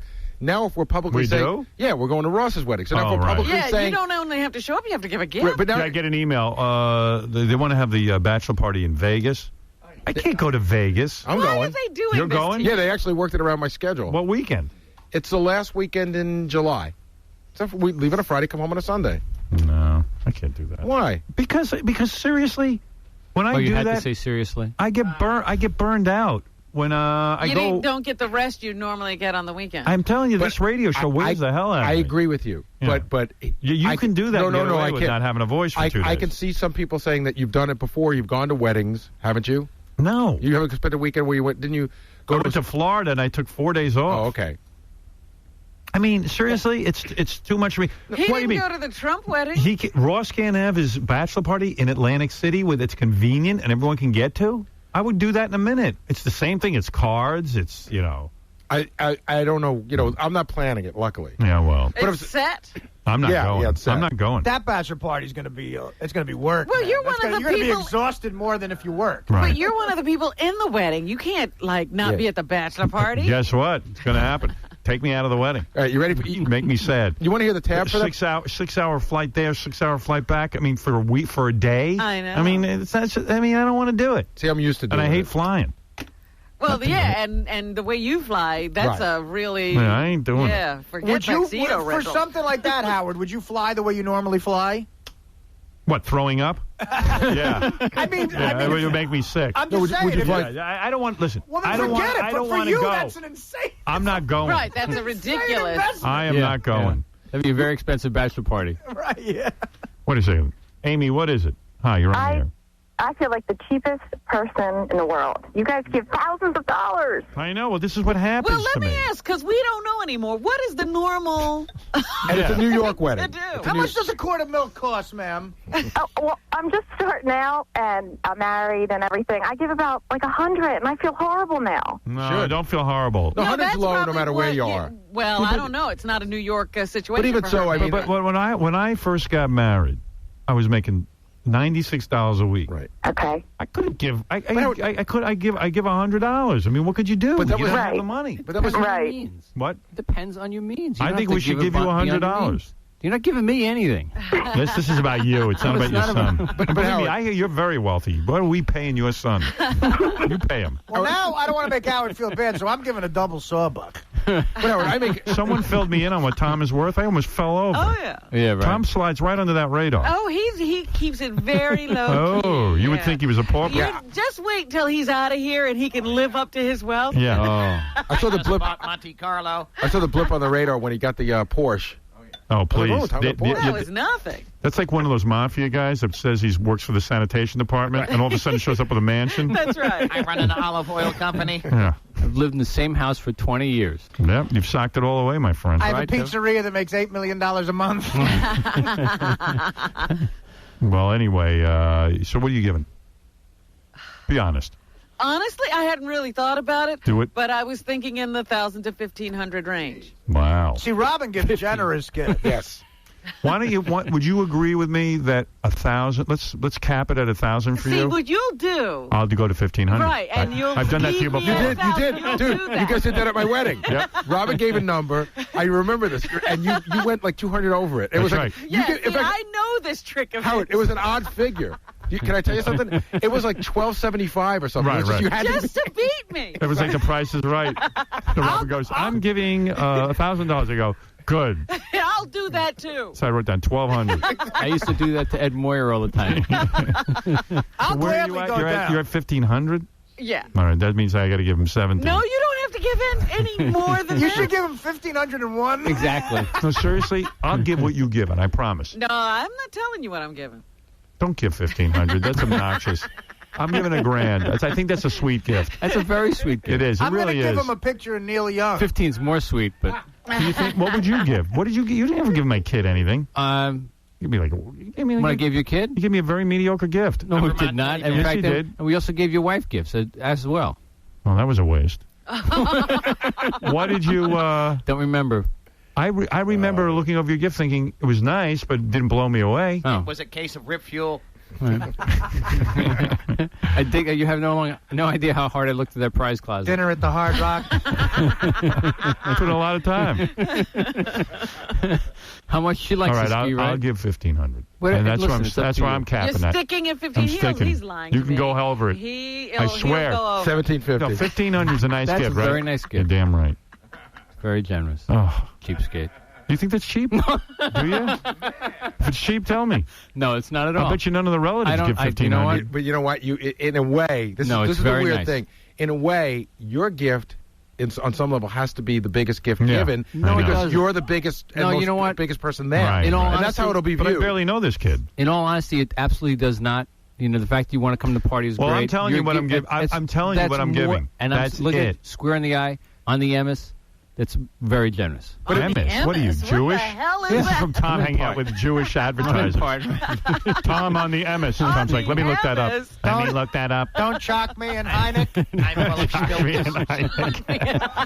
On the MS. Hey, I grew up in New York. You said that is so in the wrong context. No, I didn't. It's a perfect context. You say MS. What is this, Misha Gosh? You don't say on the MS. On the MS. I'm full of spilkus. Well, you're no Ganef, Tom. You're an honest guy. Thank you. All right. So there it is. We've determined what Tom's son will get. Now You're a real Mensha. I'm capping out at 15. I do have to tell you that this conversation raises the bar because people listening at home, at my wedding, I swear some of the prices were crossed out and written in. It's just good for you. Yeah. How was that wedding? It was good. You should have been there. He never forgets. That was the all-time dumb move. You didn't invite Tom to your wedding. I was only working here 6 years. I mean, I just don't. I don't remember. 6 years. You invited And you knew Dominic? No, I didn't invite anybody else from. Well, I invited one other person from the station. Who? Peggy, who my wife was pretty close Peggy. with. No, but my wife you invite Peggy over Tom. But my wife was pretty close with her. Okay, how long did they work together? Peggy and Mary? Not a day. Wait, let's get this. You know what? To really get the scale, what's Scott the engineer giving you? Oh, my God. That's we need to talk to some regular Who else people. is Fred's going, right? Are you going? Tim has a choice, either a Sirius radio or $500. Are you giving 500? I think he'll take the cash. 500. You know, you're smart. It's right. That's a good price. You know something? I'm not going to go overboard. It's a decent gift. That's it. Who am I trying to impress? It's a great gift. Yes. Very nice, Fred. It's true. Who am I trying to impress? Really? Who are you trying to impress? I'm giving 500 You're to make trying a to point. impress yourself. Make a statement. I want to make a statement. What's Benji giving? Benji's not invited. You would never invite Benji to your son's wedding. I would never invite, but I did not. You did not? No. He's the only guy who sits in here that has never invited anything. Why can't I go? Benji's I wonder what Robin Radzinski's giving. Oh, is she going? Yeah. She'll give 500. It's tough. It's her own business. She doesn't make any money. That's what I'm saying. I know. It's a lot for her She might. If I was her, I'd give 200. Yeah. What are you giving? $50. You guys have raised the bar. I wish I you'd know. stop. What are you going to give? Well, I planned to give 200, and now I'm up to 3, and you just Give brought up 200. 5. Give 200. Honestly, you can get away with it. Because there is a part of the conversation that says that this isn't really a wedding in the sense of it's not like a cake. It's a Robin, party after a don't wedding. listen to But me. you should give a good price. You can give 200. No one will fault you. Yeah, but the fact that I got to buy a suit. Me too, dude. Me too. Wait a second. I gotta find. Well, let me talk turkey to you. I don't know what you make, but if you're working for Rhea, it can't be a lot. $200 is very nice, and that's it. And don't let anyone guilt you. You shouldn't listen to us. No one should listen to us. We're out of our minds. The average civilian gift is if you're going by yourself. Go ahead. To just a wedding, not your best friend's wedding, it's $100. And if you bring somebody, it's $200. Right. See, I thought that price had gone up because that was what it was, I thought, like 10 years ago. But I haven't been to a wedding. $200. Believe me, half of Tom's relatives aren't even going to give $200. They're going to go out and buy a fakakta gift that they get for nothing. Well, I'm up to 3. I wish you'd stop. Right, they're looking around the house. Robin, and wrap 200. something. That's it. Done. What's with this Fakashia gift? How dare you Isn't look Robin for? How looking dare good? you How look for dare more than $200 from Robin Radzinski? Shame on you. You rubber baron. Really, you're an animal. All right, I got to take a break. The discussion is over. All right. I feel comfortable with what I'm going to do. Right. And what are you doing? 15. That's it. Done deal. Tom's You relative. show me that money. You show me the No. check. No, I'm telling you. That's what I'm doing. You can outdo me if you want. I don't care. I'm not trying to outdo you. Be a hero. No. That's not my thing. I might even go as low as 1,000. Oh. Don't do that. He'll never do it. What? Don't do that. What are you going to do when Sam? What are you going to do when Sam Ben Ruby's gift is bigger than yours? Sam Ben Ruby's gift isn't going to be big. It might be. Now, who else is invited? Anybody I know? Sam. And? Frank Flores, Ed Moyer. We did this before. Yeah. But these are all guys with, who made some money here. Yeah. They could throw some cash down. And All right, $1,500 is very nice. I'm sorry. Yeah, I It's a doubt wedding. if they're at that level. It's very, very nice. Well, what were you trying to have the kid retire? You know. Let's buy the country club. All right, we'll be back right after this. Life's greatest questions have always been, who am I? Howard Stern. Where did I come from? Rockville Center. Why am I here? Lesbians. Where am I going? Satellite radio. You are about to see and hear one of the most significant messages. Howard Stern Show.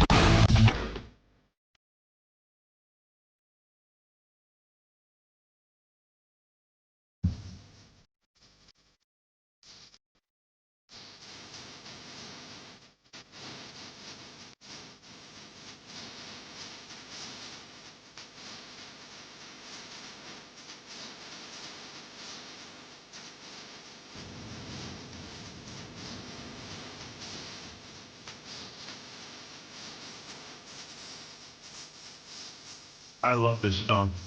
You know what this does to me? Actually, it's the B.B. King part you love. Yeah. I get that chill every time I have a weird history with this. Well, I remember it was out around the time when we made the movie. Yeah. Because you used it.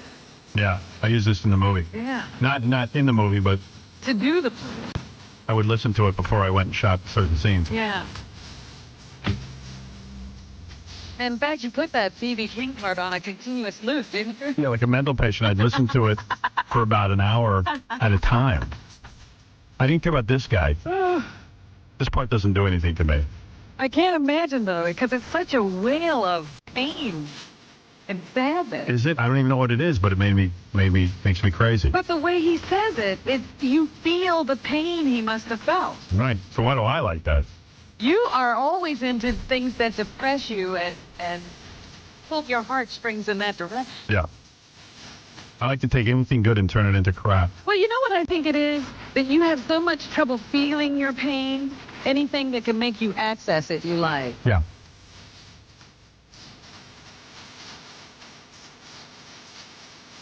I start to hear this, my hands start to shake, and my skin gets, like, crazy. And I get all nutty from it. I'm going nuts, baby! You really would like to fall apart. But I won't let myself. What are you, in my psychiatric sessions with me? I know you. You do. You're good.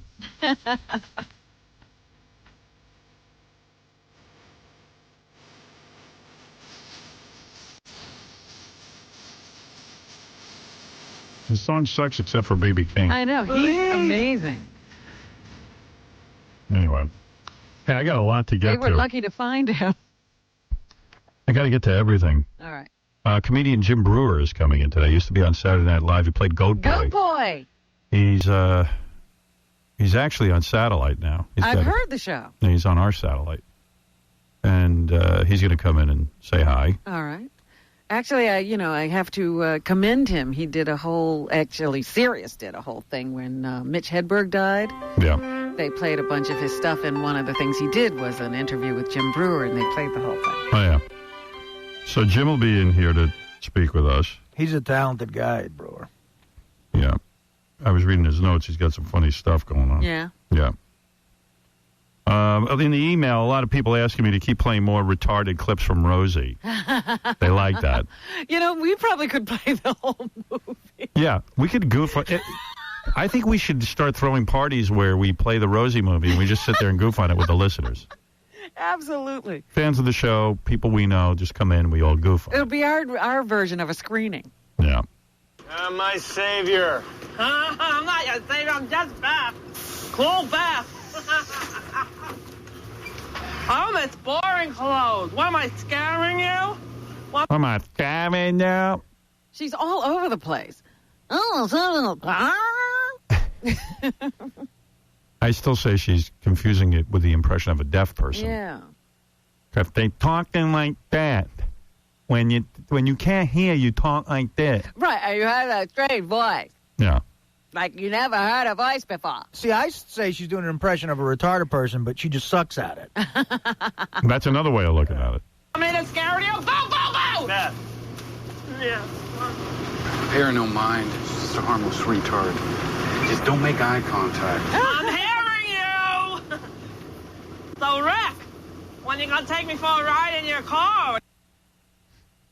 I like the phony phone call where Rosie calls a hardware store. Did you think that was good? It was great. That was good, huh?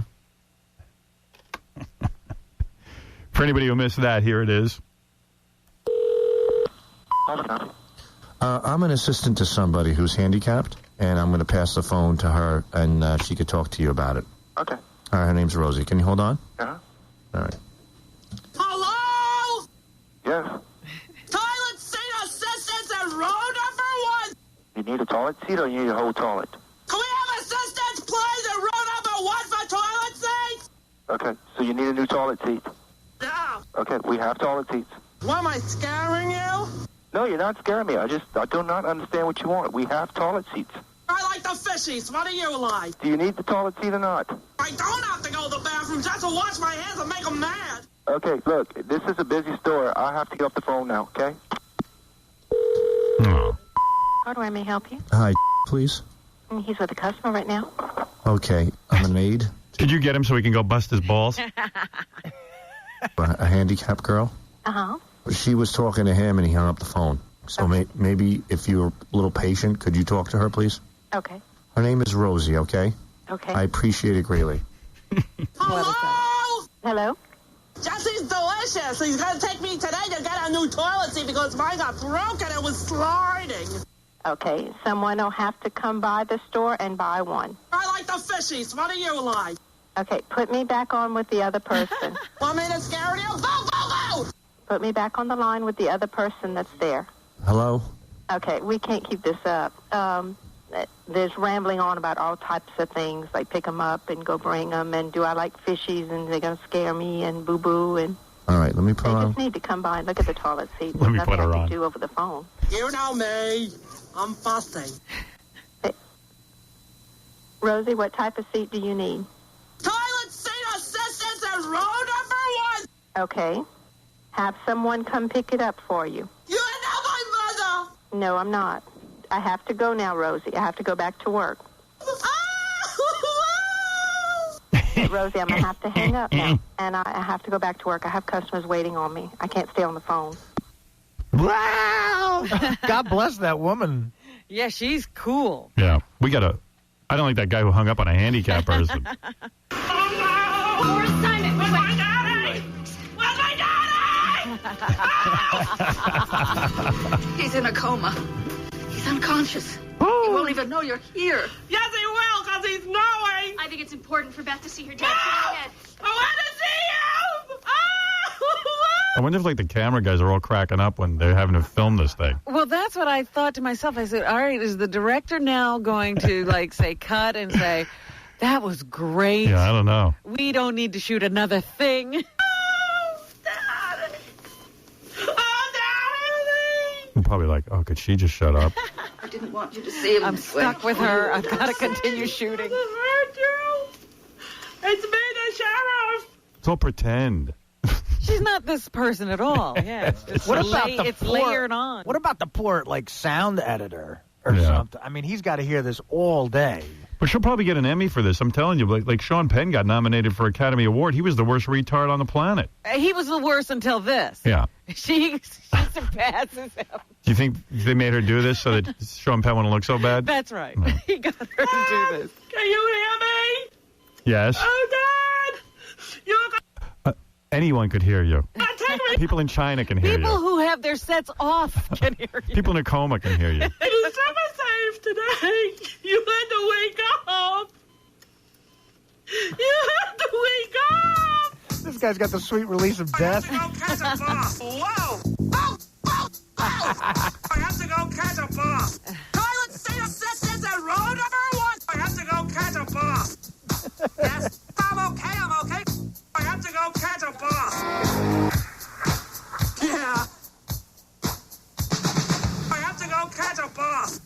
I have to go catch a bus. Whoa. I have to go catch a bus. Yes, yes. I have to go catch a bus.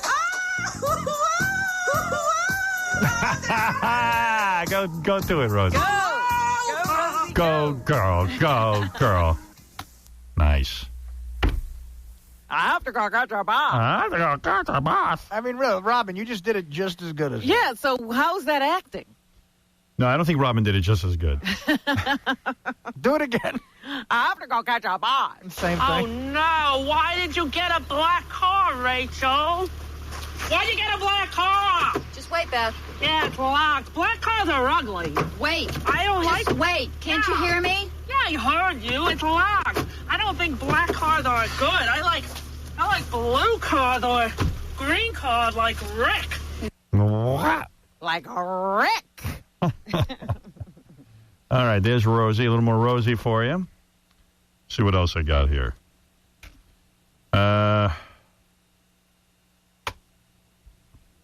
Eric the Midget is mad at us after yesterday's phone call. What else is new? Now he's thinking of never calling us again. He always threatens. Yeah.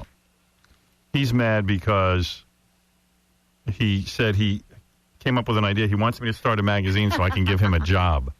Yeah, he's angry at you because you didn't take his suggestion? Now he's mad at me because I said that the girl on Lost was evil because I said she was like the best-looking girl on TV. And then she had the nerve in an interview to say that she thought that was very sweet until she found out how I treat women. And he's angry at you because of that? Yeah. Trick. He's a bus driver. Wrong one. Well, this message is for Howard. Okay, here's the thing. This morning you were complaining about Evangeline Lilly giving a negative comment towards your positive comment towards her.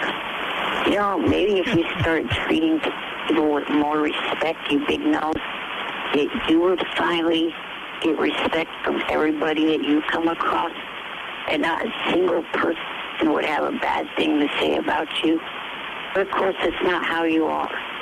You can't, for some stupid reason, come to treat people with respect. You put me... Does anybody ever understand what he's talking about? I'm trying to grasp this, but did he call you Big Nose? Yeah. I know when you're in a car and you're listening to Eric the Midget, it's like this is what it sounds like.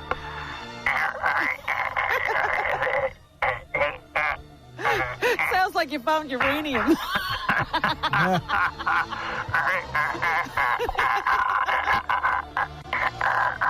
I know you're turning up that radio going, I'd like to hear what he has to say. You hear me go, okay, here's a phone call from Eric the Midget. He's still mad at us. You found the uranium midget.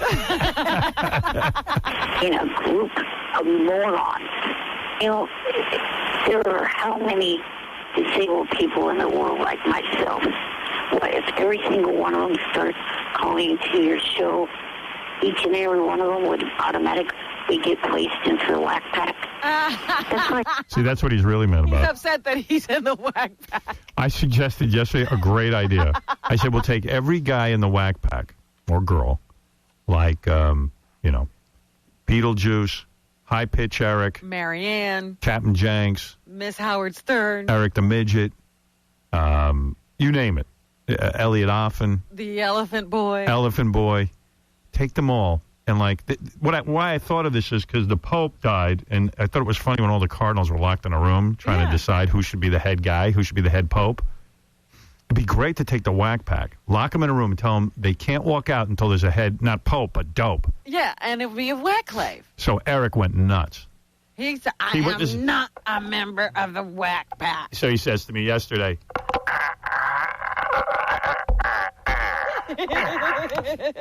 That's what he said. And then he was mad, too, because of that. That's what it sounded like. He was mad, too, because he was on hold for like 3 hours, and Sal and Richard pranked him.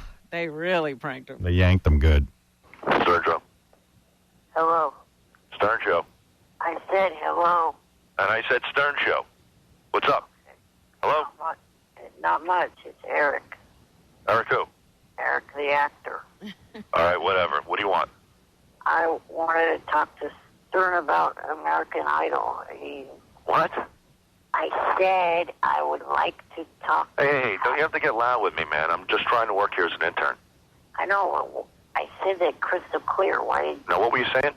I said that Stern was talking about... Why are you shouting? Try to sound more clear. What? To try to sound more clearer. What's that? Clearer, to sound... All right, come on, get to the point before I hang up on you. Let's go. What do you want? Well, I would like to talk to Howard about American Idol. Hold on. Howard Stern Show? Hello. Yes? It's me, Eric the actor. Who? Eric the actor. Who's Eric the actor? Oh, give me a break. What would you like to talk to Howard about? We're very busy. Well, one thing I would like to know is I heard he thinks... Speak up, please. I heard that he thinks one of... Speak up, please. I heard that he thinks... You heard what? That he thinks one of the African-American girls is hot. We don't take racy material, sir. I said African-American. Sir, we do not accept racist material on the show. If I was being racist, I would have used the N-word, not... Hey, don't use the N-word, please. We can't put you through if you're going to be racy, sir. I'm not being racy. Hold on. Stern Show. Hello? Stern Show, let's go. What's up? Oh, forget it. So he was just pissed at that. Yeah. But at the end of this message, he says he's thinking of not calling us anymore. Well, let's hear the threat. The KKK, please, and every African-American... You got to listen closely. What is he saying? Now the KKK's involved? He's saying that just because he's handicapped doesn't mean he automatically falls into the whack pack. That would be like if every black person was the same. That's how the KKK thinks. Oh, okay. Yeah. Yeah, but I still don't get it. But I've listened to this message 17 times. That's why I get Well, it. we're the HKK. Right. Same category. For every Jewish person, it's wrong, retarded, and stupid. It shows how low class you are and how low educated you are. And I'm definitely so close to, saying forget you and absolutely have nothing to do with you. You're nothing but a big-nosed moron. Bye for now. He goes, I'm definitely so close That's close. to having nothing to do with us. Wow. You do want to say to him, why do you listen to the show then? Or why call us? He likes it. Because we pay attention to him, and he's a big star on the show. And he is part of the whack I pack. love it when he says, I'm Eric the actor, because Right. he's so not. He's so not an actor.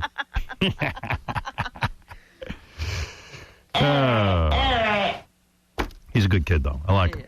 I mean, he can't take a joke, but we love him anyway. Two huge things happened this week on the show that I am particularly proud of. And don't ask me why I'm proud of this first thing. It makes no sense. I mean, really. Shame on me for being proud of it. But All right.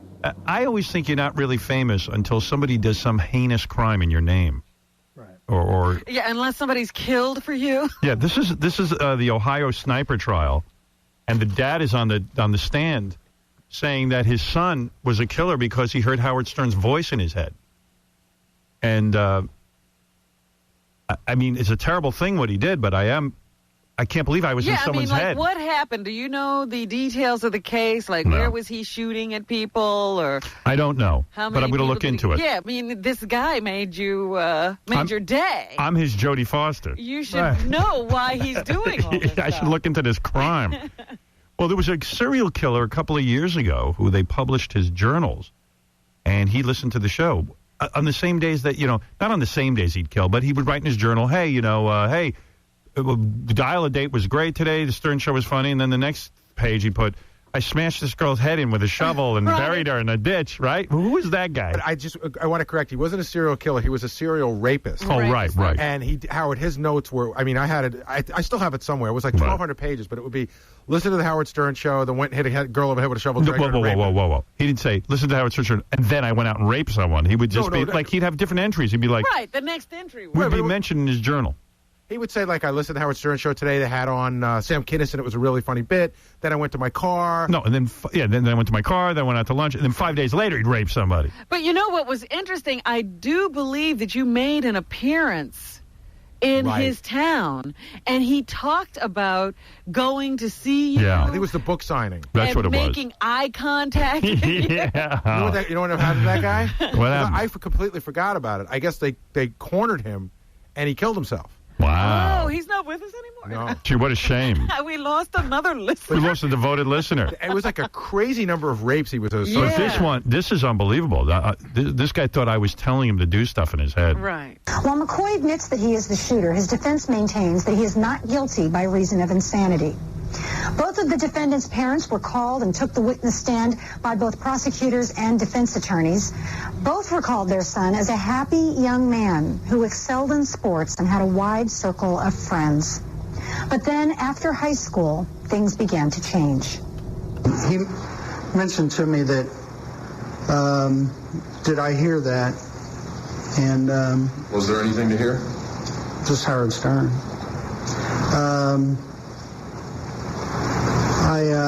I asked him, hear what? And he said, did you hear what he told me to do? He being Howard Stern? Yeah, well, I take it as Howard Stern. And I said, no, what did he tell you to do? And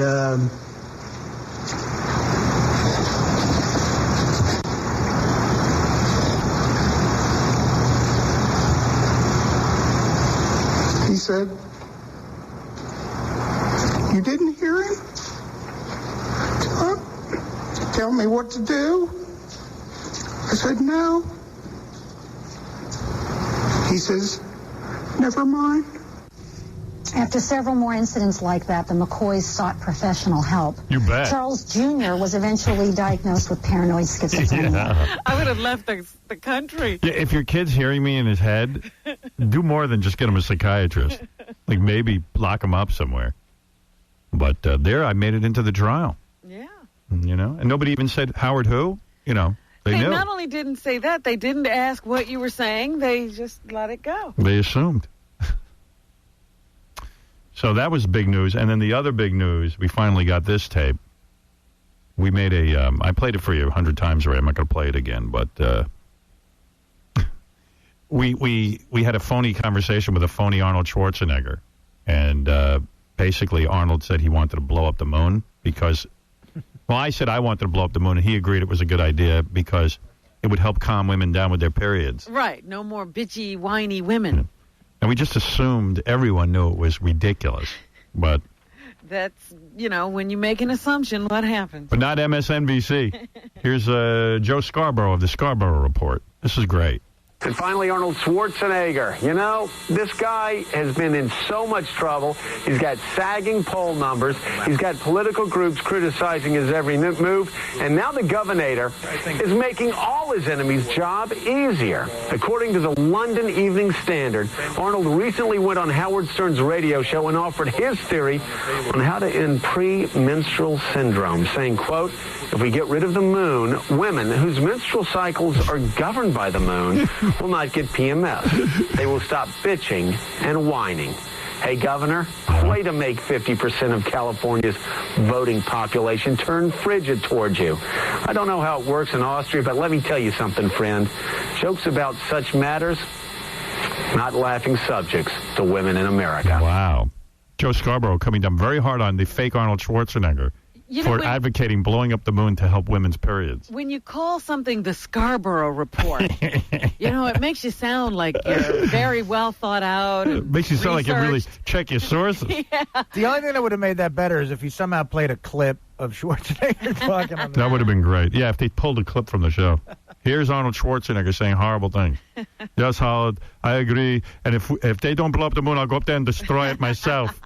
Hey, friend. Wouldn't your Scarborough Report be... if you really believe that was the real Arnold, would you be, the governor has lost his mind and should be impeached? The governor of California is crazy, and the people need to mount a new recall. He wants to fly to the moon and destroy it? Hey, friend. Hey, friend. I don't know what it's like in Austria, but... You know what? Guess what? Arnold Schwarzenegger doesn't know what it's like in Austria. Yeah. He grew up here. Well, he spent most of his life here. He's been here for 40 years. Yeah. I don't know what it's like in Austria. You don't? Maybe you should move there. Our women don't like that. All right, so there is, that's kind of fun. I like that. Tonight's the big night where I think Dr. Phil gets to interview That guy, Pat O'Brien. Well, it's a doubleheader tonight, I think. Is this the expose night for Paula Abdul? I think tonight's that night, too. I'm not sure, though. Can't wait to see the expose. They're saying in the paper the expose is that she dated one of the contestants. I don't know. It's kind of sad.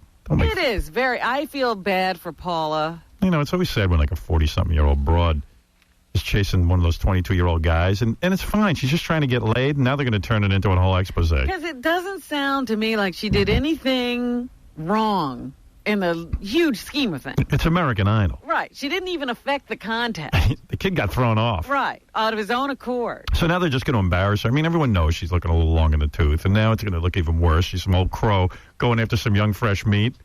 I mean, hey, who hasn't? That's the way life is. Yeah. Nothing sadder than an old broad trying to get a young guy. Oh, there is. There is. I'll tell you, come on.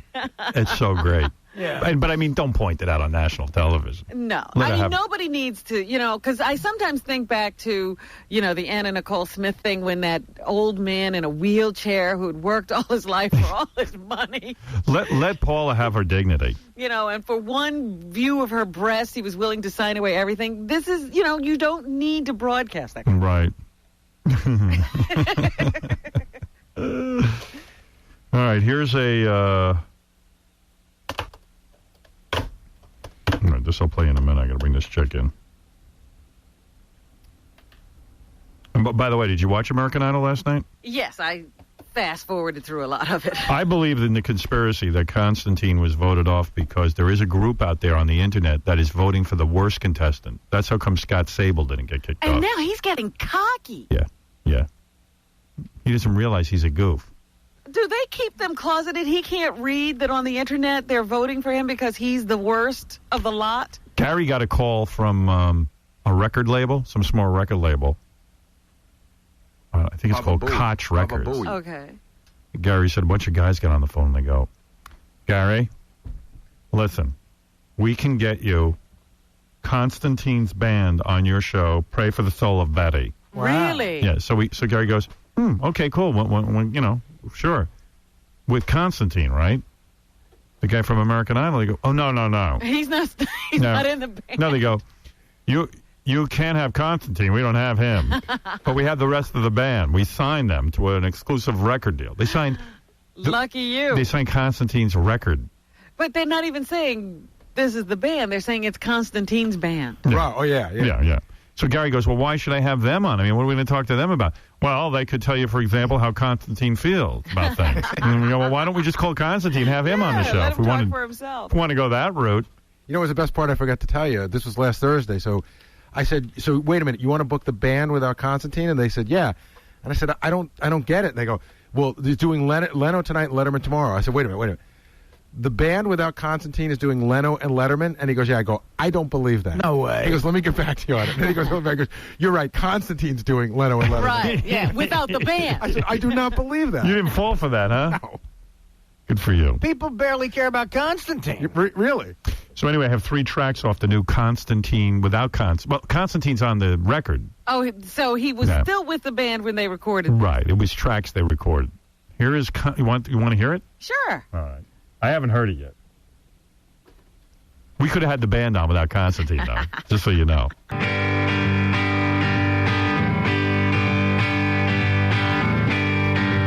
put Rosie on this.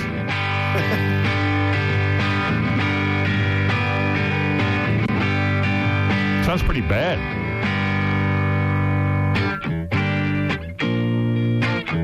Sounds like a real rough track. This is awful. Oh, you can't dance to this? Let him sing. Sally was a girl from Wichita, pretty little jewel with a Cheshire smile. Did he say Jew? Pretty little Jew. Heart of a trailer park. Yeah. No one that'll raise about a big bad paw. Daddy had a streak like a lightning bolt. Sally took the brunt as his whipping post. Waited till the day she turned 16. Got up in What's the name of this tune? Yeah, she split that seam. She knew it. I don't know. The tracks are written on the CD. All along. This is called Unlistenable. Thank you, Artie. That's the name of that track, Unlistenable? Unlistenable by Constantine. Here's another track. In case you didn't get enough, that first one. Yeah, yeah, yeah, yeah, yeah. I'm hearing a yeah, yeah, yeah. Let's do that. Does he? No, I mean he does it on the show. Yeah, yeah, yeah, yeah, yeah. No. Yeah. No, no, no. No, no, no, no. Yeah.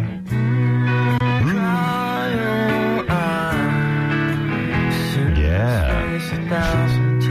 Coming at you. Wow. Don't worry, Constantine will be rejoining the group very shortly. What'd they pay for that? There's only 3 tracks on there, by the way. Well, that's enough. By the way, we passed on the guy playing guitar there.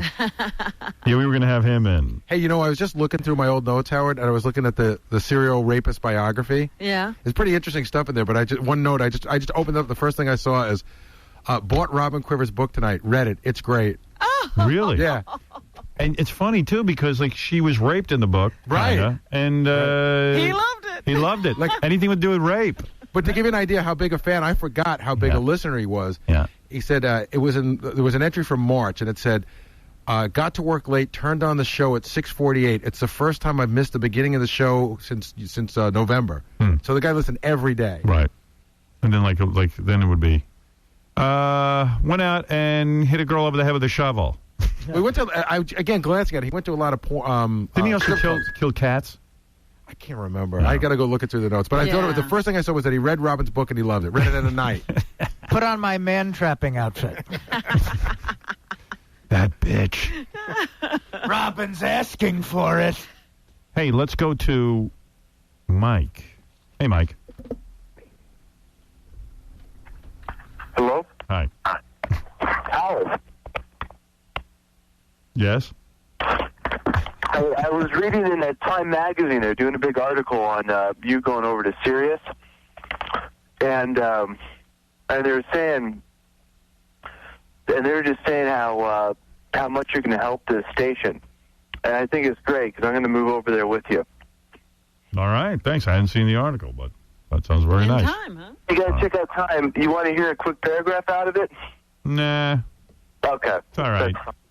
That's fine. Hey, can I tell you one joke before you go? Nah. Is it Bye, real Howard. long? Is it real long? No, it's real short. All right. What's the difference between a gay guy and a refrigerator? Meat goes bad. Some with meat going bad. Yeah. You already know the joke. Thanks a lot, Howard. I'm a big fan. What's the punchline? Hey, what's the Well, give us the proper... What's the difference between a gay guy and a refrigerator? When you put meat in the refrigerator... The light doesn't go on. The light doesn't go on? Is that it? When you put meat in the refrigerator, the light doesn't go on? I don't know. When you put vice versa. The refrigerator doesn't get AIDS. Good one. When you put meat in the refrigerator, it doesn't get AIDS. Right. Whoa, that's a good one. Hey, look at you. It doesn't have Jell-O in there. Artie's funny. Hey, you're keeping my Jell warm. That's Stump Artie. That's how that game went. Hey, what was the result? I got mad at Artie. I got kind of mad at you before we went on vacation. What? I wasn't mad, but I mean, I had that whole discussion with you. I was thinking about it. You know what? I saw you pull him aside. So he pulled me aside. And I pulled you aside. It was really a dumb... There was a serious conversation going on there. Yeah, it was really not Artie-like, actually. What was it? Did you ever come to a conclusion with that? Well, I'm doing the film. Yeah, no, I know, but you don't need... Here's what happened. But no, I mean, it has to be... I have to It's take... so ridiculous. Here, let me tell you what's I going have to take some time off. Let me talk to you about this. But I do. Artie pulls me aside. Oh, please, Artie. Artie pulls me Not aside. as much time as I told you. Hold on. Artie pulls me aside. Yes. I'm not going to go into all the details, but he wrote a movie with some guy. Oh, right. He's talked about that. And he sold it. Okay. And now they got to go shoot it. They need 5 weeks to shoot it. It's a low-budget film. Like $3.5 million budget or something. You know, it's not and a lot of money. obviously, Artie said it somewhere other than New York. No, New York. It's in New York. And Artie's dream is to do this movie, and great. Sure. It's a good dream. Okay. He says it's 5 weeks. He says I'm going to start shooting in July on our 2-week vacation. I go, okay. So then he'll need 3 more weeks. He goes, and then I need 3 more weeks, but I got to take 3 weeks off. He goes, how do you feel about that? Meanwhile, I'm walking out the door. Right, you're on 9 your way hours to after. vacation. Yeah, I'm on my way to vacation. I go, well, off the top of my head, Artie, here's how I feel. I'd like to kill you. I said, we have a deal where I always say to you, do what you have to do. I said, but at this point, you've kind of been on the show a long time. We've made a big sort of investment in terms of you being part of the team. I think the show's been really good for you. I happen to know something about this. I made a movie. And it can be done. Believe it or not, I did my show. I would do the show in the morning, and I said, and if you need if you have to leave the show at 9 o'clock, I certainly would understand. So you do your 2 weeks. I said, we have a week off in August, so that's your 3rd week. I said, in August we take Fridays off. You got 3-day weekends. You could shoot the whole thing. Yeah. Or leave the show, get off the air at 10 o'clock and go shoot your movie. Right. Oh no. We talked about that. The production guys say we need 5 weeks in a row, and it can't do it. We don't have the budget. I said, did you really look into this? No. He looked into it. I go, listen, Artie, you got to choose priorities in your life. Is the show a priority for you at this point? I know when you signed on, you had a lot of other stuff. This has been pretty good for you. The movies, everything is going to come about because of the show. Right. We're going over to satellite together. You're a bro. Wants to break up the. He goes, I know. I'll get fired if I'm gone too long. I don't want to lose my job. I go, Artie, I'm not threatening you with firing you, right? No, of course not. So I said, Artie, tell the truth. You can look into this a little more. You haven't looked at anything. You haven't looked into anything. I did, You can at 9 o'clock. You can go and shoot all day you want. How early are they going to start? What is this? A special effects movie? You got a lot of makeup to do. I realize Artie just doesn't want to bust his balls. Right. He's got a deal, and he doesn't. He doesn't want to shake that tree. That's not true. Oh, Artie, come on. That's not true. You think I would come to you before I exhausted every possible option? I don't think you exhausted any options. I did too. And I went back to the guys, and we don't have the money to shoot longer. Dude, so start shooting at 9 o'clock. What 9 a.m. isn't early enough for you for this movie? What are you shooting, Star Wars? Let me hear your shooting schedule. You got to be kidding me. What time are you starting? I mean, and I said to Marty, I'm only saying this to you because I love you on the show. No, I mean, you're great. Howard, believe me. We don't want to be without you for 3 weeks. But you're being silly. I came to a Dude, you're going to talk to a guy who shot for 5 months every day, did a radio show? Obviously, they created a budget where you could do both things. Would you have appreciated it if he had been gone for 5 months? Dude. It's not like him being gone for 5. Let me hear your new shooting schedule. By the way, and we're also in a couple of months moving over where we have a lot of more time off. 10 weeks a year. Yeah. I knew this was going to happen. What? Believe me, I've been so stressed about talking to you about this. Believe me. I got it to a point where I would need 2 weeks. Right. And the 3rd week, I would shoot the way you're talking about. Shoot in August. Right. No, wait a minute. What is he saying? No, I would need 2 weeks off. Why do you need 2 weeks off? You can't shoot a movie? Not with this budget. There's no way. With the amount of time I'm on screen. Wait, you can't do the show from 6 to 9? You're going to be cool with me leaving at 9 o'clock? Yeah, better than not showing up. You just don't want to do it. Howard, I do want it. I want to do it whatever way is best for best for him. If you're asking my opinion, this is what I was telling you. I know you're. If you're asking my opinion, I don't know. I think it's sort of lame. I think they haven't exhausted every possibility. I think they're just busting your balls. Oh, we can't do it. But you can't do it, or you're not going to try to do it. Yeah. Well, we went back and looked at it, and we could shoot 1 week basically the way you're talking about, where because I got with Artie, they're pulling your chain. And don't let people pull your chain. 1 week, why can't they do more? Don't pull my chain. I'm not an idiot. Howard, I would not pull your chain. 2 weeks in July, take a week in August and shoot. That's 3. And no, then for 2 that's weeks. not consecutive.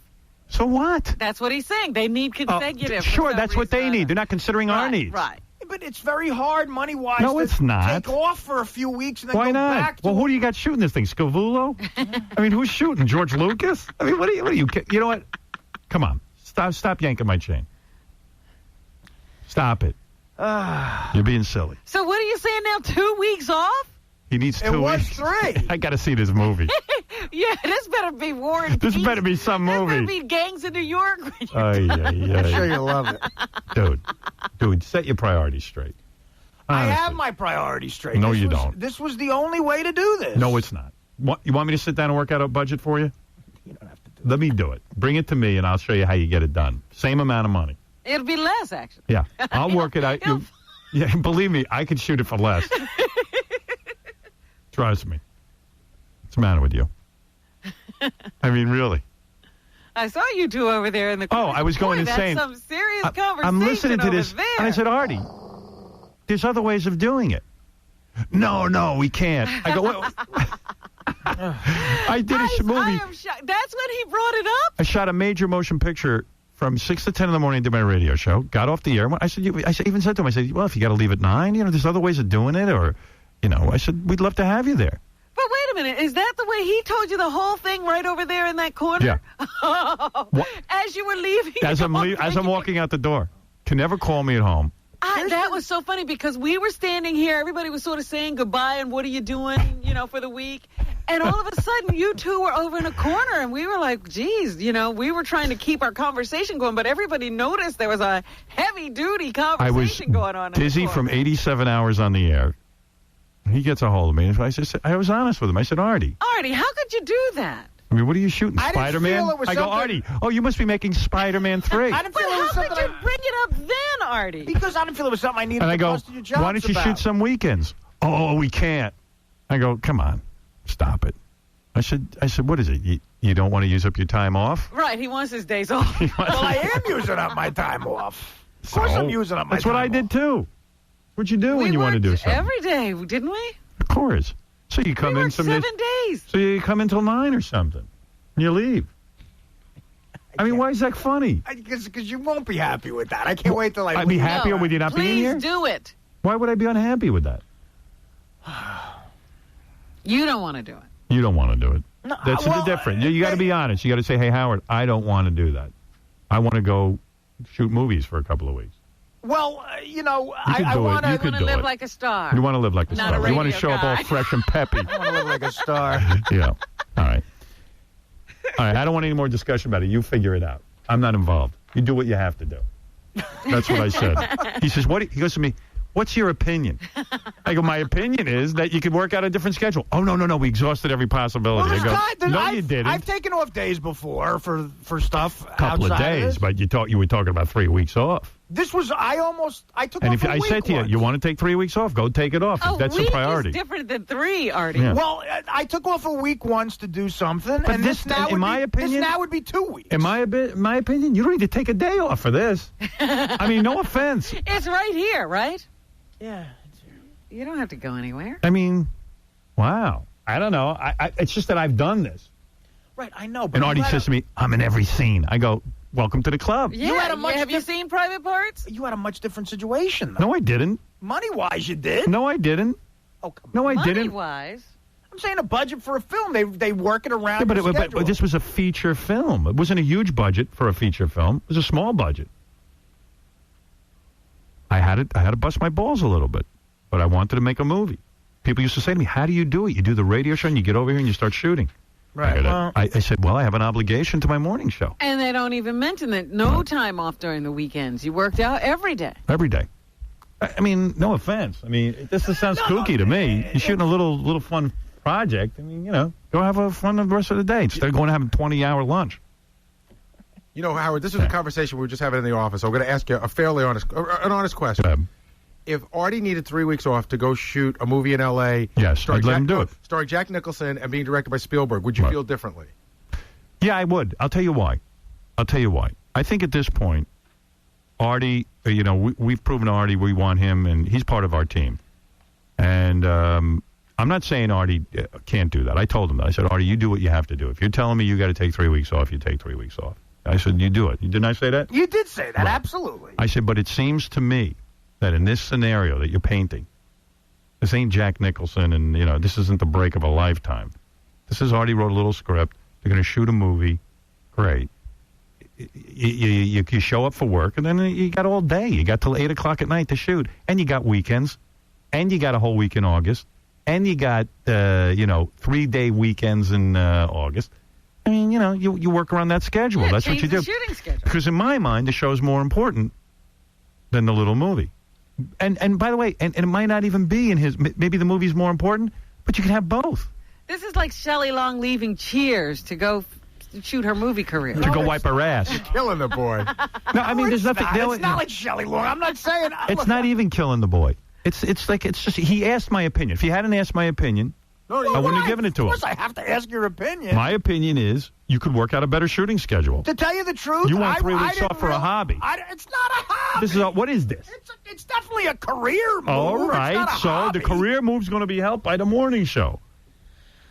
It's already been. It's because of the morning show. Yeah. And I told you that, too. I realize that. I'm not trying to be come up with a different shooting schedule. It's stupid. Because it's also going to be selling it every time we say, well, it's time for Artie to leave to go shoot his movie. I've been here for for 4 years now. But I've listen to me. never taken advantage But here's of what that but you've part got of my deal like this, ever. But you're looking at this like in other words, my movie was a big deal to me. Don't get me wrong. Of course, yeah. I would rather have shown up on the set, rested.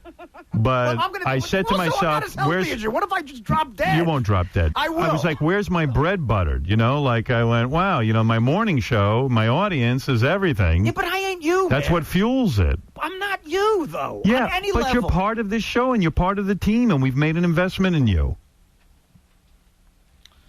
I mean, I don't know. It just seems to me like I don't like that long-term commitment. Well, whatever, man. You got to decide what's most important. It's almost like I got this big job, and I'm just going to go walk away to do what? To shoot the movie, but look at it in a different scale. You know why I do this guilt-free where you couldn't? Because I feel you have an obligation to your career and your. I do this guilt-free because the show does not need me. But it does. It does not. But wait a second. I've hired you. You guys were legends for 17 No. years. But I'm saying to you, there's no reason why you have to treat the show that way. That you're not necessary. Right. I'm not trying to treat it. I mean, I could do the show without Robin, but it's not as good. And my point is, why would you say I'm going to take 3 weeks off when you could do something right here in New York and accommodate both? What about 2 weeks? That's not. Why take a day? This is a movie you're shooting, an little independent film. So say to me, some days I'm going to have to leave at 9. I have to leave right on time. That's what I did. That's what you do when you're committed to something. You're a different person. You're more professional. You have a different. No, that's a cop out. Dude, that's a cop out. I am. But come on, man. I am just. All right, I said my piece. Do what you want. You did ask to hear this, and I have to ask. I would never. I would never just do it without asking you. Well, then you're not listening to you're not listening to what I'm saying. I have an opinion that you don't agree with. Didn't you learn your lesson with dirty work? I mean, honest to God. Howard, listen. Look, the movie business is. Look, man. Yeah. I know everything is rolling the dice, and I've done it before. But dude, and I've you failed. got something good. I failed before, and I'll probably fail again. No, you won't. I have. You're gonna make sure people go see that movie. Don't worry. No matter what happens the rest of my career, these years will be the best. Oh my God! And it was like a weird conversation. It's not a weird conversation. Artie turns everything into crap. Right. How am I turning it into crap? I don't know what I'm saying. Dude, you asked my opinion. I'm talking sense to you. You don't like when people talk sense to you. And then to dismiss your role as saying, you could do it without me. Yeah, of course you can. Well, then why do we even have you here? Why do we have you here? I don't know, man. Well, we have you here because we like you. You're nuts. Look, I don't want to be disrespectful. All right, whatever you want to do. And now I'm going to tell you, I've said my piece off the air and on the air. I've been consistent. Right. No, absolutely. You're just not pressing the situation, looking for alternative ways of doing things. I will say. And I really you think said you nothing different here than you said off the air. Right. Yeah, okay. No, I know, and you told me to do whatever. And I 2 weeks off to walk off the show for 2 weeks when you don't have to is silly. But you don't know the stress I'm under right now. It's insane. You know what? I know. You want to know stress? I do know, Howard. I know. I know you. Your career. You have twice the stress I do, but I know you don't. I know I don't. I know. But listen to me. Listen to me. And you're, younger. Stress. I can't eat. This is why I'm losing weight. I'm telling you. Good. I'm depressed. That's a good thing. I'm depressed. Well, then what are you so depressed about? Why are you depressed? Why is this turned into a horror? I'm very overwhelmed. I'm overwhelmed with by what? Shooting for 5 weeks? No, You've shot before. No. What's so overwhelming? What is overwhelming? This is just. It's definitely. This is a rough schedule. It is. And on top of it, to make the kind of money that I made on sitcoms, I do the road. I do stand-up. Right. Okay. Yes. Which is something I knew I'd have to do coming into this. I was like, fine. I said, this is a dream situation. Go ahead. And you're making money with your DVD, right? Yeah, that's going great and everything. So what are you saying? I don't understand. I'm saying that. Are you saying you're making too little money? No. Are you broke? I'm not. No, I would never do that. I'm not pulling a move where I think I'm underpaid. No. But maybe you are. And I am broke. I'm not broke by any means. Right. I'm doing very well. Yeah, okay. Because that wouldn't have been our fault. That's the gambling. But anyway. No, it's not. So what is your pressure? Tell me your pressure. You wrote a movie. Doing the show, the road schedule I've given myself, which I'm trying to tone down a little bit now. But you could back off that road schedule. And now the pressure of doing this film and the schedule coming up, combined with what you're talking about, the schedule of doing the show. All right. Listen to me. Look at me. I don't You're a young man. what he's saying. Listen to me. You're a young man, right? I'm not saying it All right. How old are you? I'm 37 years old. You're 37 But years it's a very unhealthy 37. All right, listen to me. I'm more like 60. I'm a guy. I've done radio shows. I've written books. I've made movies. Howard, I know Listen to me. I've had wife, kids, girlfriends, you name it. It's insane. I know. Dogs, all kind of personal responsibilities and all kinds of professional responsibilities. Right. And what I do is I prioritize. Okay. The number one priority for me, the thing that springs from the thing that makes everything else grow, the fertilizer for every other project. The soil. The soil for the beautiful tree is this connection every morning. Mm-hmm. And this connection brings forth everything else. And this thing that we have, all right? Make it like a mafia term. This thing we have. Do. This thing we do. That's what it's feeling like right now. Has made you very important. It's made you more desirable in the stand-up world. Point. Of course, in the stand-up It has made you more desirable in the DVD world. It has made you more desirable as someone to get in a movie. In fact, now they're going to make a movie that you wrote. All of this springs forth from this from which we have made. I understand. Okay. You made. So that's your priority. You made. I'm just hanging you on. too. There's a balance here now. We've made room for you. You're part of the team, is what I'm telling you. You're a made person. You're made, man. And what you do is you prioritize. You say, okay, I'm going to make a little movie. It's going to drive me crazy for 5 weeks. I'm going to suck it up. 2 weeks of it is my vacation. I compress these guys. 3 weeks of this is my vacation. And then in 2 weeks, you get up, you do your show, and then you go. I'm saying, what wait a minute. And you make the movie. This is like Tony and Christopher. Yeah, I know. Are you with me? So who are you with? Are you not? Or am I dead? So who you with? And you're not going to die. I'm with you. You're going to work hard. It's called hard work. Well, what if I just have a nervous breakdown, which I've had before? Please. I've had them before. Then have it. Have it on your Work vacation. never caused you a nervous breakdown. Well, if I You're do that, fine. I'll try to have it on the air. Artie, look at me.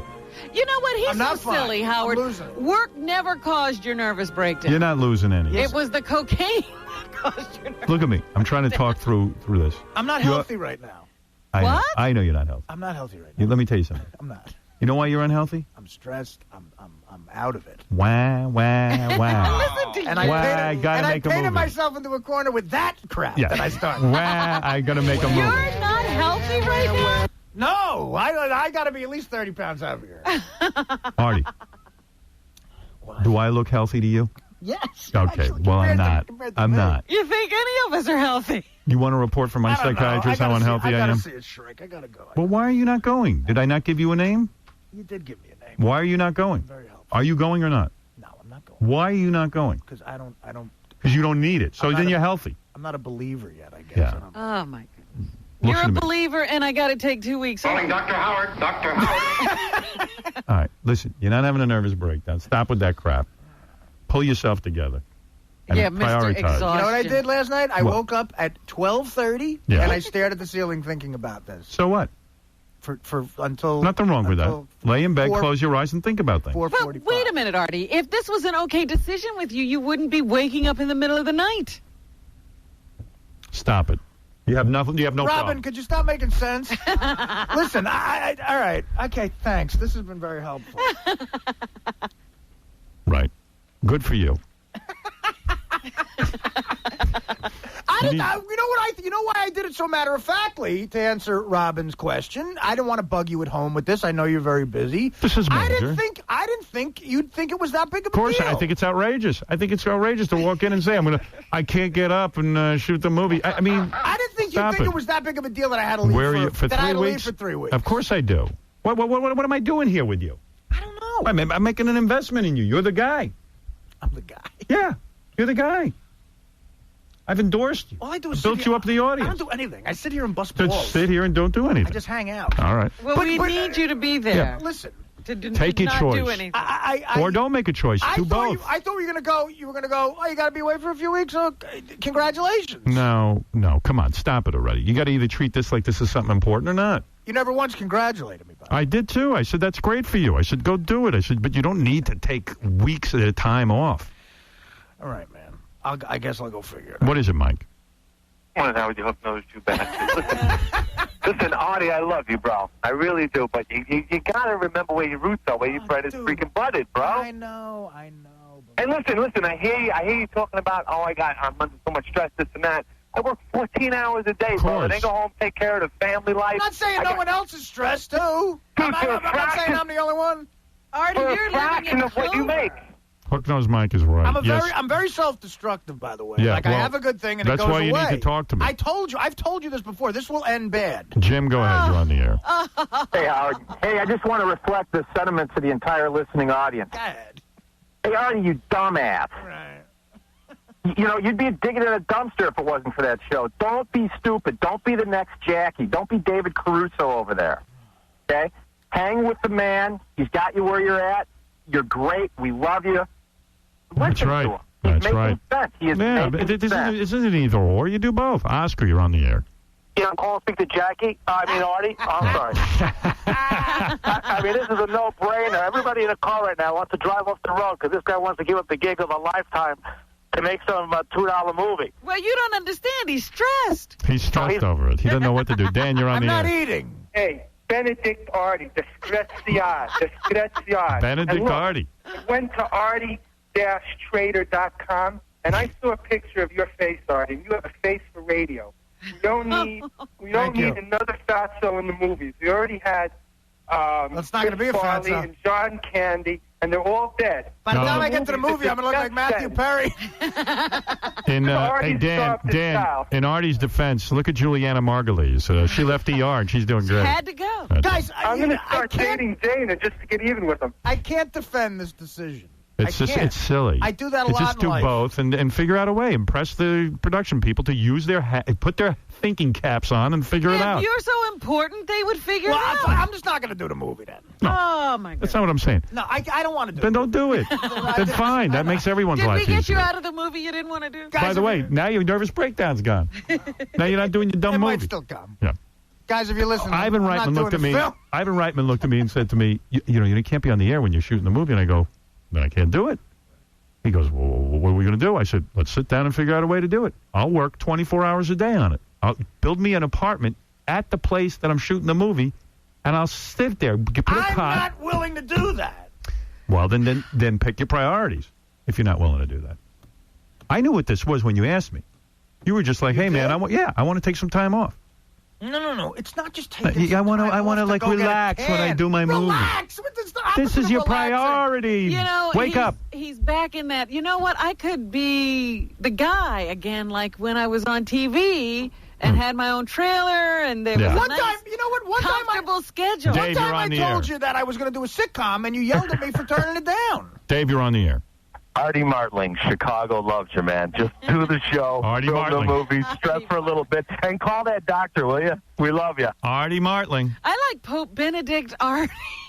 Benedict Artie or Artie Martling? Which one do you like better? Yeah, I'm a big trader. Well, you know what? Like the Pope, we got to change your name. I like Artie Martling. I'm a big trader. I'm leaving the show for obscurity. What a good move. I'm such a trader. What's a better name from Fred? I was trying to think McLean Stevenson, McLean Lang. You're working on a different name. What? Yeah. Shelley Lang instead of Shelley Benedict Artie. Benedict Artie, you like. Shelley Lang. I like Benedict Artie. See, I like Artie Martling. See, the problem is Artie used to have these. I mean, Jackie used to have these problems. Oh, yes. Yeah. But see, he was just looking for more money. This is a different situation. No, Jackie would come to me and go, I'm making a movie with Vinny Pastore. I go, yeah, what about it? This week. Yeah, pretty tied up with it. I go, really? Vinny Pastore movie? Uh-huh. What's the name of that movie? Reefer Madness 2. No, I'm proud of you with the movie. I bet you it's funny as hell. I'm a big fan of yours, as you know. I'll bet you that. But no, seriously, you can do both. Do both and stop whining. Artie, for once in your life, work hard. Right. Oh, come on. I've worked hard before. Yes, and the Robin, last time was when you were a longshoreman, so Robin, do a little. That was no when work. you start your television show, I assume you're not going to be able to come to the radio show. Yeah, Howard, I may not be able to stay for the entire day, and there'll be periods where I'll need 2 or 3 weeks to myself. Oh, you will? Okay. Yeah, All right, let me see if I can pencil that in. Hey, who else is in your movie? Amanda Peet? Oddly enough, And Ashton? Oddly enough, I'm the biggest name. Oh. All right. Well, That was listen. my next question. Seriously? Do you want to play an umpire? Never bring it up again. I don't want to know about it. We'll be back right after these words. Sensitive guy? Howard Stern, the shock jock, in his latest jab at Viacom, he's quoted as saying he can no longer discuss sex or race on his radio shows, and that he may just start playing records. Stern telling his fans he may have to undergo sensitivity training as part of Viacom's settlement of indecency charges with the SEC. Stern denies he's trying to get out of his contract, but if you look at his website, you'll see a clock ticking. That's how much time he's got left on his Crescent contract. Howard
Singer. He's not that good a singer. He just sings those songs very well. Really? I'm not a big Roger Daltrey guy. I love The Who. Do you? I love The Who. But Pete, I think Daltrey's got a great voice, but when you hear Townsend sing the Who songs, you realize, well, it could have just been Pete Townsend. Right.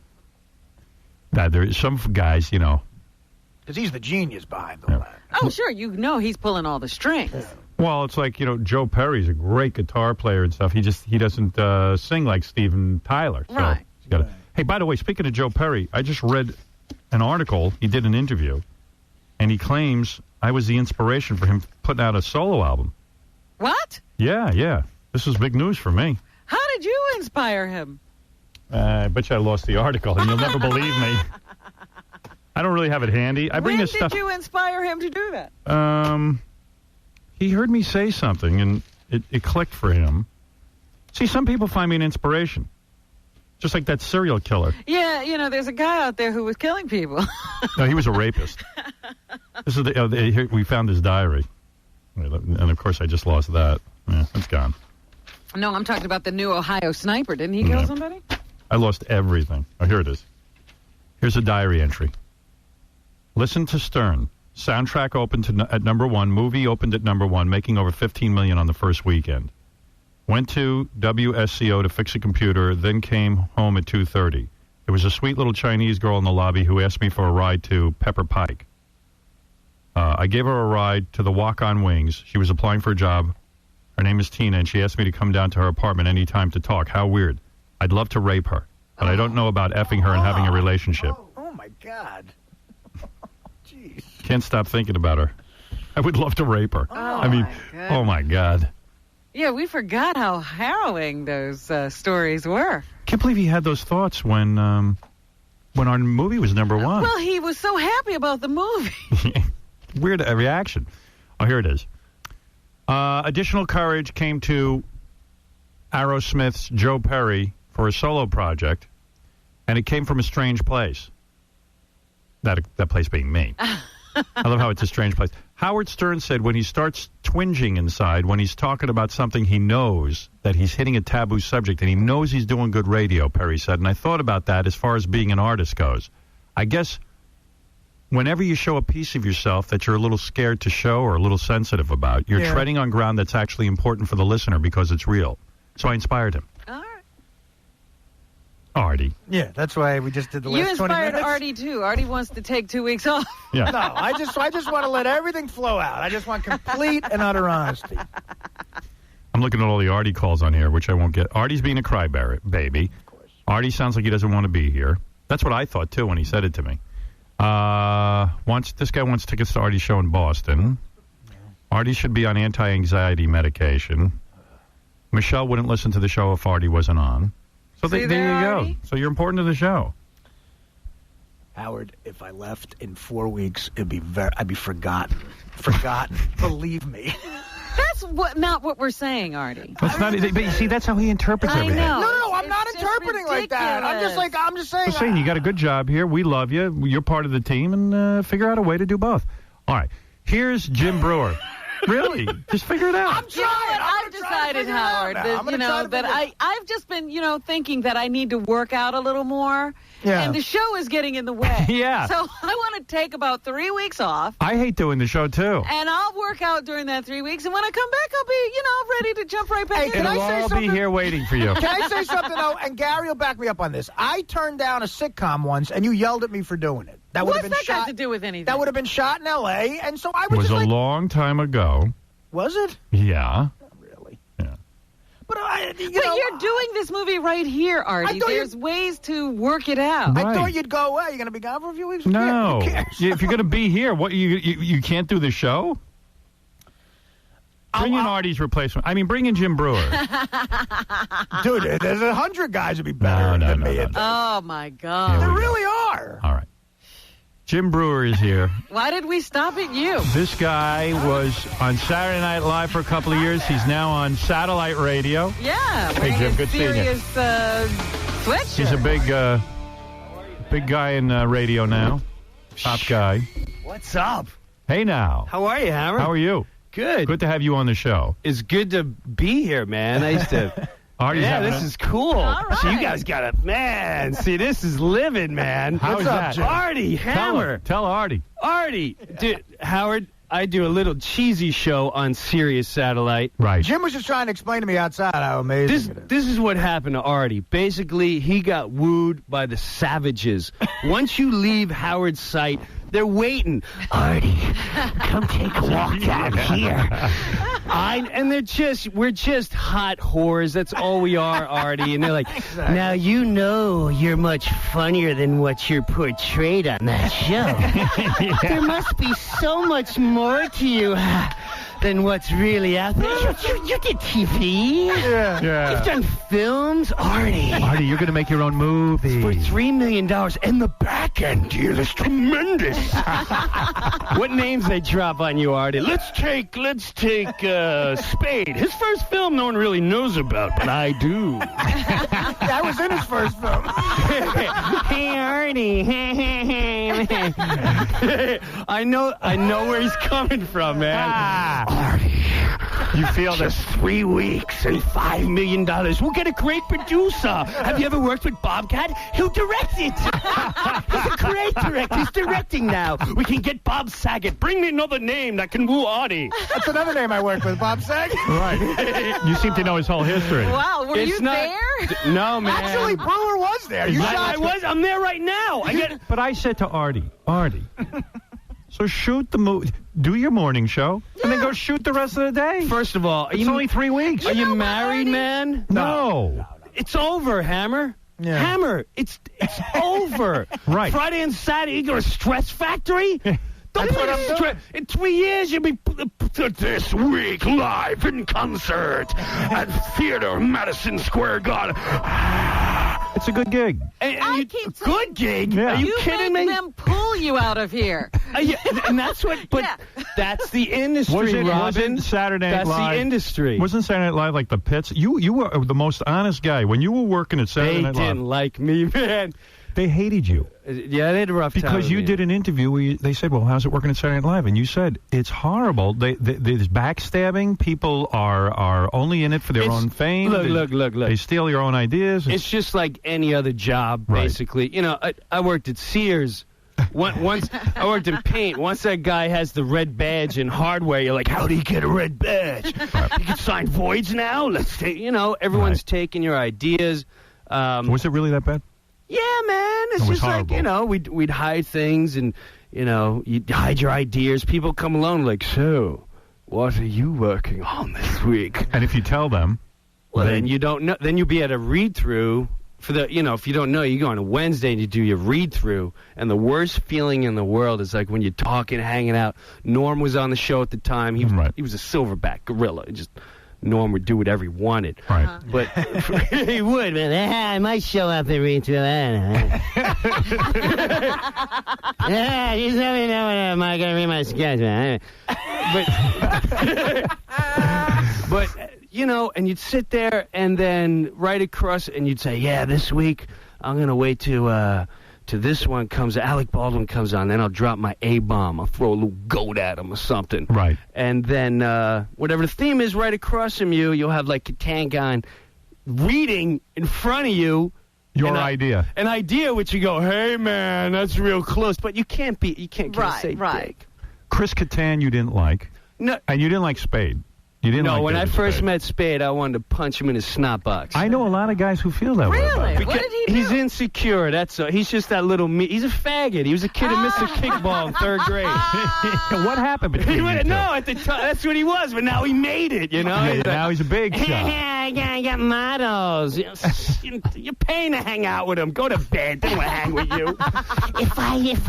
If I just hang out with him for 3 weeks. Do you feel that David's the kid in high school who couldn't get the cheerleader? And now He missed the kickball in 3rd grade. He's a faggot. So you're saying that... About 15, Was he one of those aloof guys when you got there? Like he was too cool for the room? He was so cool, Too man. cool. But that's Dave's thing. I'm just busting his balls because I can kick his ass. Right. Well, I heard a story. I ahead, heard that Howard. he was not treating you well. Here's what happened. Go ahead. You tell When I us. first walked in, I was the new monkey boy because Farley was gone. Right. So I look like I'm stoned out of my mind 24/7. Well, it's a scary thing to walk in on Saturday Night Live. You're looking for someone to be your friend. I and didn't you even feel know like- I was on it till like 7 days before it happened. How'd you get on, by the way? Audition like a... This is a long story, Hammer, but long story short, I had to meet Lorne Michaels a couple times, did the clubs. I auditioned in July, and I got it 7 days before it aired. And I remember at one time, right before we did, and there was a head writer there, Steve Higgins at the time. Right. I did not like him, because when I walked in the room, he took a poke at my hair. What do you mean? He said, you got He's funny like, hair. you gotta keep your hairstyle like that. I was like, Just worry if we're funny, Hammer. Yeah, you're the writer. Just shut up. Back off, fatso. Yeah. I get to hang out while Lorne eats popcorn. Back off. So you go through this whole audition process. You finally get the job. You walk in, and Spade is mean to you. What did he do? What did he do? He goes, the new idiot's here. hey, Brewer, you gonna do some of that physical comedy? And right, I'm like, and I have to say, I go home, tell my friends, and my friends are like, bro, you got me on Sunday Live. You're going to have leather pants in 8 years, $10 million a movie, kangaroo. Right, you're going to be Eddie Murphy. Yeah, the white Eddie Murphy. Look out, Long Island. So Spade says this kind of thing to you. Yeah. And it embarrasses you. Well, he'd always do it in front of a crowd. That's That's the way the move. That's the punks do. They go, hey, you're stupid, in front. And then one day I came in and I said, really, faggot? I'm going to punch you in your forehead right now. Would you like that? We're going to smack in the snot box? And he went, I'm just kidding. But I was dead serious. Right. I was like, I'm going to pop you right in your snot box. And we'll do a sketch of me doing that. And after you said that... That's my idea for this week. After you said that... After I said that, he blocked me from every update segment ever. No, really? Joking. No. Joking. After that, you probably got along. Cool. Yeah, we totally got along. So Mike does sometimes make right. Sometimes you have to bully somebody back. It's the old thing, In the you know how your school, mom always said, don't hit somebody, but sometimes you need to threaten. You don't have to hit them. Threaten them and let them know.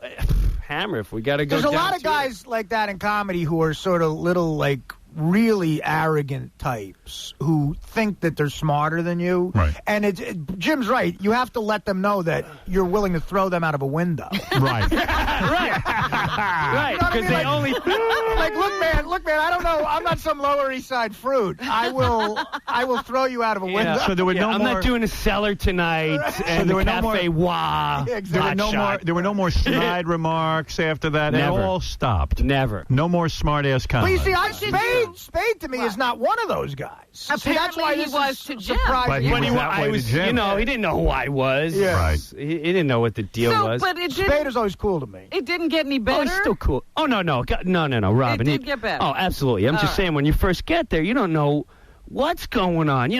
I get there, and there's Norm, he shows up out of a hole once a week. Right. Hey, man, when's the show start? Like, wow, he exists. It doesn't even care. He didn't care. Yeah, that's cool. But I looked up to. You looked up to Norm Macdonald. He was your role model. During that show, because, again, you're constantly hit with, hey, you're bigger than what's going on over there. Right. Come over here, Artie. We can make you movies. You got a lot of that. Well, yeah, everyone does. Well, Whores. I was married. Whores. You were married? You're not married anymore? Oh, no. I'm married. 12 years. Oh, really? 3 girls. You say when you were on Saturday Night Live, the whores. I learned it all there, man. Did you go out with the whores? Never. You never cheated on them. Swear to God. There's no one better to talk to about show business than Norm because he's brutally honest about it. I'll try to tell the story quick. Go ahead. When Norm had his last sitcom on Fox, right?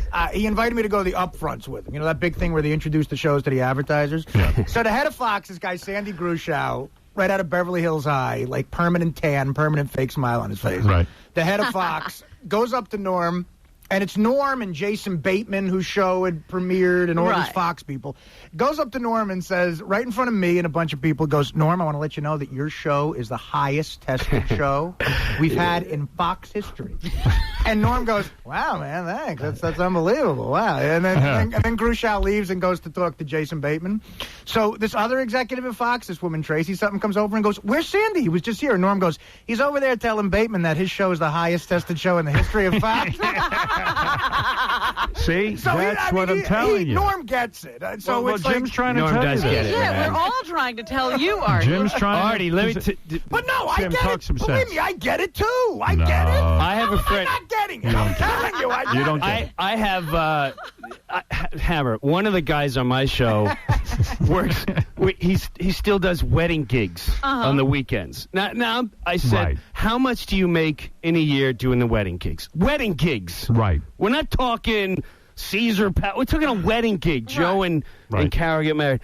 And he said, yeah, I make X amount. Tell you what, why don't I cover you that path, and then we'll just work it from there. And now he's like, listen, man, I got this important bar mitzvah. I'm like, what? On the radio The radio is bigger. Yeah. And by the way... Artie's got the important bar mitzvah for 5 weeks. This is not a stroke, but I got to be blatantly honest. Nice. Since I went to Sirius Satellite Radio, I started in July and Friday nights, went every day, drive time, starting November, every day, on my kids. Hi, I signed up Sirius for Howard. That's great. At least once a day. At least once a day. That's so great. Thank that's you, good. man. Well, we're going to be over there working with you. I saw you the other day with Billy Corgan. Yeah. And then I went, oh, dude, he's really here for poems? Play a song. Yeah, unfortunately. Bring the guitar back, Why Hammer. is Billy Corgan doing poetry? What's wrong with this guy? He's smashing listening pumpkins. to some people. He did some deals. He don't need to do anything. Why He's is done. everyone hammered? How did that come about? Long Island. Long Island. Mint. Is that the We'd say hammer? mint. Didn't you ever say mint? Mint, I always said. Mint. Hammer, I never used. Never said hammer. I like What'd you it, though. do I last might night? start doing that. Knock it out, Hammer. Okay, Hammer. It's good, though. I like it. I like Thank it. you. So you don't miss Saturday Night Live. That part of your life is over. You're doing the show over on satellite on Sirius. Greatest gig. 147. I'll give you a plug. 4 to 6 on Raw Dog. Yeah. Channel 147 on satellite. You can also go to jimbrewer.com, which is BREUER. A lot of people don't know that. Brewer Unleashed is the show, but you have no clue what you're in for. I know you do, but it's like I don't. You don't, because you've been tied up for so long. Do whatever you want. Let me tell you, I've listened to your show, and the language. Sometimes I wince because I'm like, it's my radio. Yeah, it's. Well, get ready to be doing that. Yeah, Now I that's know. not me, Robin. Maybe some of the other. You don't worry about you don't worry about the FCC. You don't worry about anything. No, there's no one. I never once in my whole career had anyone go at the end of the show. You leave and you go, was there anything? Did I do anything wrong? No one says. They just say, "Have a good day, man." Have a good day. Anything goes. Have a good day. Well, that's the way our country should be. Yeah. Hey, before you start the news, I was talking to our pre-interviewer, Will, and there's one other great story that you need to get to Jim. yeah? It's about David Spade. Which I one? guess, remember David talked about the time that he made fun of Eddie Murphy on Saturday Night Live, and Eddie... I remember that, apparently, Jim was sitting next to Eddie, sitting next to David when David had to apologize. What was that about? It'd be funny if he was sitting next to Eddie. Well, David used to do a thing called Hollywood Minute. Yeah. He did the Hollywood Minute. And he made or the fun of Hollywood Eddie News. Murphy. I remember the joke. There was a picture of Eddie Murphy, and he said, "Oh, look, kid's a falling star." Right. And they booed him in the dress show. Right. During the dress show, he goes, "Hey, look, a falling star." And we So we all thought, well, that's not going to make it to Right, air. he cut it, right? Yeah, that's just, and part of me, I grew up Eddie Murphy, so I was like, hey, man. That's not cool. Yeah. Right. So when it went to air and he did again, I didn't think they booed again. Monday came, we're all in the writer's room, and one of the little interns comes in, and they go, David, Eddie Murphy is called here 5 times. Oh. and we don't know if it's a gag, and he's like, and then when you knew when it wasn't a gag, because Spade goes, oh, man, really? He's left messages on my phone. And in a way, I think he probably was complimented that Eddie Murphy was called. Oh, without a doubt, without a doubt. Right. So the intern goes, well, he's coming here. He's coming to the studios if you don't call him right now. Great. So now this is in front of like 5 cast members. Me and Tracy Moore. Tracy Moore like, yo, Jim, this is going to get hot. This is going to get hot, yo. Eddie Murphy be calling Saturday Night Live and everything. And Eddie Murphy could beat up Spade. I'm pretty sure, right? I'm not sure. I know. I'm sure he knows a guy who can. He would get somebody to beat him up. Eddie Murphy's downstairs with 4 black guys who aren't comedians. No, he's down there with Charlie Murphy, and Charlie will beat you up. Yeah, Charlie. So Eddie ain't going to do nothing, but I'm going to bust your snot box. So does Spade turn like... Spade turns white. He's like, all right, I'll go do it. And we're like, well, we're listening. He goes, come on, man, don't do that. He dials. He's up in the back near the head writer's room, but but everyone was in their offices, so he had to use a back room. And of course, we're pretending we're not listening. And all you heard was him go, hey, hi, Eddie. Yeah. No. I know you saved the show. I know you make $10 million a movie. No, I'm nobody. Trust me. No, I know. It was dumb. It was dumb thinking. And he cowered. He took his pants off. Sucking his thumb. But that must have made you happy because I loved it. You were humiliated by there you him. Go, Hammer. It was basically payback time. Done. Now you know what it feels like. Done. This show's over. Eddie Murphy just threatened to kick your ass. Over. It was actually Jim on the other. It was Jim on the other line doing an Eddie Murphy impression. That would have been really great. Tracy Morgan was calling him. How long is your show over on satellite? How many hours? Just 2 hours a day. 2 hours a day. That's it. Why can't we do that? 2 hours Why can't a we day. do that? 4 to 6. Are you still signed up for 4 full hours? Yeah, That's a long time. What are you, nuts? It's a long We time. can't figure this stuff out. And I only do 4 days a week original. And you take calls and Take calls and You hear all our that guys stuff. call the gay channel and make phony phone calls. I did you the hear gay that? channel. Did you do man. it? I did the gay channel because they want to know why in my intro I used the word faggot. Right. And I said it. Because it's funny? Exactly. It's a funny word. I want it back. There's never been a funnier word invented. That's always lost on the gay people. There was no I don't know right for the why. homosexuality to steal that word. It's a very funny word. I want So it back. you went on there and you explained And it. I just said, it's just the kid who missed the kickball. You're a faggot. That's how simple it is. Nothing to do with being gay. Has nothing to do with being gay. Right, no. We plan on doing our whole show from the gay channel. You Yeah, should, we're man. just going over there and taking over. Yeah, we're just going to live there. Well, our studio's going to be near there. So Oh, we're I gonna be- see yeah. where your studio is. Yeah, That's going to yeah. be cool. Look, he's going to have from here Hey, to there. It's going to be Hammer. awesome. It's going to Yeah. be mint. Yeah. I look forward to it, man. I look forward to You're it. damn right. Well, anyway, so Jim's here. You want to do the news with us? Sure. If I can hang out, sure. Sure. Okay. And Yeah, we'll let you on Weekend Update. yeah, we don't care. We're just looking to kill time. Jim, what do you want to do? Some of that physical comedy? It works great on radio. Do you have any friends from Saturday Night Live, or is it like all? It just was horrible and you No. Like Daryl Hammond's coming on He's next a week. good guy. Daryl's a great guy. Catan Great guy. not a great guy though. Huh? No, Catan's all right. Just All right. we had, when you're in that, it's like being, I won't say it's like being in war, but when you're in a situation, everyone's fighting for themselves.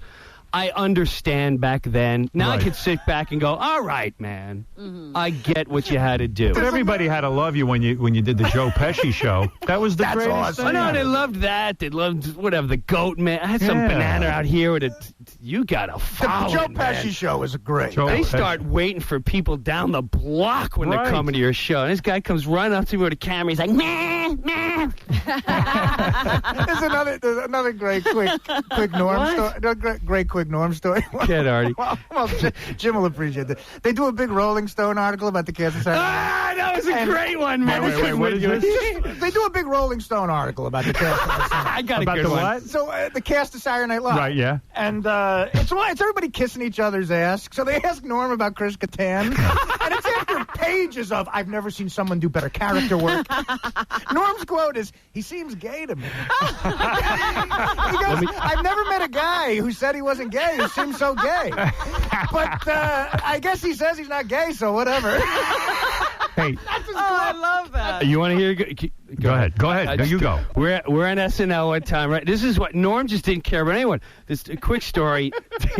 Pamela Anderson is on it. Every time a hot chick would come on, Kattan would go over the top to like, oh my God, he'd write a sketch. We're gonna make out. Right. She's hot. She's with Tommy Lee Hammer. Back off. Yeah, right. Hey, come on. So he writes a sketch, and they do this sketch where it's the Twilight Zone when everyone's in pig face or something. Right. All right. So that's the goof. So me, Kattan, we're all in it, and Norm is the guy who's got to go, imagine, if you will. And Norm doesn't read sketches, and he's a pro. Right. So he would rehearse it and go, hey, imagine, if you will, and second time, and Kattan would go, Oh my God, you don't even sound like him. why would you do that? And I would stand and go, Norm, you gonna hit him back? Like, you gonna say something to him? You just gonna take that from this guy? Now we go to a dress show, which has an audience, and it's being filmed. Right. And again, he starts punking into Norm on the set. Right. He's going, oh my God, Norm, you gonna do it right? It's my only sketch. Right, you don't You're sound like Rod Serling. He's like, hey, imagine, 10, 9, and we're on. Hey, imagine, if you will. And he knew the deal. Right. Now we go to air. And Norm still hasn't said nothing. Every time Kattan would say something to him, I'd look at Norm like, hey, man, you're my hero. What's up? Because if you're not going to say something, I will. Right. And sure enough, he'd give me like a wink. I swear to you, he'd give me a wink. I'm like, I don't know what's going on. Live Air comes on. And like, 20 seconds to the Twilight Zone sketch. He starts up again. We're mic'd. The whole audience is listening. He's like, oh, my God, Kattan. Norm, you've been a salad. Oh, God, Pamela, you're so hot. Norm, you're going to... Pamela, I can't wait if you ever get rid of... 10 seconds. Norm turns to Catan. Right before I said, he goes, "Hey, Pamela, did Chris tell you he's gay yet? And he's got all this rage because he likes being gay. Everyone, why don't you just say you're gay and you wouldn't have all this anger and be a pester? 5 seconds! And you wouldn't have all this rage and try to interrupt everyone's sketch because you suck this week. And we're on! Imagine if you will." Like, there's my hero. There's my hero. See, he knew to save it for the live air. Saved it. He saved nice. it. And Catan sank. I couldn't even get my words out. If you watch the rerun, my shoulder, you'll see the Have you heard Artie's impression, AC/DC impression? No, I did. We could do. Yeah, I love AC/DC. I heard you do one too. Brewer sings. Yeah. You sing, right? Can I get it? Can we get like a track for those about to rock? Can you guys do that? Well, Artie might have to jump in with you. Come on, Artie, let's do this. Why don't you trade off lines? We are the dealers. We'll give you everything you need. Hail to the good times. 'Cause Sirius got to ride away. No. Plug. For those about to rock. Fire! Salute you! For those about to rock, we salute you! Fire! Wow, does that hurt your voice? Or you just I can do that all day long. Oh, it's the best. All day long. Best band ever. Wow. Hey, all you middlemen! Sitting on the streets. Hey, Doddington, we got some back in black for you. This next one kicks us way back. Yeah! Are you ready to go to hell? Who wants to go to Satan's chamber? This is highway to hell. You ready? Who wants to give oral to Satan? Ooh! Yeah!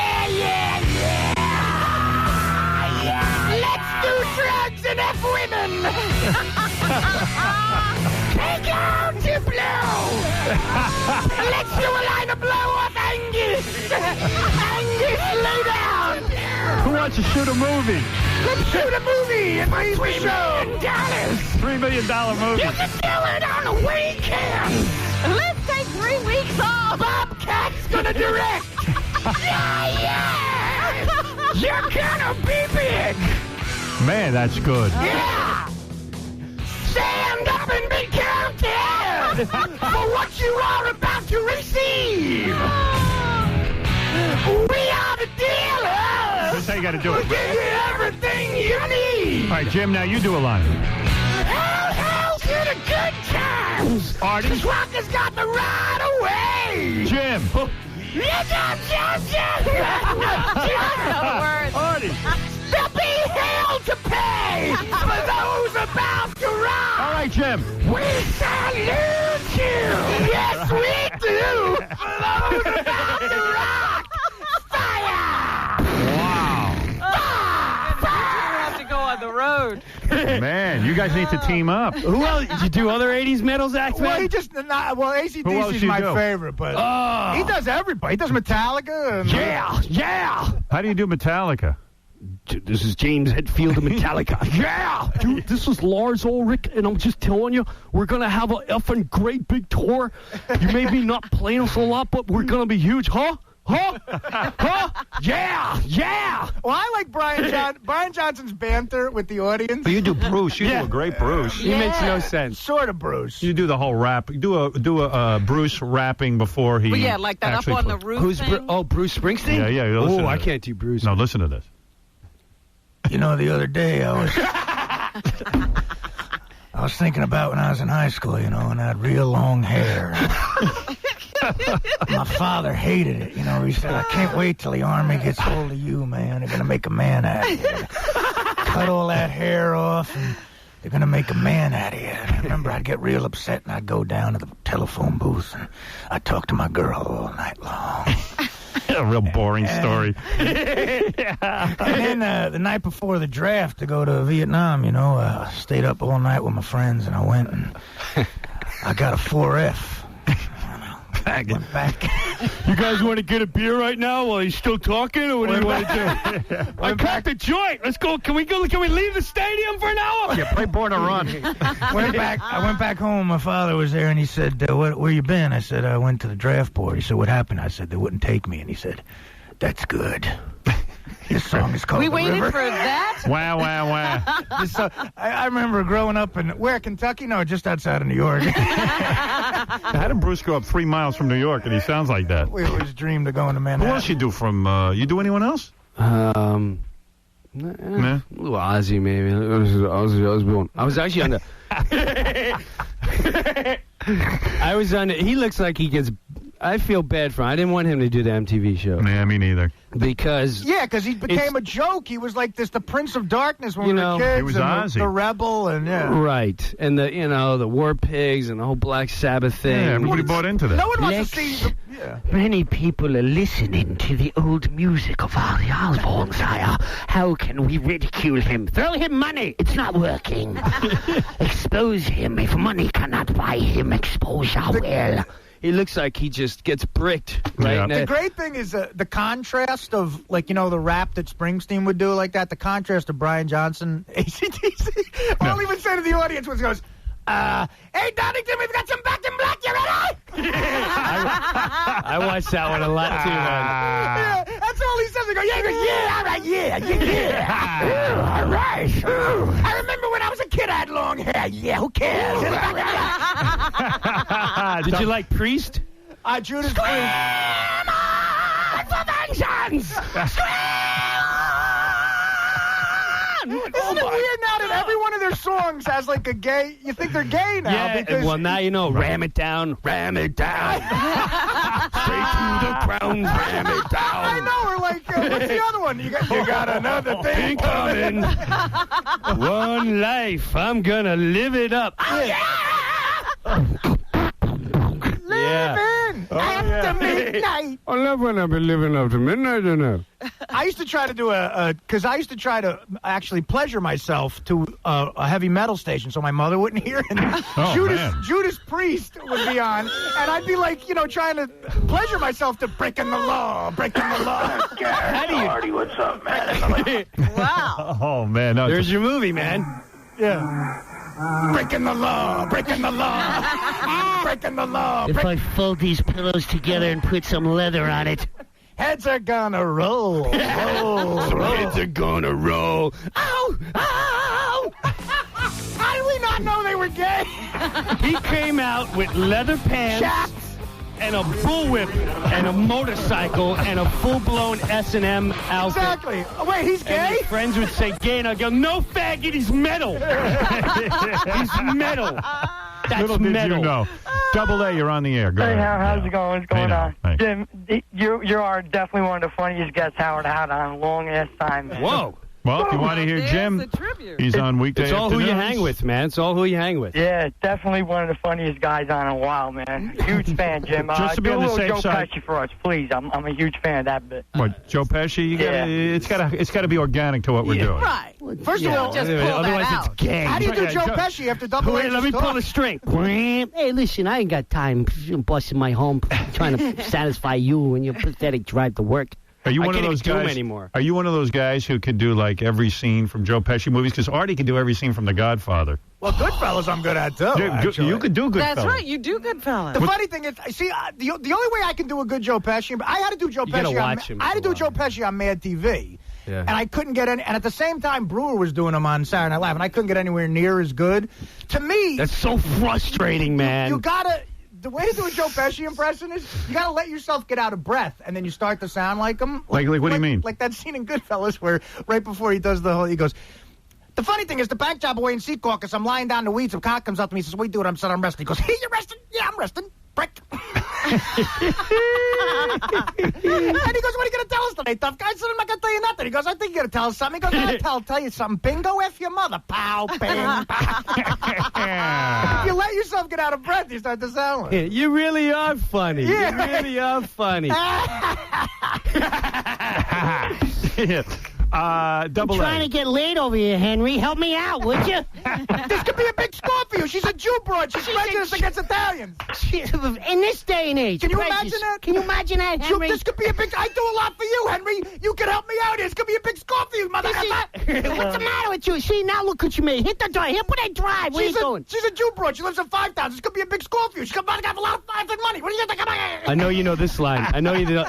I know you know this line, Artie. Ready? Yeah. Ready, go. Oh, shoot, I just lost it. Hold on. Go ahead. I go, I'm not going to hit you. So, I'm not going to hit you. What's that movie? You know it. That's Raging Bull. Of course. I'm not going to hit you. I'm not going to hit you. What are you talking you're about bleeding and everything. Come on. What's the point? What's the point? You throw a punch like The Jew Broad line is the best. Jew Broad line. I'm trying to get laid here, Henry. Help me out. It's a Jew Broad. You can help me out. It's a Jew. She might have a lot of money, this Jew Broad. Who knows? I can help you out. I do you a lot of favors, Henry. Yeah. I was about to run. And it goes right into. You go to JimBrewer.com and learn when he's on the radio. Well, Brewer Unleashed. Brewer Unleashed. BrewerUnleashed.com. Yeah. Oh, BrewerUnleashed.com is the show. If you want to talk to me, go to JimBrewer.com. But I'm not going to write to you back, man. 90% of the websites on the internet are devoted to Jim Brewer. That's the problem. Yeah, right. So, Double A? Yeah.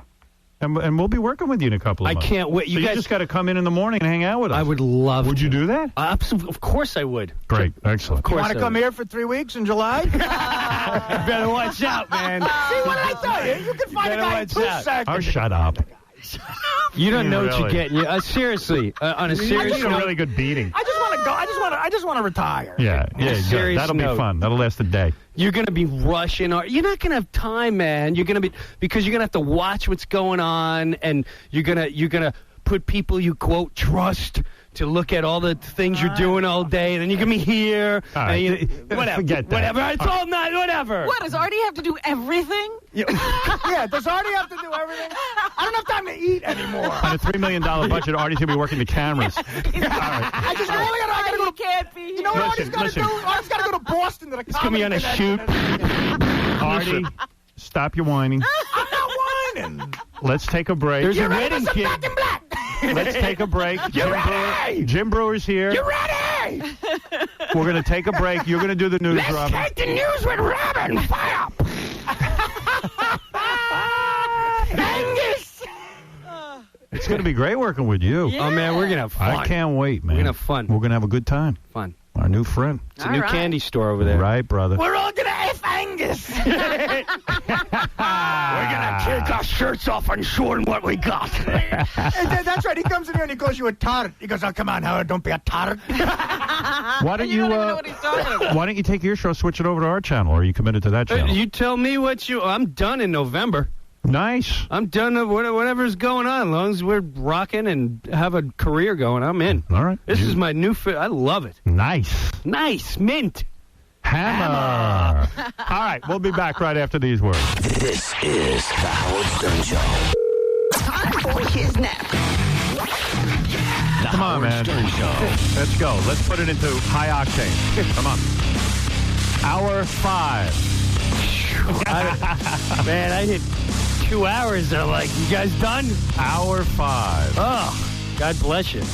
Hour 5. I'm like dead by now. I can only imagine. No, I'm dead. I am what they call brain dead. Done. Like Lisa Shivo or Terry Shivo. Who's Lisa Shivo? You hooked up. I don't know. Maybe you should know. You're a newscaster. Maybe that's Terry's mother. I have no idea. Jim Brewer with us. Good to be here. BREUER.com. JimBrewer.com. He's on satellite radio where we're going 4 to 6 in the afternoons. And the show's Brewer Unleashed, though. Don't go to me because I'm not going to write you back. Yeah, right. I'm sorry, man. That's okay. But Jim, Jim's got a wild history. It's wild, man. I run the streets rabid. SNL. No shoes on. He was such a renegade, he had to get out of there. I'm wondering what he must be like at home. He's so high-wired and he's mellow. Well, I got 3 kids. I have fun with the kids. I got a trampoline. That's all I need to say. He's a sad clown at home. That's all. He's a whole different guy. Yeah. I get nothing at home, man. I'm a happy clown. Who do you hang out with? You got any people we know that you hang with? I don't hang out with famous types. High school friends. You're a regular down-to-earth guy. Yeah, comedian friend. I put stickers on my garbage. Take my garbage. Yeah, I'm just right. You still live on Long Island? No, I live out in Jersey, out in the woods, Chester, Jersey. Nice. Yeah, nice, man. He lives up by these two broads. Hey, you hook me up here. The taxes are ridiculous, Henry. You know, I do a lot of favors for you, Henry. You said moving out to the suburbs be nice. There's nobody out there. There's dear Bing. I'm not going to worry about it. I know when he's out all night. He's out all night. Right. That was the best. His new wife, Leona, comes home with his new wife. And she's giving him crap because he was out till 7 a.m. And Pesci goes, she starts screaming, "You're not normal, Henry. What are you doing all night?" And he gets back in the car with Pesci, and Pesci's busting his chops going, "You're not normal, Henry. What are you doing, Henry? What the F type of people are they?" They're mad. And the parents are standing over her, and they're mad the new son-in-law was out till 7 a.m. on a Wednesday. and Henry just laughs. The mother-in-law goes, "Where have you been?" He goes, "What the night? What the F kind of people are they?" He just turns around. Don't make me laugh anymore. What the F kind of people are they? I love how he just got back. I'm not even going to talk. I'm turning around. I'm out of here. Right, yeah. Show's over. I came home at 7 a.m. and now I'm leaving again. Oh, forget it. I got a headache now. Don't you wish you could be like that sometimes, though? Don't you wish you could just not care and just walk out at 7 a.m.? Yeah. You know what my ultimate role would be? Every day. Every day at 7 a.m., I think. What's the ultimate role? Not in a gay way, but that Brad Pitt in Fight Club. Tell me. That's you. I would love to be that guy. I never saw that. You might be that guy. I might be, but I got to start working out. I could see you punching a few people. Oh, in my day, I was a fat kid. I always had to tear it up. And no one beat me, man. You're angry. No. He's undefeated. Undefeated. Thank you, Robin. All right, Jim. Now it's the part of the show where we do the news. This is Robin's time to shine. So let's start with the music. Robin's breasts aren't fake. They look like two huge chocolate cakes. Every bounce they take, every bra they break, I'll be watching them. Nice. Very good. That's such a good song. When I see those mounds. Nobody does this guy. You know, they're all doing AC/DC. Right. Well, we don't like to do. We like to do ungay guys. He's walking around going, No one does me. Nobody. I need a deal. Yeah, could you work on a sting? Yeah, I want to do my whole Save the Rainforest rap. That's funny. All right, Robin, that is your other theme, and that means it's time for news. They still haven't decided whether to charge the runaway bride for her nationwide search. Some people want the DA to press charges against her and prosecute. You know why? Because if they waste all that money prosecuting the runaway bride, they're not going to put her in jail. No, I mean, how much time do you do for running away from your wedding? She's already a mess. She's a big mess. Fine, it's over. Just smoke some pot. Walk along. I also see that some Hispanic group wants her to apologize because when she first called home, she said she had been abducted by a Hispanic guy. To my Spanish friends. Listen. I'm in so much trouble. He's serious. To my Spanish friends. They're wearing sopranos and everything. To my Spanish friends, she's nobody. Don't worry about it. Yeah, exactly. She ain't going to impact you. He says that she endangered, a lot of Spanish literally people. hundreds of Spanish You know what, though? That is a sort of built-in racist mentality, because now the group to blame without even thinking are like Mexican. This guy was a Mexican guy. Man, that ain't right. As By the Daniel way- Carver has told us, there's been just an infestation. Here's the weird part of the story. Black groups have thanked her. Right. It was a Spanish guy. Exactly. Glad they didn't blame us, man. Right. In fact, NAACP is giving her an image award. There you go. Next week. When it was the black thing, I'd be nice enough to be specific. Like I'd say an actual guy. I'd say Tracy Morgan abducted me. Yo, I got your bride to be, yo. So what else is in the news? But, the reason Tied they up and might everything. be able to charge her with this, they said if she was premeditated in her escape, and it turns out that she bought the bus ticket a week before she took the bus. All right, let me sum this up. She ain't so nuts. This girl, 32, her fiance and her never have had sex. Never. And they live together. They live together, no sex. You figure it out. Strict Catholic background. No, they're not Catholic. The mother. The mother's Catholic? Yeah, something like that. And, Well, you know, real I know Christian. they were very Christian. very yeah. Christian. That's Baptist what I mean. type. I smell a movie deal. Right. Oh, for sure. Well, they say the guy is doing the fiance is doing every TV show he can get his hands on. And rightly so. Happy. He comes off so well. There's producers right now calling me saying I'd be perfect to play this guy, by the way. I like that he wants her back, too. Ugh. You know, that's a real sign of desperation. I love that he jammed that engagement ring back on her finger first thing. You're not getting away. What the F kind of people are they? No Mexican in the world can keep our love apart.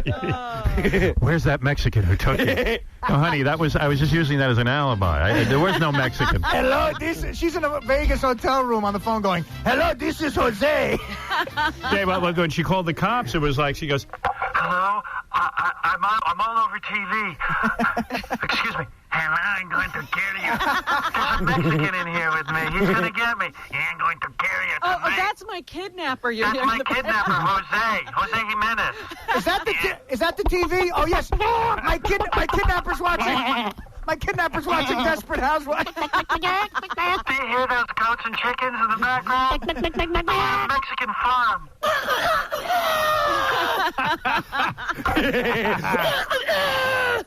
You got to admit, it is a fun story. They're serious. They're serious. I have the runs. Now, how do you get somebody to plant this story in the newspaper about you? what does your abductor look like?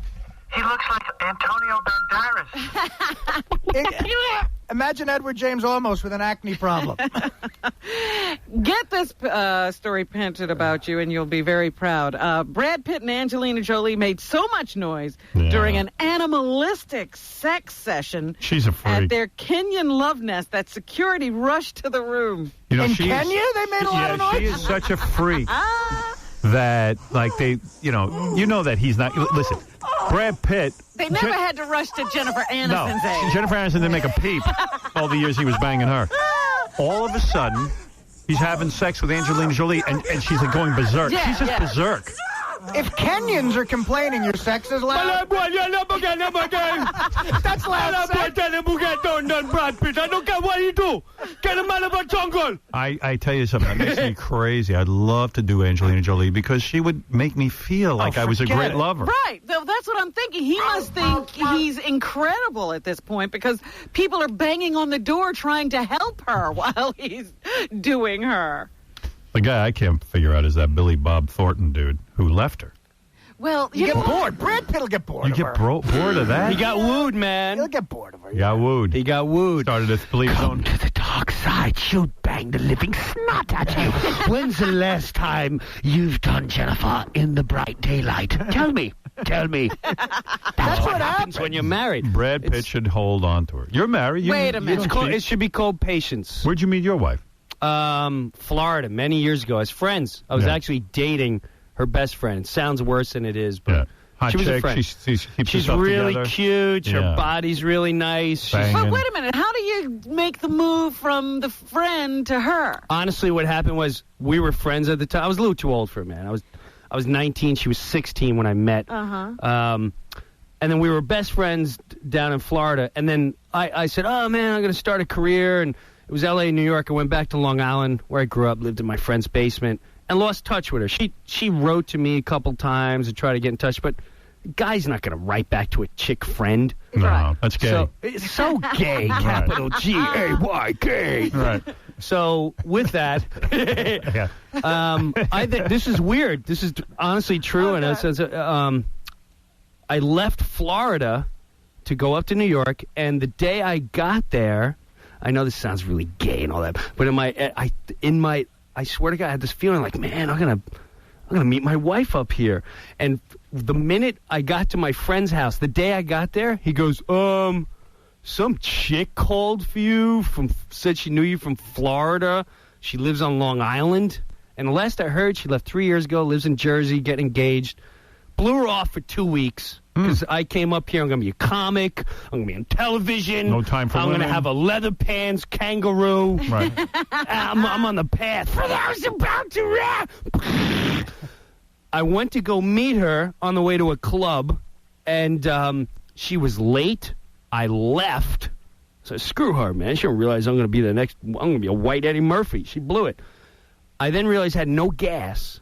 Turned around, came back to the gas station. All I heard was like, Jim. Turned around, saw her on my children.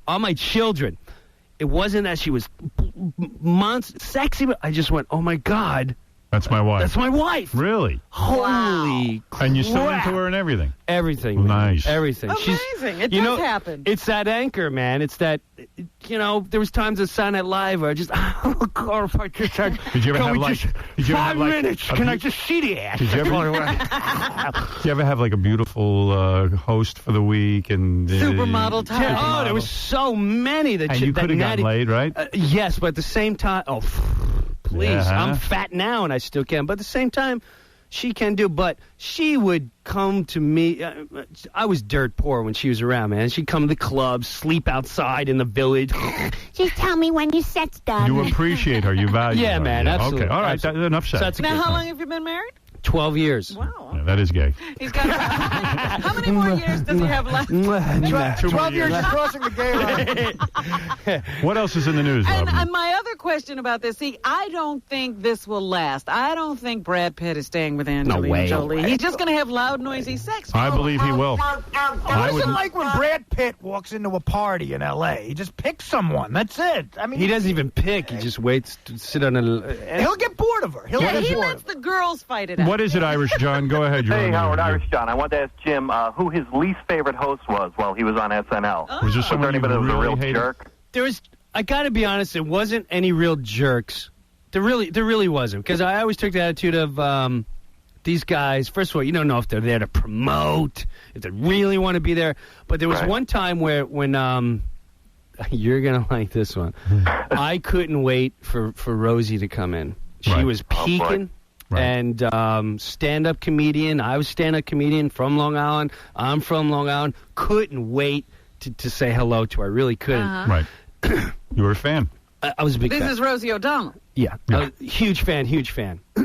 Well... No, Rosie from the Windex commercial. Yeah, that made Rosie the Riveter. Yeah, right. And, I've got my sketch. I'm going to throw the goat boy at her, man. And it was also big ratings, Rosie. man. Yeah, it's going to be huge. She's going to love it. And I didn't know she had like a secret meeting with the girls, and wanted supposedly. Well, I'll just tell you what happened. I walk in the room, everyone's ready to do their pitch, and the guys start. Okay, you start with your pitch, and hello, Rosie, and he said, hey, I'm thinking about doing this. Okay, next person, hey, I'm thinking about doing this. Okay, then the first, I think Molly was the first female, Molly Shannon. Mm-hmm. She goes, hi, Rosie, and then she goes. Stop, excuse me. Notice it takes a woman to say, hello, Rosie, before we start our little pitch meeting. And it was like, oh, my goodness, what was that? That gets stuff off to a funny start. Whoa, what just happened, man? Did something go down? Yeah. Before this all happened? Yeah, now the room is really light. I had no clue what was going on. How is she so nice and reasonable when she's like a guest or on her own show? And then... I had no clue. But wait you're going to like the Rosie ending. hasn't said anything. Yeah. So then Norm's the next one to pitch. He goes, hey, Rosie, you look great. How are you? So here's my gay sketch idea. But apparently, and then when it was done, the head writer pulled aside and said, listen, no offense to you guys, but she had a bad experience. She doesn't want to work with the guys. She only wants to work with Will for the cheerleaders. And I was like, oh my God, she only wants to work with women. What experience did she have? I was so mad, but I must say, by the end of the week, she was totally cool. She jumped into one of my sketches, but I felt bad. But wait a second. That she walks around, at that time, like angry, man. Be more open. I never did anything to you. Yeah. I mean, just because you're a guy. Yeah, or maybe you were abused in the back or whatever it was. Right. It's okay. You got to let that anger out. Yeah, it's a professional situation. Let's have some fun. So that's all it was. So, but it did turn out good. But that was the only time where I was a little like, you're a little floored. Yeah. I can't believe that just happened. Amazing. Right. Plus, I couldn't believe how many people were gay in Hollywood. It's like, wow, this really, I can't believe You couldn't believe she was getting hot chicks. Rosie O'Donnell and the guy from Judas Priest. What's your world coming to? What else is I'm your turbo lover. A guy singing out in leather chaps. Whoa, what were we missing? Sure, he's straight. I'm like no other. No, you're not. But he still rocks out. What about the song "I Want to Have Sex with a Guy"? Yeah, let's be obvious. We missed that one. All right, what else Rush is in the news? Come on. Limbaugh is engaged, according to Cindy Oh, Adams. that's good. That's good. Wasn't he? Has he been married like 3 times already? Right. I mean, he's really preserving the sanctity of marriage. I'm glad he fights for it so He's a hard. conservative. Ladies and gentlemen, I'm deaf and my wife is blind. Nice smoke pot on the side. Yeah, they say that CNN anchor Darren Kagan and Rush have been so into each other that she flies to him in Florida on his jet. Oh, that's That's convenient. He's got a jet? You've got a jet? He's got a jet? Yeah, he's got a jet, yeah. No wonder she's into him, yeah. Absolutely. Yeah. Oh, you have a jet? Okay. Really? I think you're so cute. Can we take a ride on the jet? Excuse me, ma'am, before you throw up, did I mention the jet? So, yes, they are getting engaged. Wow. Boy, that just makes everybody look bad. Blinded by the light. Yeah, what would he give Tom at the wedding? How the Give hell? him a plane. How the hell is he that rich? Oh, it's just disgusting. Well, Jim will like this. I pitched a sketch at Mad TV. It didn't get on. Rush Limbaugh doing Rush songs. Oh, that's funny, man. How's that work? That's funny. Well, all I had was, today's Tom Sawyer. He gets high on you with the space he invades. He gets by on you. That's funny, man. They didn't think it would appeal to women. Anyway. Rosie doesn't want to work with you either. Yeah, Rosie doesn't want to work with the boys. Living in the limelight. What else is in the news, Robin? Ladies and gentlemen, living in the limelight. Ladies and gentlemen, this is Rush doing Rush, living in the limelight. Rule number 17 of Rush Limbaugh. Today's Tom Sawyer gets high on you. No, he doesn't. Today we're talking about subdivisions. The space he invades gets by. All right, let's hear the rest of the news. What's the matter with you guys? For Showing off for those each other. of you who have been Trying to get on Jim's show? Oh, is that right? For those of you who have been missing, going in bareback, there may be some hope. An Who's missing HIV-fighting it? contraceptive Nah, I don't like going bareback. tested in Eastern Virginia Medical School. I finished too fast. It's a gel. I need the rubber. I do. I need to impress you. And is one step closer to being approved. Beth They let me go received- bareback What? one night, and it was over in a second. So you're asking this not to be approved. Right. Yeah. And she goes, boy, that was fast. I go, I know. I need the rubber to slow me down. Depends on what time. You're Depends on hot. what time the Yankee game's on. $24 million has been granted to conduct the final phase of the clinical trials needed for FDA approval. They say that the goal is to cut by half the rate of HIV amongst women participating in the trial. So what they're going to do is try. Would you risk getting HIV to test a drug? That is pretty funny. I would if How much do they pay? Say, you want to try something new? You going to set me up for life? All right. Yeah. Wow. So anyway, it's supposed to That's prevent, easy if your life's only 2 months. prevent HIV and pregnancy. You get I AIDS and got we'll 3 set you up months. for Bring life. the whores on. What else we got in the news, See what Rob? you got. Well, there was another one of these situations where the government in Florida started to get involved in somebody's personal life. A 13-year-old girl Wow. who ran away from the state home that she was in got pregnant while she was away. Yeah, I saw this. And she wanted to have an abortion, and the state of Florida wasn't going to let her do it. So she went to court and said, why can't I make my own decisions? The judge had her evaluated, decided that she was capable of making the decision. So now Governor Jeb Bush has said, all right, there's nothing really we can do about this. It's a bad situation all the way around. I'm sure if Jeb Bush's 13-year-old daughter got pregnant, he'd be all for abortion. Trust me. Absolutely. That's all I'm saying. That's all. And the child would be spirited out of the country and have her abortion quietly somewhere. Yeah, let's ruin a 13. Send her to Mexico. Right. What else we got? I feel bad for Paul Abdul. I said this earlier. Paul Abdul? Yeah, some guy who was a contestant on American Idol is doing an expose on ABC tonight. And in it, he will say that Paula called him up, slipped him her phone number, Yeah. And then when they were on the phone, she said, you know what, I want to be your, I want to be like your mother. No, maybe sort of like your sister, or maybe a special friend. And he said she coached him, bought him clothes, got him a haircut, and I guess had sex with him. And for that... That she deserves a medal. Yeah, he is now going to expose her on ABC. By the way, that guy booked on our show on Friday. No, he is. Good, I'd love to talk to him. Me too. But Is he? anyway, Yeah. Yeah, he was kicked off the show for other reasons. You going to be here, Artie, or you shoot a movie? What a...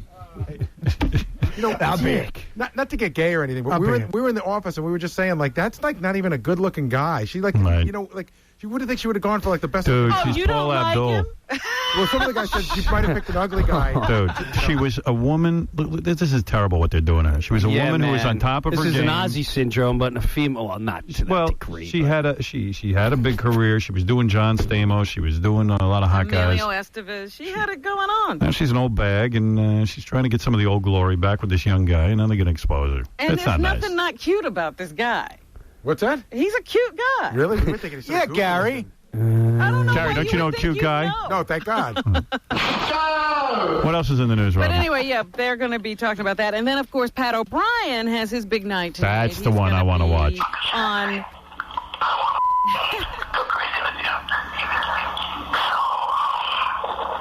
What? Who's he talking to? Some chick.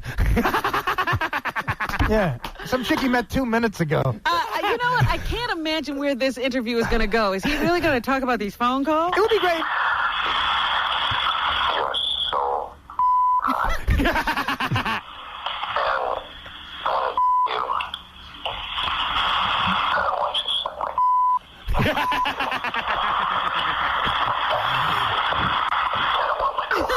Come on, he's got to do an interview here. This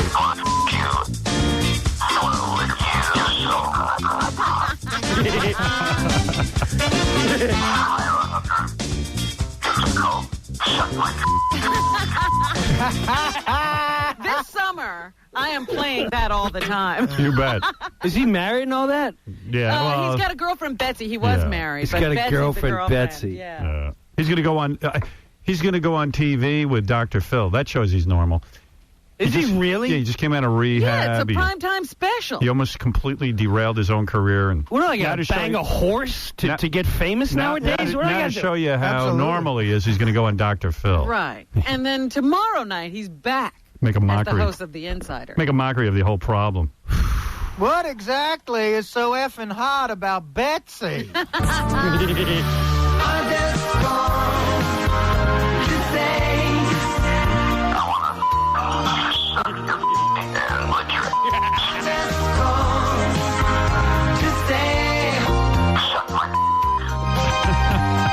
See, man, when you're at serious, you don't have to play. No bleeps. No bleeps. No bleeps. I know it, baby. The open of the show, the first We're show. going to be doing it, man. The open of the first show in Sirius should be that tape on that. You got to stop by for our first show. I would love to. Yeah. It's being in a candy store. I'm telling you know when you walk into like an old time candy store. I'm ready. And you go, where do we start? See, you got to introduce us. Where do You we gotta start? You got to join. Show us around. You got Where do to we join us on the farewell tour.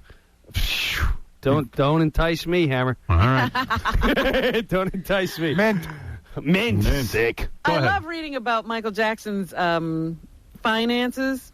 They now say that, in court yesterday they put a guy on the stand to say that he spent $31 million back in 1999 and only made $11.5 million. I like that kind of math. He's been doing that for years, spending $20,000 to $30,000 more or million more than he makes a year. He's holding off the house by borrowing, they say. He's heaped another $70 million in debt onto his already debt-ridden situation. His outstanding loans rose from $155 million to $224 million. What's he buying? I have no idea. But Ferris wheels. In that Ferris wheels special, and chimpanzees. And Kid Silence. Yeah, Kid Silence probably cost a lot of money. Nothing even worthwhile that he could sell and make some money with. Well, remember when he did that special, they showed him going to that really gaudy, awful Las Vegas store, And he just said, I'll take one of those and one of those. You know, these big, outrageous, stupid-looking pictures and vases. It's just all crap. You know, it's like the world's worst garage sale. I'll take that giant vase that I have no use for. I'll take 2 of those. That monkey over there. The goat. I'll take Brian Johnson. Thank you, He bought Brian Johnson. He bought Brian Johnson. I want the goat. I want the sheep. Well, they say that, you know, he owns the Beatles catalog, which is worth a lot of money, but that's what he borrows against. So his catalog and the Beatles catalog, that's, you know, that's all indebted now. I have no catalog. It's all deflections, man. Nothing. I own Billy Squire's catalog. Lucky you. How'd you get that? Billy Squire. Rock Me Tonight, I got it in the garage. I own George Harrison's corpse. It's got to be worth something. In a couple of years. It'll take a couple of years. All right. Anything else in the news, Rob? Yes. Now, you have come out against the episiotomy. Yes, I am. You used to talk about That's where this women are kind cut of stuff all the time. after they give birth. After they give birth, while they're giving birth, the doctors cut them to make room for the baby's head to come out. And doesn't it speed up the delivery? I don't like it. It speeds up the delivery, right? Yeah, it's just so the doctor can get on the golf course quicker. You know, well, you got a point there, man. I was going to say, my first kid got stuck. Right. So, and it came out. Her head looked. Eventually, they come out. Her head looked. It was a little fanged. I couldn't show her. And let's see the bit. No. I'll show you in a couple hours. I'm against you. It's no good. Well, they have done a study, and they have determined that there really is no good use for it. Here's Dr. Catherine Hartman, the director of the Center for Women's Health Research. Told you. At the University of North Carolina at Chapel Hill. F1. Episiotomy is the incision of the skin and the underlying tissue at the vaginal opening during birth, and it's usually done with scissors. We know that women who have episiotomy are more likely to have severe tears that involve the rectal sphincter and the rectum. I definitely have patients who have had very difficult recoveries from rectal injury. Rectal injury. Out of all that big talk, she throws in sphincter and rectal injury. We're going to do an episiotomy. You ready? Are you ready for the first one? It's called sphincter. Sphincter. Rectal injury. Going to the back of the bus. Gonna show you my sphincter. Well, I thought the episiotomy was supposed to prevent all that. Apparently, it's causing it. So guess again, Hammer. Don't do that. And up in Canada, there's a Jehovah's Witness kid. I guess he's a teenager, and he's got some kind of a problem, and he needs a blood transfusion. Right. He's got a problem other than being a Jehovah's Witness. But his parents will let him have one? He doesn't want one, and the big argument is, can a teenager make that decision for himself? No. The lawyer says his client wants the right to refuse health care, even as a minor, F4. Wow, that's a heavy decision. She wants treatment by those who have given this type of treatment with our blood transfusions. It's a matter of choice. For those about to have treatment, So he wants salute to. you. So he wants transfusion to be able to make. He's gonna eat some apples. You ready? I suppose if you let a 13-year-old girl decide on her abortion, he has to be able to refuse a blood transfusion. We got a Jehovah's Witness who doesn't want a transfusion. You ready? In Dunnington, we got a guy who won't get a transfusion. You ready? Wait, what if Brian Johnson of AC/DC became a doctor? There you go. Hey, I'm going to give you an episiotomy. You ready? Fab! We're about to remove that lump on your breast. You ready? We're going to expose the sphincter. We better end this by saying congratulations to Adam Carolla. He's gotten himself his own show. What show? On Comedy Central. Oh, that's great news. Yes. What a talent. They haven't titled it yet, but it may even be live. It will come on. Live with Adam Carolla? Yeah. I'm going to watch. He will. Jim, you're not happy about this. Is that the guy who was on radio? Loveline. The Man Show and Loveline. Yeah. We like that. No, I'm excited about it. No, you don't know. He's a good guy. I don't know him. I don't know. He's going to offer his comedy view on the day's events, interview celebrities, and take calls from viewers. Well, yeah. Let's see him do Brian Johnson. You ready? Come on. Our first one's got a problem with the sphincter. Let's go to line 2. Susie in California. You ready? Yeah. I'm going to give my comedy views on the day's events. You ready? And That's what's happening. We're taking Jim with us on our farewell tour. Uh-huh. He's a barrel of laughs. We got to. Yeah, he'll have a heart attack. Taking a bus, man? Yeah. My head's about to out. explode. Look out. Yeah. There's nothing better than hearing this out. We're a bus! We're a bus! You're not on radio till you drop the deuce in a house outside of Cleveland. Oh. Listen to Brewer Unleashed weekday afternoons on Sirius Satellite Radio. I can't really. Sirius? It's all right. You deserve your plug. It's the greatest thing that has come. Don't say that. It is. I know, but don't say it. Well, I can. Sirius Satellite. I'm telling you. I'm not exaggerating. This is the greatest, most truthful thing you could bring to America. Name one thing that's great about it.